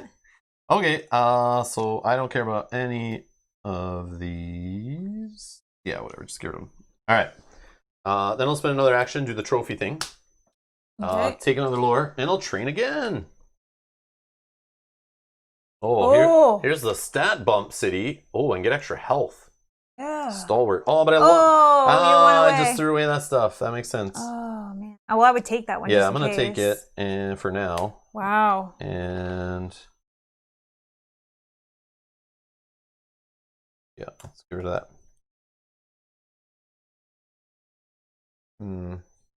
Problem is I won't be able to get more quests going. I might as well just take the lore. Yeah, I guess you're right. So, yeah, we'll do the last one. Take that. This is gone. Okay. This is gone. That's your train. Party actions here. So I got the +1 hand limit thing. That's okay, I guess. Cover weakness. Heroes may take attribute tests for other heroes in their party. Oh, that's neat. And then watch your back. Another party skill. Once per combat, another hero in your party may take all the damage from an attack. Now that would be helpful. Yeah, that one's not bad. But I'm going to trash it. That was all your 4. Okay. So here's a question. Do I do this again? It'll increase our time. And then I move? Or do I just move and get into somewhere right here so we can fight the dragon next turn? Because this doesn't matter. He just moves faster once we hit this. Yeah, he gets a free move, but he isn't literally like 1, 2, 3, 4, and we're done. Yeah, so but I think if I next turn I'm going to his area. Like I can't do anything else. I just gotta go. I just worry that maybe I'm gonna be stuck here. I think you need to run up. Whatever you can do this turn, just to get up there. I'll come up here, yeah, because I don't want to get stuck here on my last turn. If you can get to my spot, even that's good because then you can start moving me as a party member. Okay. So I'm going to note this wild, and I'm going to re-roll this one. Okay. So I have the wild to get through the mountain. Okay, then I have plains. 1, 2, 3, 4 plains. So 1, 2, 3. I can spend anything, and then I can get to here. Or I could go 1, 2, 3, 4. I could also go to like this way. Yeah, whatever you want to do. So that was the wild. Then, oh, I didn't. Oh. Yeah, the wild was. Oh to yeah, move. sorry, the wild was smooth, and then you have those 5 dice. 1, 2, 3, 4, and I'll just stop here, hoping he only rolls 1 wild. I could move on to here with the path with this one. Yeah, it just doesn't matter. It doesn't make a difference. Just in case. I guess you'll have to pick me up on the way if that's the case. Yeah, that's fine. Okay. Oh, then... healing you need to do. Oh, I heal once on the start of my turn. Okay. And then I'll heal again. And then I will... Get that far. I don't need to train. I'll just save an action. I don't know if we need to, but potentially if we need to move. Okay, and then I'll stop my turn there. Your turn goes nothing. Roll the dice. 1. Okay. On my turn, I'm going to rest in this place to get rid of my damage. Just fight him now, unless you want to do it on your turn. Well, if I do it on my turn, then I can heal that 1. Yeah. But I mean, 1, I don't know if 1 is worth. All right, so I'm going to try to move. Yep. I'm in your space. We're a party. Yay!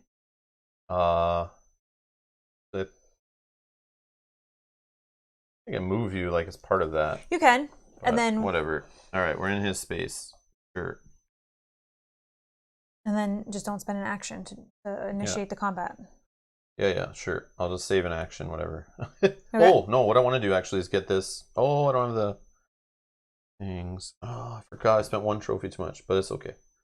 That's okay. I think all that lore is going to help you stay alive. Extra damage, yeah. But killing him faster is probably good too. I've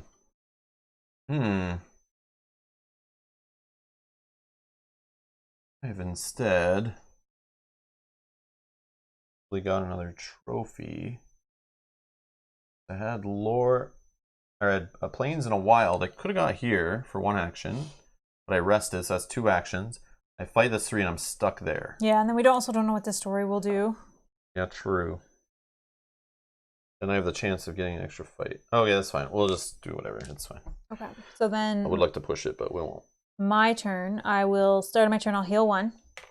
I will initiate combat. We're in a party. Would you like to join my party? Oh yeah. Well, we're already in a party unless I leave the party. Oh, okay. So it's a party. It's a party. So that's that. Okay, so flip this dragon card. What happens here? So combat rules. Heroes fight High Lord Margath as a party. Collectively track damage dealt by each hero on this sheet. Each player fights a different aspect of Margath. At the beginning of combat, randomly draw as many combat sheets as players and choose 1 hero to fight each trait using the combat board, corresponding tokens, and this sheet. Heroes resolve combat rounds individually, in turn order, starting with the first player. Combat continues until all heroes or High Lord Margath are defeated. Margath's villain token is cast against the first player. If the first player is eliminated, the next player in turn order becomes the first player. So lore can be used for either of the following. Before each set of combat rounds, any hero may spend 1 lore to choose which hero casts Margath's villain token instead of the first player. Or you can spend it to block 1 damage per lore token. That can be dealt to any hero. So I can spend them to block damage dealt to you, vice versa. This guy's a villain and a dragon, if that matters. He has an ability of taunting. So for 1, he'll remove your foe removes a token.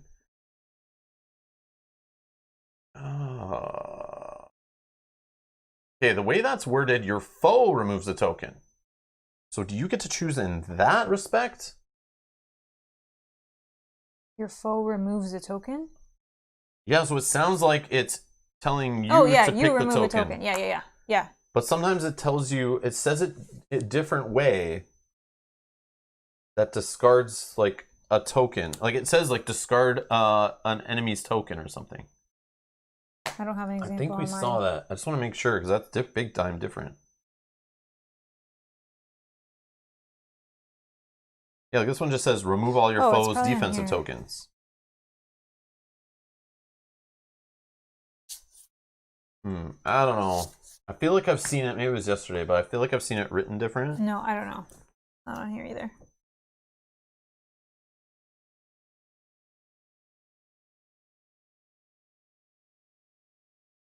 Because it says like, maybe it's just you make it the worst one. Yeah, maybe it's in my head. I don't know. Yeah, usually it like removes a specific token. It just says remove all of your foes, magic damage tokens or whatever. Yeah. But I don't know. I was just reading that seemed weird because like your foe removes a token. So like, does it physically your foe picks which one? There's also Fire Made Flesh. Deal 1 damage for each token in your foe's combat pool. And then Flame Breath. Deal 3 damage to your foe that cannot be blocked. Then deal 1 damage to each other hero in the party. Okay. All right. I'll do that one and this one. Okay, so we get to choose. So we have a Savage and a Trickster. So who wants to fight which? Someone will take a damage right away from this guy. This guy has +1 initiative. The only thing I'm thinking is this one does more damage that you can't block. Yeah, and because I technically have 3 heals. You could die a couple times. I could die a couple times. So I think maybe I can take this one. Sure. And this guy actually blocks more against your ability that does damage. Right. So we can, and I won't be doing that. I don't do damage from abilities like that. So then, yeah, I think that's so I can get more through on this guy, so I can spill more damage on him. Same, and then I'd be able to get through more on this guy. Yeah, so I think it's like a race to just defeat as quick as possible. Okay. Oh, here, we can do it. Oh, yeah. Since we don't need the map anymore. All right. Okay. Here we go. Final boss showdown. Okay. So tokens, you need green. Yeah, so I need the Trickster. The Master one's in here. And then I need the Dragon token. So the Dragon adds in this token 2 damage on one side and a charge on the other side, or a surge or whatever. So that will get cast. And also, both of us will be doing this little Master token for Act 2 is in there also. Yep, and I have mine here.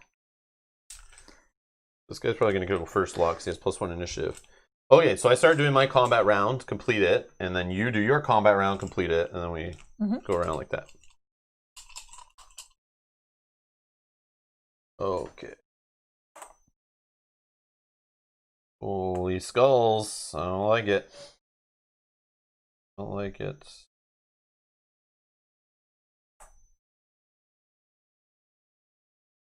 Flipped one by accident. Okay, let's see. Okay. So he has 2 yellow, +1, he's 3. I only have 1 yellow, so he's going first. This says flip a blank to its other side. Okay, that's spent. On my side of things, and some damage. But maybe we just flip.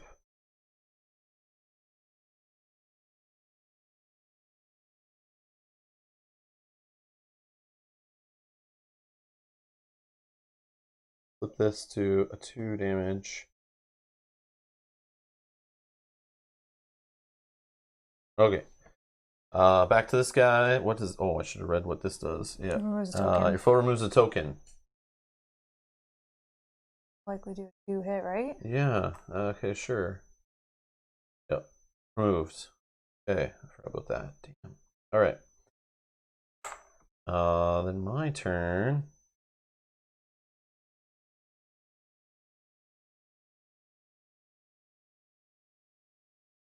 And I'm going to be taken to 4 damage. 2 defense, only 2. Yeah, I'll just swing. Oh, sorry. When I engaged him, because of my bow, 2 damage to start. Yes. He's still an enemy. 3, but 1 gets blocked. 2? 2 more on him. And he is going to do 4 to me, but 2 gets blocked. So 2 damage, please. Oh, it stuck to my finger, sorry. It's all good. And these are all spent. And with this wing, it does nothing. So, boom. Your turn. Okay. Oh, that's good. I got a 3 hit. Okay, so we got a lightning. Oh, we got some lightnings for surges. Great. It's mine. Okay.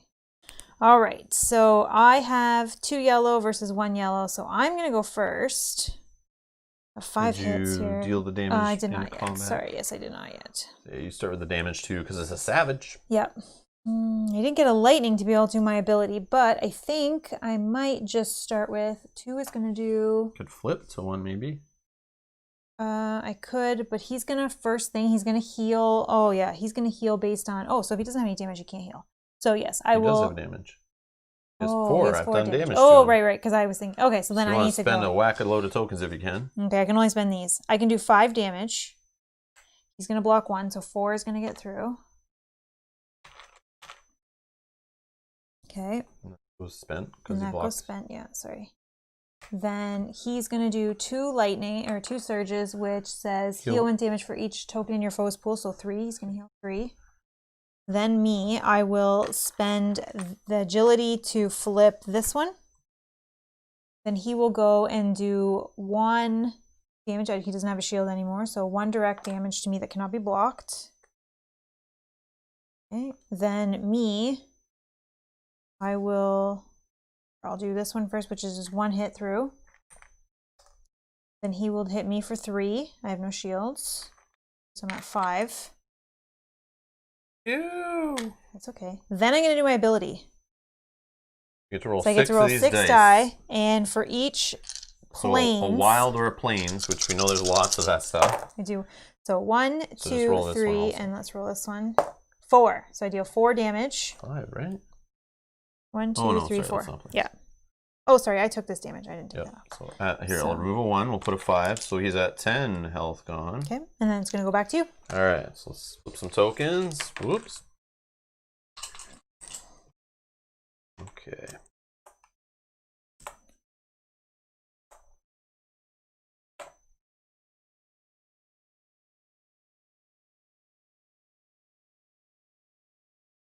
Oh, I'm wondering actually.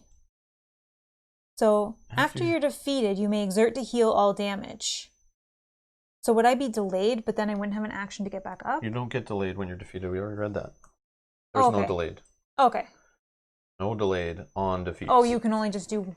Okay, I see. Never mind. I see.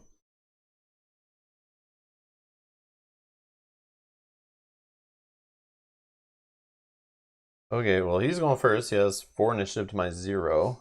So one of these flips this to a defense. Okay. Oh, remember to block damage with lore tokens. Yes, yes. Yes. Yes, yes. All right. Damn, sucky flips. Okay.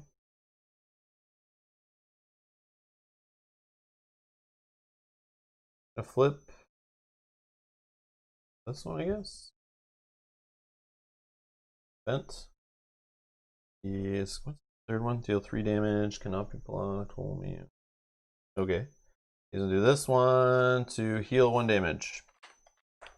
Ugh. Okay. I'm then going to...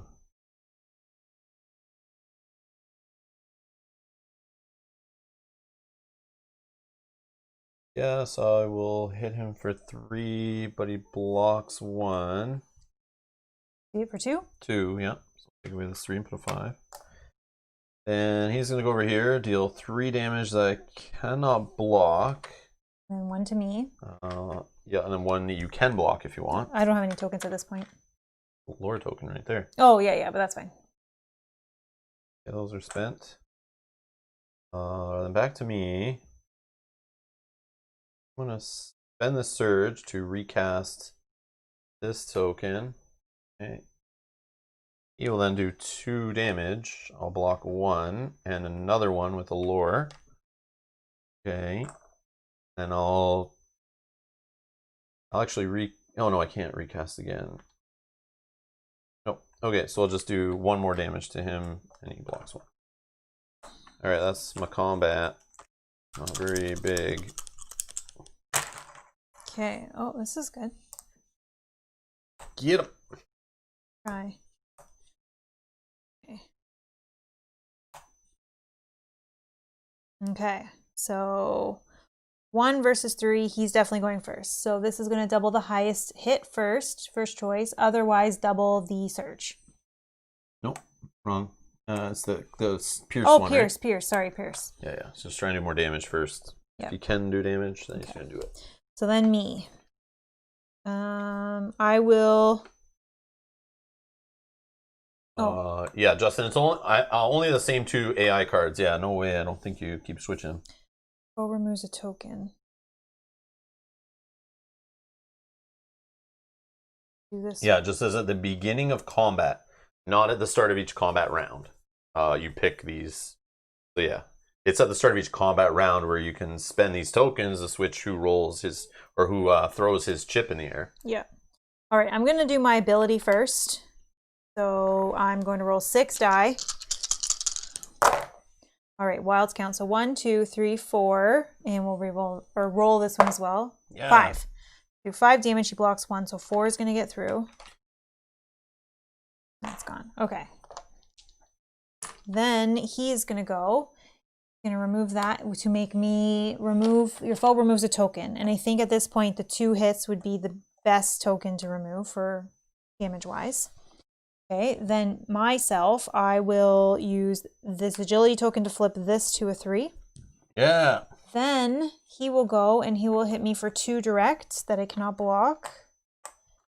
So this is going to go to a 3. 8 out of 9. Ugh. That's okay. Then I will do 3 more damage. He has no defense. He does nothing, and then I'll do 1 more. Rid of these, do another 5. Oh, sorry. Okay. So 20. We need 8 more to kill him. Your turn.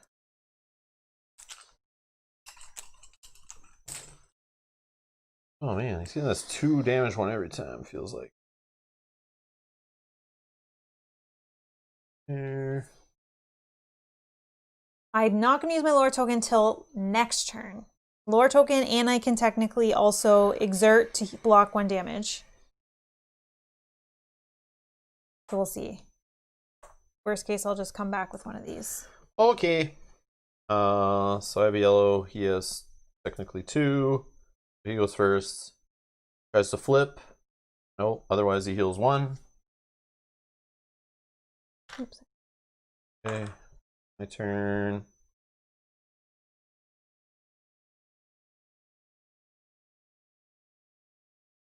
Just go to deal the freaking flame breath again. That's going to kill you, no? Yep. Oh, no, it's not, because you have 2. Oh yeah, I have 10 health. Ugh. I will just flip this one to a 2.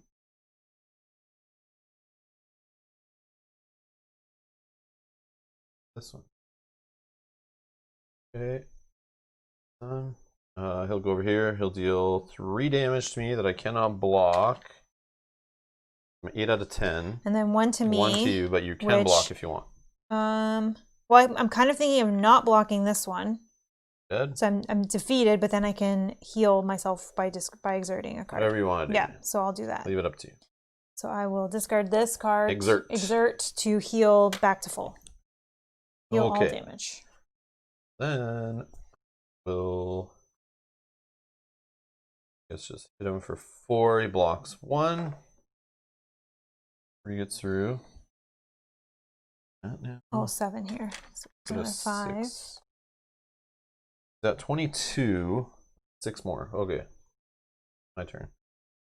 Alright, then he's gonna come over here and hit me for 3, but 2 gets blocked. I'll block 1 with the lure.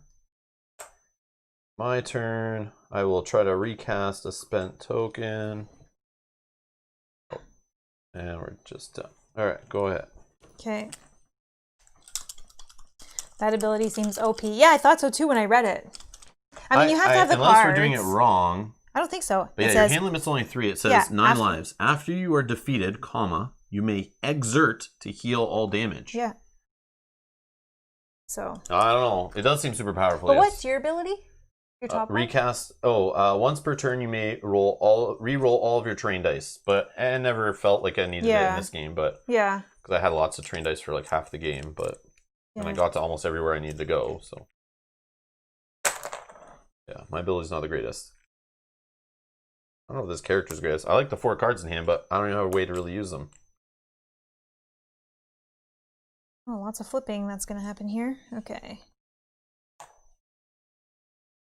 Okay, so 1 versus 2, he's going first. So he is going to take this double, and he's going to double the highest hit. There is none. Otherwise, he's going to double the highest direct damage. I think it's charge, they're called. Charge? I think that one's a charge. I think these lightnings I always want to call surges. I don't know if that's right. That's from a...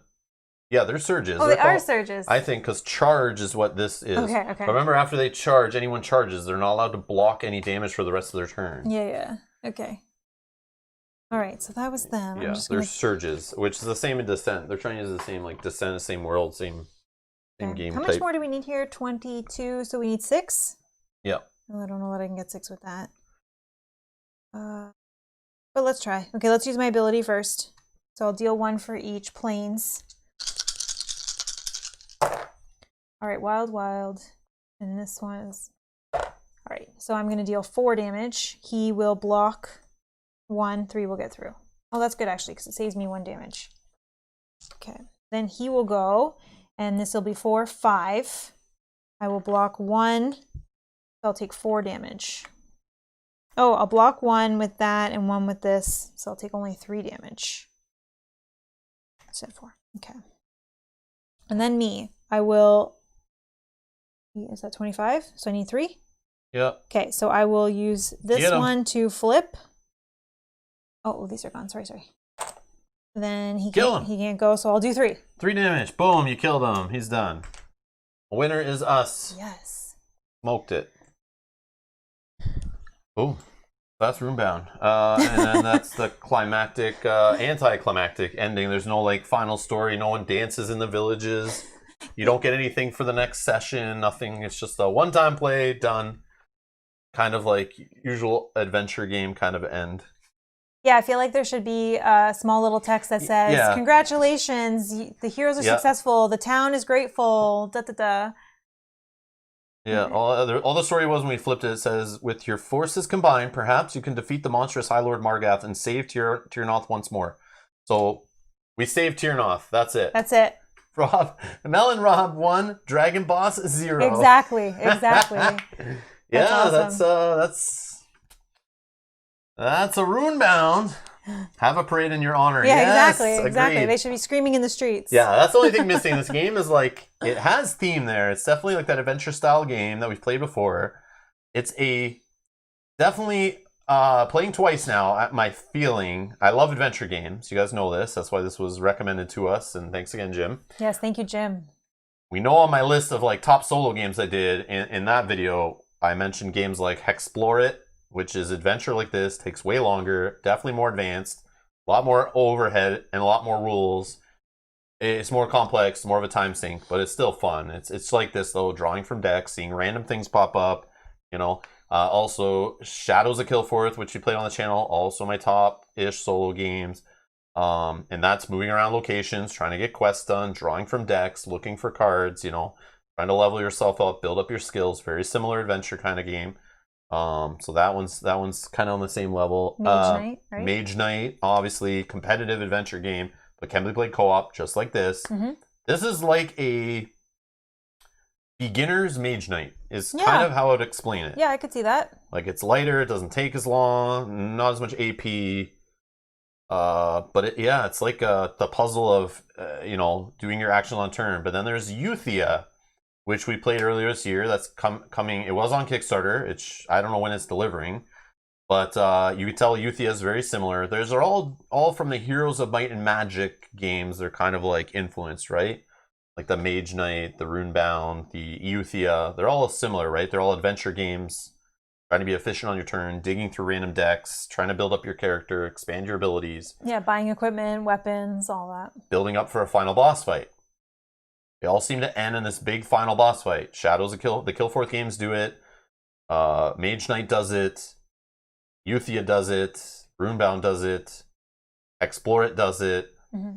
They're all very similar. They all have the same checkboxes checked for adventure games. But they're all different for different reasons. They're all different levels of complexity, obviously different mechanics, different rule sets. But if you looked at them on paper, they all like the same game, really. But yeah, this is definitely much lighter. I like it. Mm-hmm. Still takes the good 2 to 3 hours to play it, of course, if you're not streaming.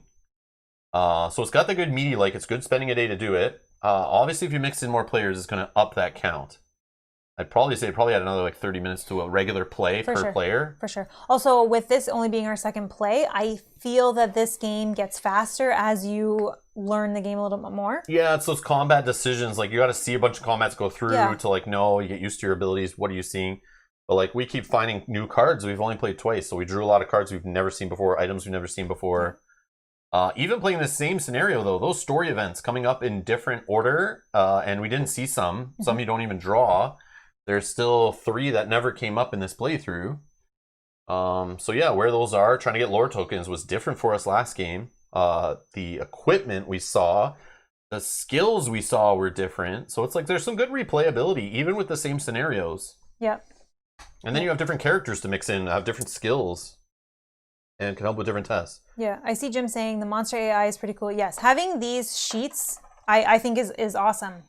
Even if you were playing with dice or chips, like these sheets are awesome. Yeah, they're nice. It's like a simpler version of Sword and Sorcery's AI, it feels like. Like you have a big sheet, but on Sword and Sorcery you have that big sheet out, and it's explaining like all the different things that it does in different order.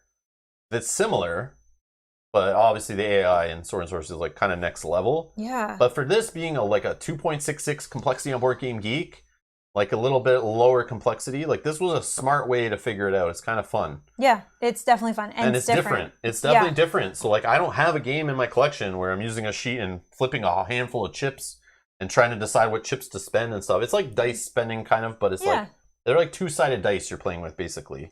Yeah. But it's cool. I like the flipping, the cool flipping and re-rolling. Like I like setting things. So like you flip a token, you know what the result is. It's not just like a boring old re-roll where it's like, you know, they have recast, obviously, but it's 50-50. But the flipping I love in this game, the way you can just be like, I know what's going to be. I'll spend the flip. I like that kind of luck mitigation. Yeah, anything where you can mitigate the results and do it on both sides. You can change your results or you can potentially change the monster's results. Yeah, I like that kind of stuff. Well. Man, I like the abilities, I like this stuff. But we were just playing with skills and items, assets, only from the base game. Yeah. We did not mix in with the Unbreakable Bonds expansion that we have. There is another set of assets. I think only one set, and a set of skills. No, there's 3 sets of skills. Every time you play this game, you set it up, you pick 6 different skills, types. There's types that you put into the deck and shuffle it up. So the fact that we have one expansion that adds 3 more skill types means we can cycle out 2, 3, 1 skills, which is like, 10 or so cards out of that skill deck, and slot in new ones. So we could have different skills showing up in different games based on how you build that deck. I guess you could also just throw it all in. Yeah, I was going to say, there's nothing stopping you from other than the deck being like this tall and falling over unless you have a nice card holder. And also with the assets, the same thing. So we have another set of assets, set F, which I saw. And when you start, you kind of pick, I think, 3 sets. Yeah, they're like 3 sets, right? And you put them together, So I didn't include the expansions. Next time we're going to play, I'm going to switch up the assets. So the different items will show up at stores. Some won't be in the game, some will. Some new ones. And then I'm going to switch out a bunch of the skills. Yeah, Jim, I think I'm going to do the same thing. I saw you had it all mixed together. I sorted it all out to understand like what was coming from where, because I didn't know what the hell was going on. Mm-hmm. But then reading the advanced, the rules reference, explain that setup of like you choose. It's kind of like the like MDS system that the Sadler brothers coined for their. It feels like the Street Masters kind of idea or the Alter Quest kind of idea, that thing that they do. I don't know if they worked on this game. They work on this game? Because they were at FFG when this was in progress. I wonder. Credits are in the other one. Yeah. I'm curious, actually. Wonder if they worked on it at all. Or at least they took the idea. It's a Lucas Litzinger, the designer at FFG that was working on Netrunner, right? I think he was like the lead developer or whatever for Netrunner for a while.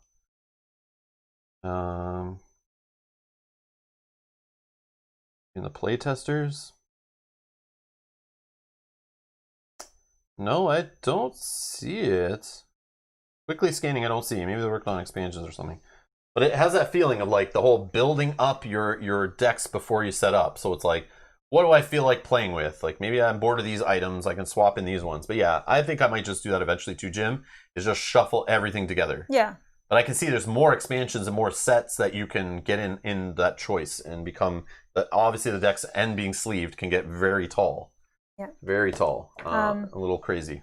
Brian has a good point too. He says this could be a gateway into crunchier RPG games.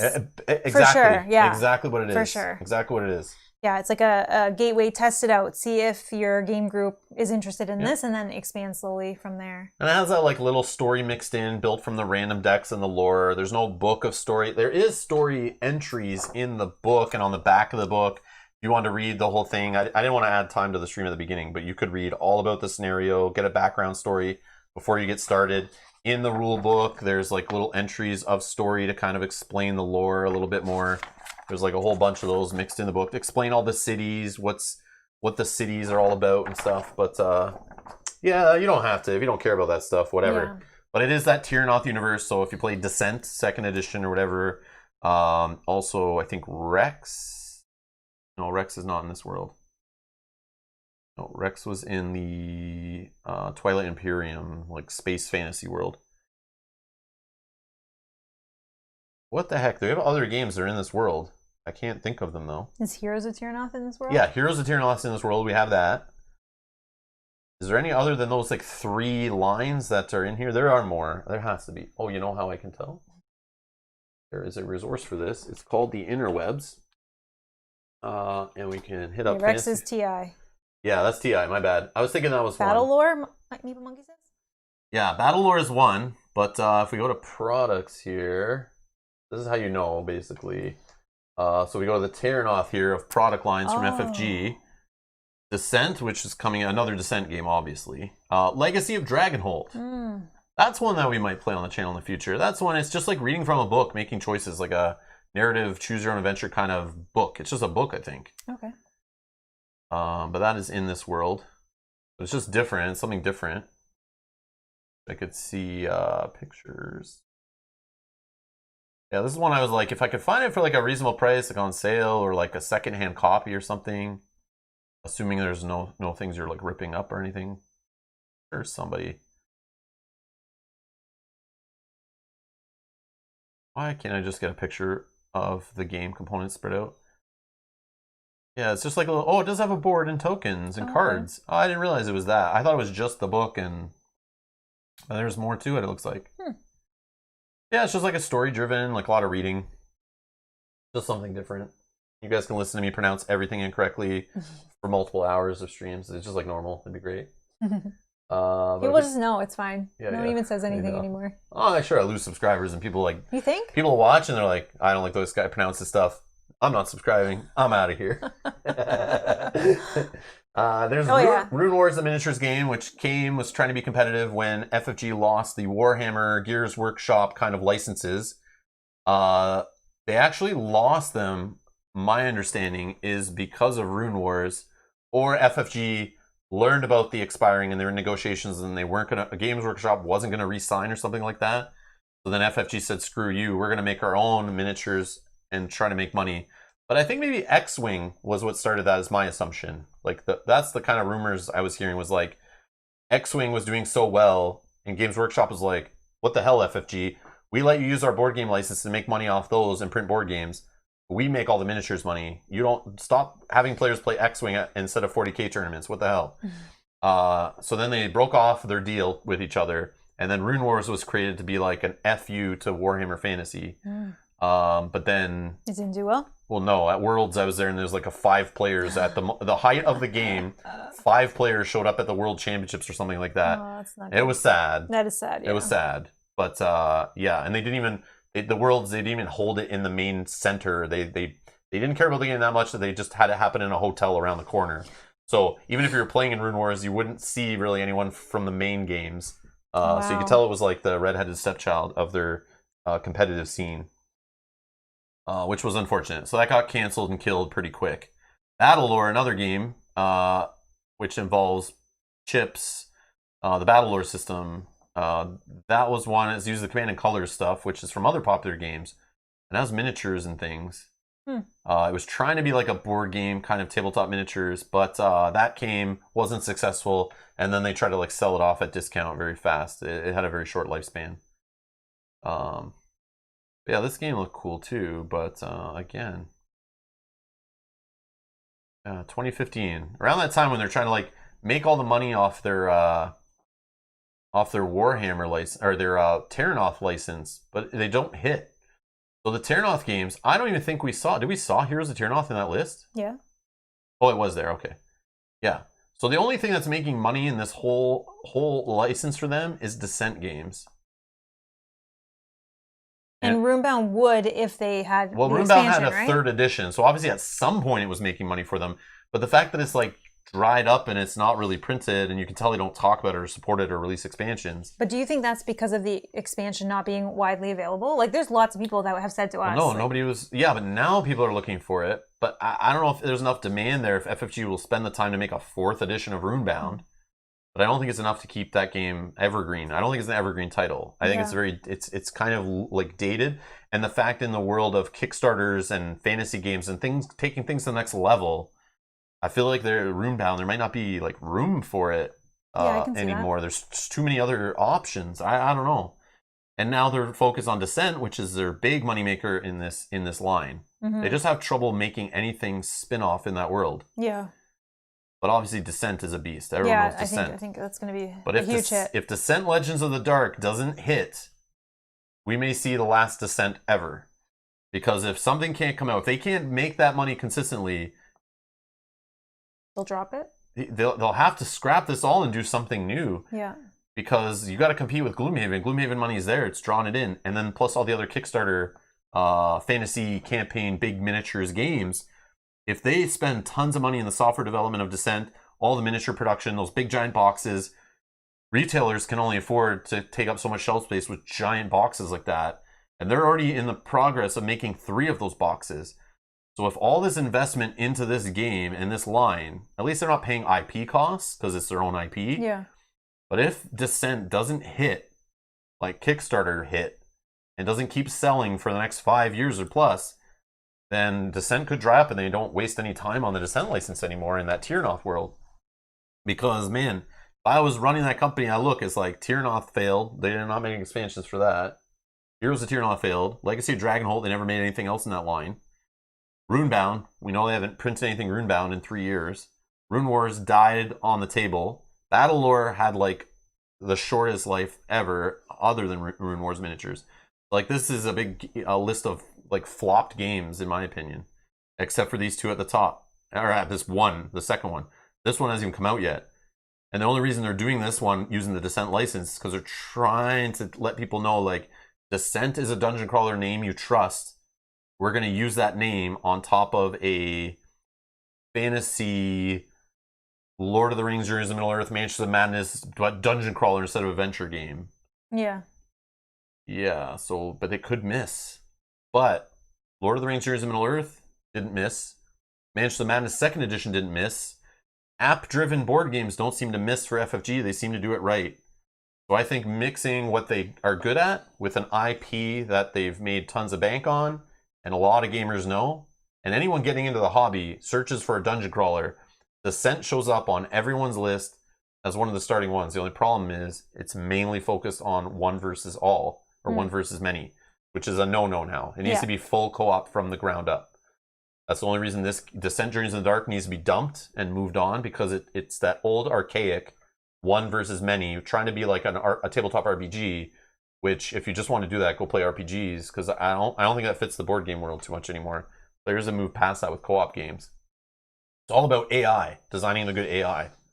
So that's what I think. But yeah, anyways, there's another Rob's opinions rant. That wasn't really a rant. But yeah, that's just the info. I was just curious. I was curious, like, what else uses this Terranoth world after playing Runebound now and kind of seeing that. I'm late to the party, obviously, but Bob's saying that's the FFG way. If it doesn't take off and keep selling, it gets dropped and it's not supported, which should be the way it's handled.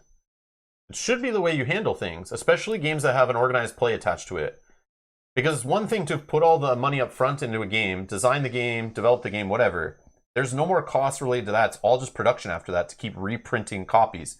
You do need to spend money on marketing, which they suck at after the first wave. FFG is the worst for only marketing at the launch. They don't spend money to market anything later to try to keep those evergreen titles going. And that's, you'll see Nintendo, they're like the king of evergreen anything.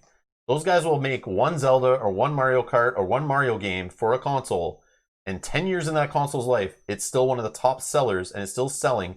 And everyone that buys a Nintendo system will go grab that same 7-year-old Mario Kart, that 5-year-old Zelda, and that 8-year-old Mario game and still play it on that console because they keep marketing it. They make it an evergreen title. It just is full of quality and you know, maybe they add some DLC, but they don't really do that too much.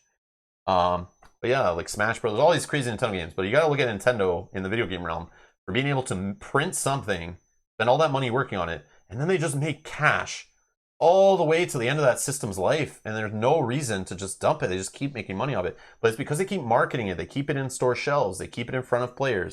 They keep advertising it. They know what they're doing. Problem with FFG is they make a game, they spend all that money up front, they have a big hit in sales, and then it trickles. And there's some games like Descent and some games like Star Wars Imperial Assault that keep selling at a decent enough amount that they'll bring out expansions, but those expansions breathe some life into it. They get it back to players' tables. They get it on game table stores at conventions. People see it. There's a new product. It reminds people it exists. They spend a little bit of marketing with the expansion, and then that keeps sales trucking. But the problem is if they don't have an expansion, they don't spend any money marketing the base game anymore, which they need to do. They still need... There's new players jumping on Board Game Geek every day. New players picking up a Board Game magazine. Yes, there are Board Game magazines, believe it or not. Or just any website, any forums. Like I see them advertising around. They advertise magazines and at conventions and stuff. But they need to still advertise those base games, like just to let new players coming in find them and stuff. But that's the problem in the board game industry. They don't really market correctly. I feel like there's a big opportunity there to keep selling the games you invested all that work in. You don't need to keep... There's too many new games dropping and being dumped and moving on to the next new hotness. And that's bad. But Brian's given it 3.3 stars out of 5 for the rant. But anyways, that's what I don't know. That's my opinion. I don't know what you guys think. But yeah, it's just interesting. Got me thinking after playing this Fantasy Flight game from 2015, wondering why it's not really talked about anymore. Why it's not seen. Why it's not being bought. Why it's not printed. Why can nobody find it? And it's because obviously it didn't sell well enough. And remember, now they're owned by Asmodee and by some other investment company that now owns Asmodee. It's switched owners. And they're really like trimming the fat. And like, if, you know, it doesn't do good, like dump it, get rid of it even worse than FFG used to do. But yeah, I understand the dumping it though, Bob. Remember, for LCGs and competitive games, they need to keep working on like prizes and organization and renting places and doing worlds and coming out with expansions, so you constantly have developers developing stuff, like monthly drops, right? Constant playtesting. Tons of effort is put into an LCG or a competitive game to keep it alive, like X-Wing, right? They have to keep pumping effort, man hours, and money and production into it. But some of these games, they just need to like keep the production going, and you're done with all that playtesting, you're done with all that design work. Yeah, they just need to make games that can be replayable, that new players keep buying, that become evergreen. And that's what you need to do. And expansions aren't always the answer. That's not always the answer. But if they just put all the stuff in the game from the beginning to make it a very replayable game, that could have kept the game evergreen for a long time and make it higher up on the ratings list and recommended new players walking into the hobby. So this whole idea of like scarcity of expansions, and maybe only print a few of those expansions, maybe they're on store shelves, maybe they're not, maybe you know about them, maybe you don't.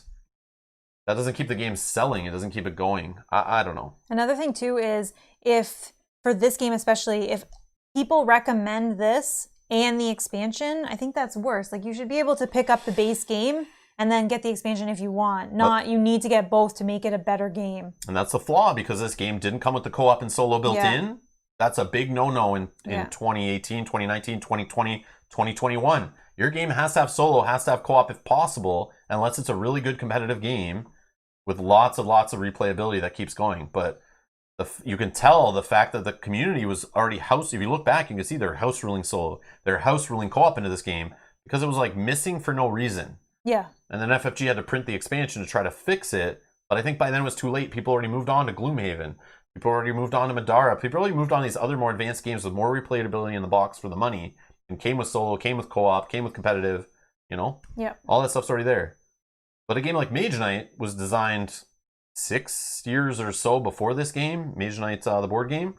It's still pumping. It's got an Ultimate Edition. It's still selling out. I see it come in stock at my local game retailers. They get like 10 or so in, and they're gone very quickly after, still to this day. Because new players come into the hobby, or players work their way up in the hobby, and Mage Knight keeps getting recommended over and over again, especially Ultimate Edition, because everything is in the damn box. So if FFG would just take this game, they could make an Ultimate Edition of Runebound, put all the expansion crap in it, sell the box at like kind of a little discount because it's less packaging. You already spent all the money on designing it. You just need to throw it in the same box.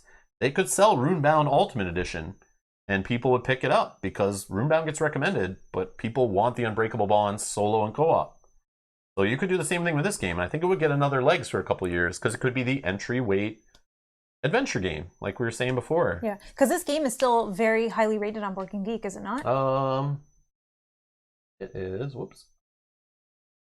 The 7.5, and it's ranked 438 overall. I mean, that's highly ranked, I think. I'm sure it was higher, but it's like it's like waned off because it's not readily available, right? Yeah. So I don't know. I'm not sure, but Kazumi says yes. FFG seems to need to add expansions to make games better. Just received Fallout Atomic Bonds, make it better, make it a better cooperative expansion. Yeah, see? Fallout. Yeah. Yeah, we tried that at Gen Con. Yeah. But that's the problem. FFG, at least in the past, I'm sure they're still doing it. They designed the base game to give you a taste. And the whole idea is you buy a base game, it gives you a taste, and then you want more. And you feel like the game is not fully complete, so you need expansions to make a complete game. But if you're not there when it releases and gets the game right away, and not paying attention to expansions releasing, and you're coming at it later, you're going to have trouble finding those expansions. And you're also going to have to spend extra money to try to make a complete game. Seems like a rip and doesn't seem like a good value at that point. Also, if somebody coming into this hobby doesn't know that you can't play this game cooperatively without the expansion, they buy it and then they're upset because they can't play it. Yep. Yeah, that is really high after 5 years. I agree. I agree. I don't know if you can see like where it was over the years. I don't know if there's a way to see that. That's maybe. I don't know. Historical rank right here. I knew it. You had to have this. Never noticed this before. Oh, yeah? Oh, there it is. All right. So let's see the whole lifespan. So it started out at 4,416 and it worked its way up. I mean, it's holding pretty steady. So it took. Yeah, see? Right. So I think. So Unbreakable Bonds, probably released in here somewhere. That gave it the co-op and solo, which made it start going up higher on people's charts because around that time is the solo and co-op boom, right? In my opinion. And then, yeah, it kept going up to the late 300s. But it kind of like, that's where it stopped. And then it's dropped down a little bit. But still hasn't fallen off hard. Pretty steady. Still hasn't fallen off. Yeah. But there's still brand new games coming out that people love. Like I said, the Hillforth games, the Hexplorit games. They're all just doing this, but more advanced. Yeah, like Euthia. So obviously the system works, and people want this type of thing. So it's like, yeah, this game can be evergreen. I think maybe they need to release, if this is sitting at 433 and not dropping, and it hasn't dropped for years, I think they need an Ultimate Edition of this game. Yeah, because the fan base is there. Spice it up. Throw an Ultimate Edition in. I guarantee people will buy a bunch of that. People have been looking for the game. New players to the hobby. And maybe some other players that couldn't find certain expansions might sell their used other copies and buy that Ultimate Edition. Yeah. And then maybe throw in some other content, some exclusive content for that Ultimate Edition. I know that's kind of frowned upon, but similar to how WizKids did it with Mage Knight, throwing in a handful of extra cards. Yeah, but you could just throw in a couple more bosses. Yeah. Right? Email this to FFG execs. I know. One of these days, yeah, I'll work in the hobby like that, and yeah, we'll get back in the business side of the world and get behind the scenes. But for now, it's fun being on this side, just complaining and dropping $1 million ideas. Hoping people are listening. Hoping I can change the industry a little bit. Because just reviewing every game and every game is great is not changing the industry. It's leading it the wrong way. Yeah. I think some people need to ask some hard questions, and we need things to change, because at some point the people are just going to get bored of new games dropping every 10 seconds and the same stuff recycled over and over again. Well, honest reviews are not really a thing. Yeah, they are. Well, they are, but they're hard to come by on the internet. Yeah. But, yeah, I don't know. I think that's the thing with Runebound. I don't know.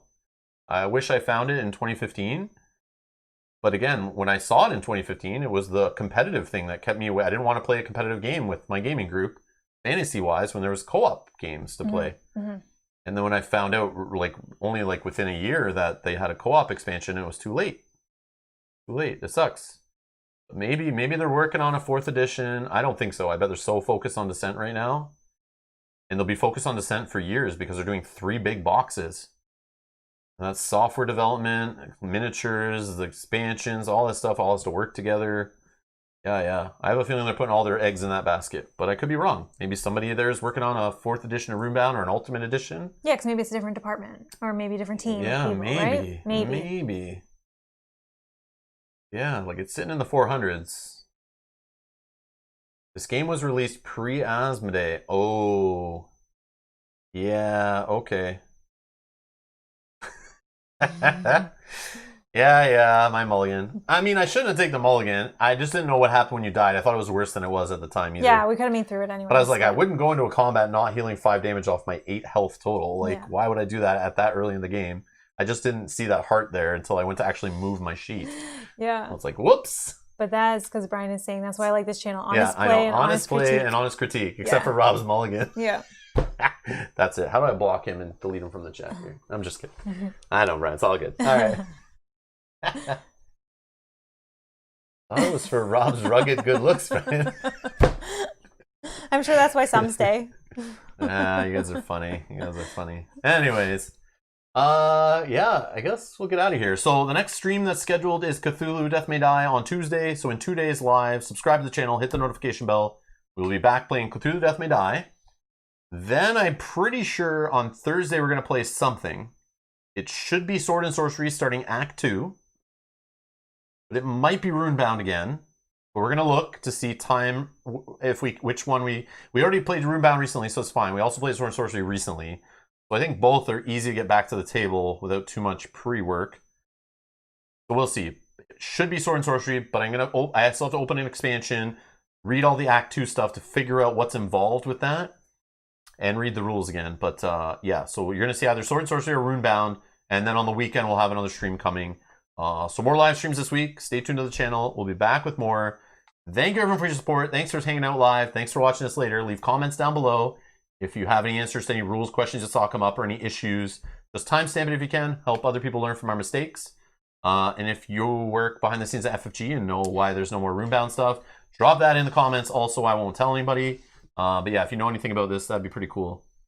I know there's a lot of former FFG employees out there that maybe know what was going on behind the scenes, if they're allowed to even talk. But anyways, all right. Thanks a lot for watching, and we'll see you in the next one. Bye-bye.